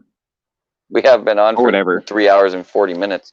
No shit, man. Maybe we'll make it close to 4. Let me finish up because there's another part here, and it's cool because I read this the other night, so the people, if some repeat whatever, they may have heard it, but it's cool to read again. All right, so these two glands are the male and female, the Joseph and the Mary of the physical body, and are the parents of the spiritual son born in the solar plexus of each human being, commencing about the age of 12. This yellow and white material, which is the milk and honey referred to in the Bible, the children of Israel have been given the promise of a return to this land flowing with milk and honey, at last reaches the solar plexus via the semilunar ganglia, which is that nervous system ganglia specifically, the Bethlehem of the physical body. In Hebrew, Bethlehem means house, Beth, and of bread, Lahaim. I am the bread of life, said the allegorical Jesus. In the solar plexus is a thimble-shaped depression, a cave, or a manger, and in this is deposited the psychophysical seed, or the holy child, born of this immaculate conception. This psychophysical seed is also called fish, as it has the odor of a fish, and is formed in the midst of the waters, the pure water. Jesus is a fish in the midst of the waters, St. Augustine. Before birth, the human fetus floats like a fish in the fluids by which it is surrounded. And as it is with the child formed on the generative plane, so it is with the spiritual child born in the solar plexus, the Bethlehem, the fractal down. Joseph and Mary, by furnishing the material for the spiritual child or up or whatever, spiritual child, which has to redeem the child or body formed in generation, paid the symbolic redemption money. I think it's in the Holy Ghost is breath, the breath descending from the pneumogastric nerve into the solar center, enters the manger where Joseph and Mary are, and where Jesus, the seed, literally is conceived by the Holy Ghost in that dynamic. Isn't that fucking crazy? That is fucking crazy. So we really got to dig into this stuff because there's got to be like something to it. And I've dealt with a lot of people that, well, like they have glandular problems, you know what I mean? And there's not, there would be really cool to have kind of some functional esoteric system to plug right in and be like, oh, we can totally deal with that problem. I know you got a pituitary problem. It's this, that, the other thing. We need this and that and deep, dop, doop, and you're good. They're totally out there, man. They're like, they There really is, are. There's crossover on some of the, like you've heard of the Sigil de Amet before? Elaborate. Well, I'll put it up here. It's been used for a lot of different things, but it's kind of generally used, well, one of the things it's primarily been used for is a cryptography key, but it was used all over inside of Kabbalah. Some of them that I have seen, though. Hold on, can you tie that into the question? Otherwise, let's put a pin in that. There's somebody actually talking in the chat here. Oh no, this is totally about that. It's just like some of those seals show a bunch of these like kind of correlations between the glands and between metals and all kinds of shit like this. And so there has to be like some very logical correlation that can possibly be drawn from it. So I'm interested in that. Totally. So, Vishwendra asked, man, can you elaborate more on telepathy? I mean, yeah, I mean, I have lots to talk about on telepathy, really. Like, telepathy is probably one of the things I would say I'm most interested in a certain way. But really, it all, again, like the Oh, Zach disappeared. conjugation and these kinds of There he is. wave conjugation spaces, 0 points. You're gonna have to. You cut out for. You were gone for a second, so start back over. Am I good now? I don't know why I was gone. You popped out for a few seconds, and you came right back on in the middle of the word wave conjugate. So you got to start over. Let's start over entirely. Anyways, telepathy, like, I'm very interested in it. I've been looking at it for a really long time. From what I've personally come to, it's really centers around this phase conjugation. Again, when we operate these zero wave mechanics, or entanglement in this case, properly, there seems to be engagement between bodies that is what you would call faster than light, or doesn't really need some type of sensory operation in order to be perceived. So it's really just like energy to energy direct transmission in a certain way, but really the functional way that happens on the basis of science is by functionally entangling particles inside of the minds of two people, and as a byproduct of that, they start to share thoughts, emotions, experiences, etc. Telepathy is a lot of times really kind of Terence McKenna put it really good. Telepathy is not the ability to have somebody else hear your thoughts. It's the way that he worded it was, telepathy is the ability for me to actually see what you mean, so that like I feel your experience. Wow. I everything like that. Like I'm actually experiencing your experience. And in certain ways, we see this already normally happen. Like it's very common that we hear something like a mother who's in New York, her child is in California, and he suffers some kind of accident, and she knows without any reason that she should know. This is already showing us like a deeper layer function of telepathy, and it makes sense that we would have a natural entanglement there, just because either the amount of time they've spent together, the amount of similarities that they have because of environment, or the fact that he was literally created inside of this thing. We probably have some kind of entanglement with our parents because we're actually made from our parents. So that's like all of these things, understanding wave conjugation and the function of entanglement basically inside of that really does a lot, and how to build this in your life and build this in your relationship, which is which it is a very functional thing that you can build. There's a ton of different ways to do it, really, to like simplify it. It's interact with them a whole bunch, share the exact same things, listen to music at the same time, watch the same shows, talk about the same things, spend time in physical contact, spend time in the same physical spaces, not necessarily in physical contact. The list goes on and on and on and on. I've identified literally thousands of these things. I use this all over in the work that I do. Like, my work that I do as a business, I would not even be able to do it without quantum entanglement as a byproduct of purposeful wave conjugation. I actually get my clients to engage with things with me where they share information in certain ways, or we share types of music, or I tell them to do kinds of chants that I do, or we meditate with the same visualizations, all these kinds of things to actually bring their mind in conjugation with mine. So instead of me logically trying to parse all of their problems, a lot of the time I just literally just like talk about the thing that it seems like the right thing to talk about, and it is exactly the thing that they need to talk about. This is not by like mistake or coincidence, though. It's by purposeful 100%. Generation of conjugate spaces. So 100%. That's really basically my thing on telepathy. If you like, telepathy is definitely a thing that can be learned, it can be taught. Maintaining conjugations and entanglements with other people is something that requires a lot of work. And with the current state of consciousness, given that we are like a type 0.5 civilization, the standard individual is not actually maintaining focus of their consciousness really for shit. Like, it's terrible. The best people with consciousness on the planet are actually terrible in terms of what is capable with it. If we're able to actually really do the right things with it, this is totally like it's a thing that can just be all the time. You can go beyond that. If you believe the work of Stephen Greer, again, tapping into the Monroe Institute, CIA papers on this and shit, that's why I call on it. For every reason that a person would ever want to believe anything, it has all those reasons there. Like he'll tell you that like there's like he literally has a video that's really new where he says like that Elon Musk guy, he's wasting his time because honestly this whole idea that you could turn on your computer with your mind, we had that in like 1965. So because it's consciousness, everything is consciousness and everything has a conscious connection. Like, well, I was talking before about like the whole like LSD computers understand yourself as computers.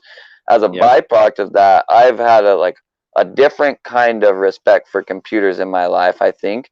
And as really, especially as the internet emerged, more so than just like typing stuff into my computer and the tactile input that you do with the mouse and other peripherals that are provided, I've actually tried to communicate with my computer with my mind and sculpt it to do the things that I want it to do for me and work the ways that I want it to work and things like that. And I've seen massive amounts of effects out of this. Like you could not possibly convince me this doesn't work in my reality. No doubt. It's impossible. Absolutely. Just because you would never put in enough time. You know what I mean? You'd need to provide me with like 150,000 pieces of evidence that refuted what I had already seen in order to just equalize it. So it's impossible at this point in time. But it makes sense though, because a computer is really carrying like really perturbable data.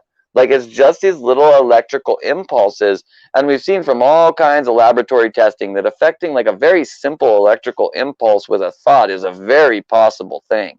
So I work with a lot of intuitive people too that are like, for lack of a better word, witches, and a lot of times they have uncontrolled things, and one of the things that comes up a bunch is basically them like sapping their devices of energy or causing their devices to do really weird things and shit like this. And this is all a byproduct of the fact they have really decoherent, wobbly energy, and they're not really interfacing with their device properly. But you can get more out of your device just by consciously interfacing with it properly. And the limits of that, I don't think we even know what those are at this point. I agree 100%. Soapbox on that one.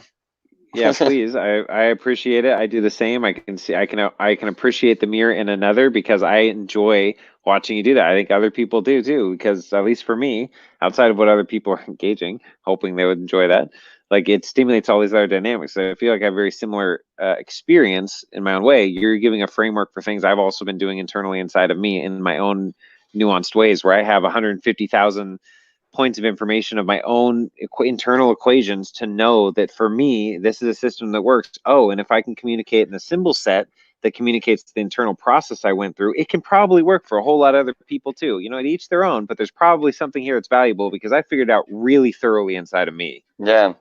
That's like Gary Vee kind of talks on this in an abstract way. He just says that like he has utter confidence in the things that he says to other people because it's shit that works for him. And if it works for him, it could work for somebody else. It doesn't have to be the perfect thing, but it definitely worked because it worked for him. You know what I mean? Absolutely. So let's see. Like when I go into 0 point consciousness, but still I hear some people I knew from the past talking telepathically to me. Is it possible, or is it just my mind playing past memories? It's like yes and yes on those questions. Yeah, totally, really. totally. Yeah. Do it. Could be both. I mean, so when you're saying like people I knew from the past talking telepathically, that you're talking about like, is it someone from a different space? And in the other one, you're saying, is it someone from a different time? And in 0 point consciousness, space-time isn't. So those are technically the same question. Like it could be either of those. Parsing where those are from is one of these nuances of what you could call like quantum space that leads to an awful lot of variance, and it's part of the reason why like divination and projection into the past or future is actually a very difficult thing, because it might be your memory, it might be just your perception of that memory. Like what is really your memory of something? What is really someone talking telepathically? Yeah. And the other dynamic of that is, regardless of what the actual answer is or isn't, how are you responding to experiencing those voices? To me, I would want to tune into them. Where are they coming from? Is it coming from memory? And what are they saying? Is my subconscious or whatever? Why is it saying? What is it saying? Is the voice screaming at me, or is it just whispering? Or is it like, I'd want to understand what's going on inside of me that I'm hearing voices, because then you'll find out. Like, go find the source. You know. Yeah. Inside of you to echo that, I wouldn't ask those questions. I'd ask like, what can I learn from this? because it doesn't Sure. really matter whether it's your memories or it's them speaking telepathically, or it's really Totally. of no consequence in the long run. Yeah. So it's interesting because what you said was like that's the next step. So slowing that down, I feel like valuing in my own value system to teach my ego, if you will, to tune into the voice. Here's some pathways to do that. You know, is the voice yelling? Is it screaming? Is it sad? Is it whatever? But ultimately, that okay. Now that you're paying attention, that there's value here potentially. What is the lesson to be learned? Like Sure. that being just like a logical fish hook that can pull at time or an avenue to do that, which is interesting. Yeah. I mean, any type of data like that, and it's like we should probably call this pretty quick, but we have like cool stuff coming up tomorrow, and this ties it really like right into it. Like any kind of data transmission like that, like that's like the whole Arcturian thing is these ideas of this data transmission, but it's not really ever about like what the data is, or like is it something someone said, something that you saw, is that a remote image, are you astral traveling, is that a different dimension? Not important. What is the information that can be derived from the data? Totally, That's what's absolutely. That's always funny important. because I didn't get to this when we were talking because obviously we just there's things I could say, but I'm like, no, you're saying really good shit. Please continue, or you're developing a thought. Please do. Like I'm learning as you're learning, or I'm thinking as you're thinking. You know. Yeah. But one of oh fuck me, I had it. Oh, okay, here it is. Got it. Yes. My you know, and what the first thing I wanted to do when I get out, astral travel outside my body for a long time. And there's many things I will do or want to do when if that's what I conceive it to be based on my understanding and semi experiences. It's a new realm to explore within, to learn, and also a realm to create within and to understand old things kind of in new ways, right? So one of the first things I want to do is look at my body and find some way to tune into my body and see it in the different layers, like the Alex Gray paintings, but not my own thing, my own metaphorical whatever, but to be able, and knowing that I'm doing it internally. It's all the same thing, like knowing it's all the same thing, right? But it's also like entheogens. Why do we do it? Everybody different reasons, blah blah. But one of the big ones is enjoying that state of without effort in my consciousness, right? Just put in the vessel, an altered state or additional state of perception. And then from there, engage all my consciousness and just thinking and being from that place. I don't know, something like that. Just cool shit. I was really just letting it resonate for a second because like where it ended on a place that was like so good for resonance. It's just the words, you know, thinking and being in that place. And like I don't know, I just really wanted to let that thing like sit. Oh, I ruined it. I got over anxious, but yeah, cool, man. Anyways, this has been a good one tonight. I really like the new format of being able to bring stuff up on the screen, and it really pops up a whole bunch of cool ideas for us to basically like find something that like either, you know, one of us knows something about or neither of us know nothing about, and literally just like explore it and, you know, build ideas right there, really. Okay, and so as a cool outro to this is the second part of this because it ties in. Yeah, so we got a little reading time here, but this is we'll end it. It's all about you, right? So this gets into the 7 sins in the Bible too, the 7 deadly sins. You know that it's about how it contaminates the physiological vessel in a way to not produce the seed or the resurrection of the seed into the solar plexus for neurogenesis, and a continuous cycle of like life and energy. I mean, that's my additional overlays on what I'm about to read, but it's fucking good shit. There's an autonomic procedure within the human body, which, if not interfered with, will do away with sickness, trouble, sorrow, and death, as stated in the Bible. Tie this thing into the Solomon thing. You look at the original temples and the Egyptian temples and the original construct from a bird's eye view. It's the man, it's the figure of human bodies, and the different parts also correlate with different parts in the brain. The Temple of Solomon is also a template for the soul of man. It's fascinating shit, man. And then they do their witchcraft and alchemy and things because they know the human vessel, the psyche, and more than that, just different parts in the body store traumas and like all that stuff to carry those resonances. Truly, mankind, or the natural man, seeks many ways and means to prevent the upright, perfect, autonomic way from accomplishing whereunto it was sent, Jesus, right? To accomplish the system within self, the cycle of energy. The natural man forever seeks pleasurable sensations which are at enmity with God or spirit or our balanced, coherent vessel with our psyche, all of it. physical sensation, or the pleasures of sin for a season, or limited duration, referred to by Paul, are under the law, or below the solar plexus. Hence, he that is led by the Spirit is not under the law. The 21st letter of the Hebrew alphabet, shin or shin, lacks one of the complete alphabet, tav, the 22nd letter meaning the cross. Herewith we are given the few of the Greek and Hebrew characters that have been translated sin or falling short. He goes into the word, a bunch of different words, but asham, het, chet, chata, avon, translated iniquity more than 200 times, means conceived in sin or brought forth in iniquity or sin. Pasha or pasha. In Greek, we find the word written harmatia. It goes into some more about that. Let's keep here. If the allegories of Matthew, Mark, Luke, and John, as well as Paul's epistles and the Acts of the Apostles teach anything, they teach the mastery and transmutation of the human body by anyone who obeys the physiological guidebook, the whole book, the Holy Bible. Allegorically and metaphorically, man. But let the reader observe that each of the 66 books, as well as an almost countless number of ancient books of all the races and languages, teach the same mathematical and physiological facts. 1920. All right. This is the last crowning statement. Man has turned the mighty power he possesses to every object and principle of force in the universe except himself, the greatest miracle of all. When man focuses his divine thinking lens upon himself, he will realize that he is an epitome of the unlimited cosmic energy. Then the heavens will roll together as a scroll and reveal the real man as the Lamb of God that taketh away the sin of the world. Dude.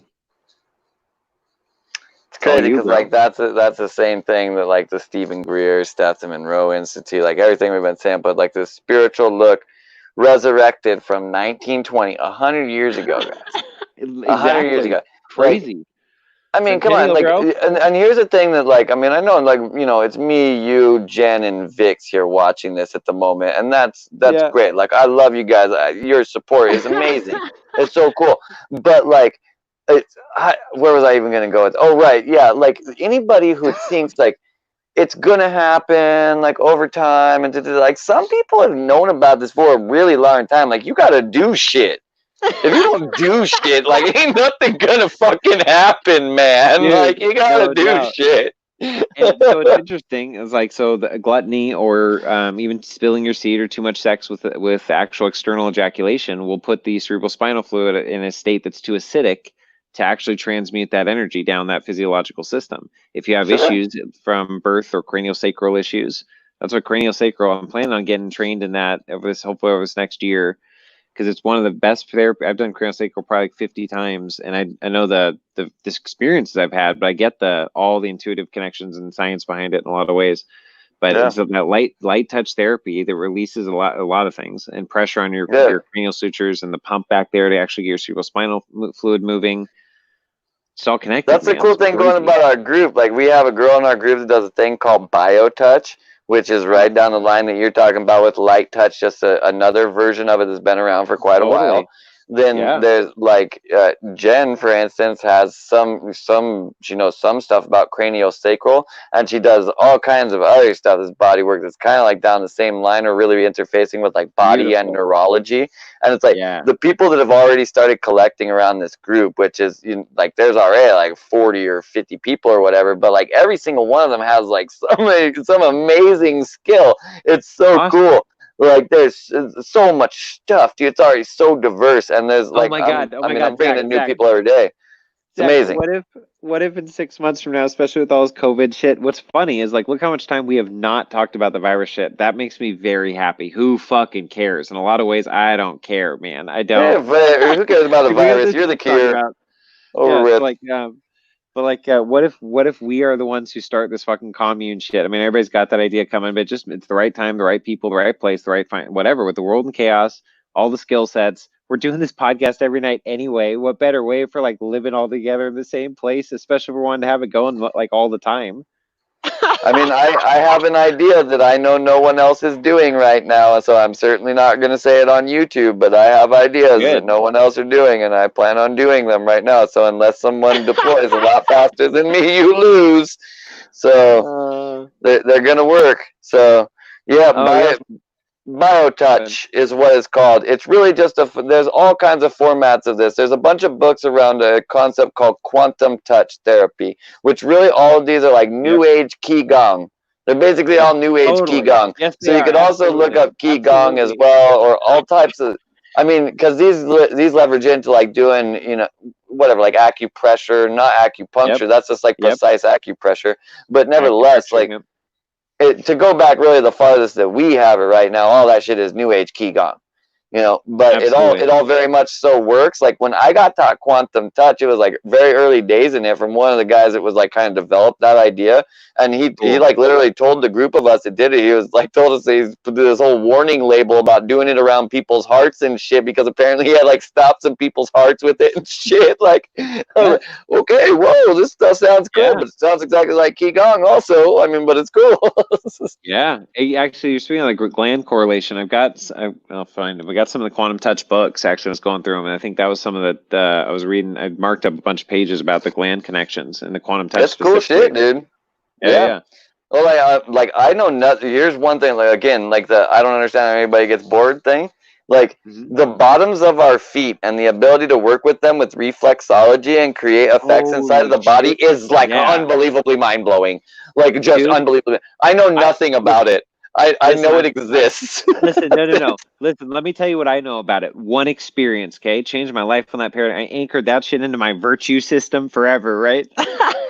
Yeah. All All right. you know is one thing. It is amazing. Dude, I'm putting this into my vortex. Whoever I'm with for as a partner in life or whatever, I want them to know fucking reflexology. Because like, look, you don't have to like hard massage my shoulders or like, dude, if you know how to work the feet. Because I had this one practitioner, my chiropractor recommended her. He was a little more open to other things. She didn't do it anymore, but she did it for me. But been trained, I guess, in all traditional ways. I don't know, whatever. I've had some foot massages, and they say reflexologies at some spas over the years. So I'm like, cool, maybe I'll have the same experience. And they're not. They're just like foot massages, whatever. But like this chick, man, I don't know what she did, but she did something. My whole body, and I usually kind of, if I'm relaxed, I'll pass out.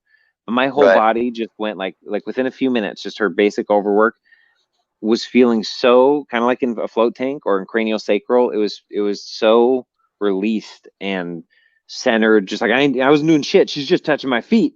And I'm like, oh yeah, I'm passing out. And I went out, man, but she did that for an hour, and it was so resetting to like so many parts of my being. Yeah, it's crazy. It's almost like a fractal of the human body is represented just in the sole of the Hello. feet. And that's really weird because we call it a soul of the feet, and our body is represented fractally in there, and our body might be the representation of a soul. Yeah, and our body, which maybe is the psyche, because the psyche connected to everything physiological in the body is also It's too emotional weird and that these psychological. words are in the same place. Dude, Anyways, psi, all that shit, man. it's too weird. Okay, Fibonacci so we got like 10. 680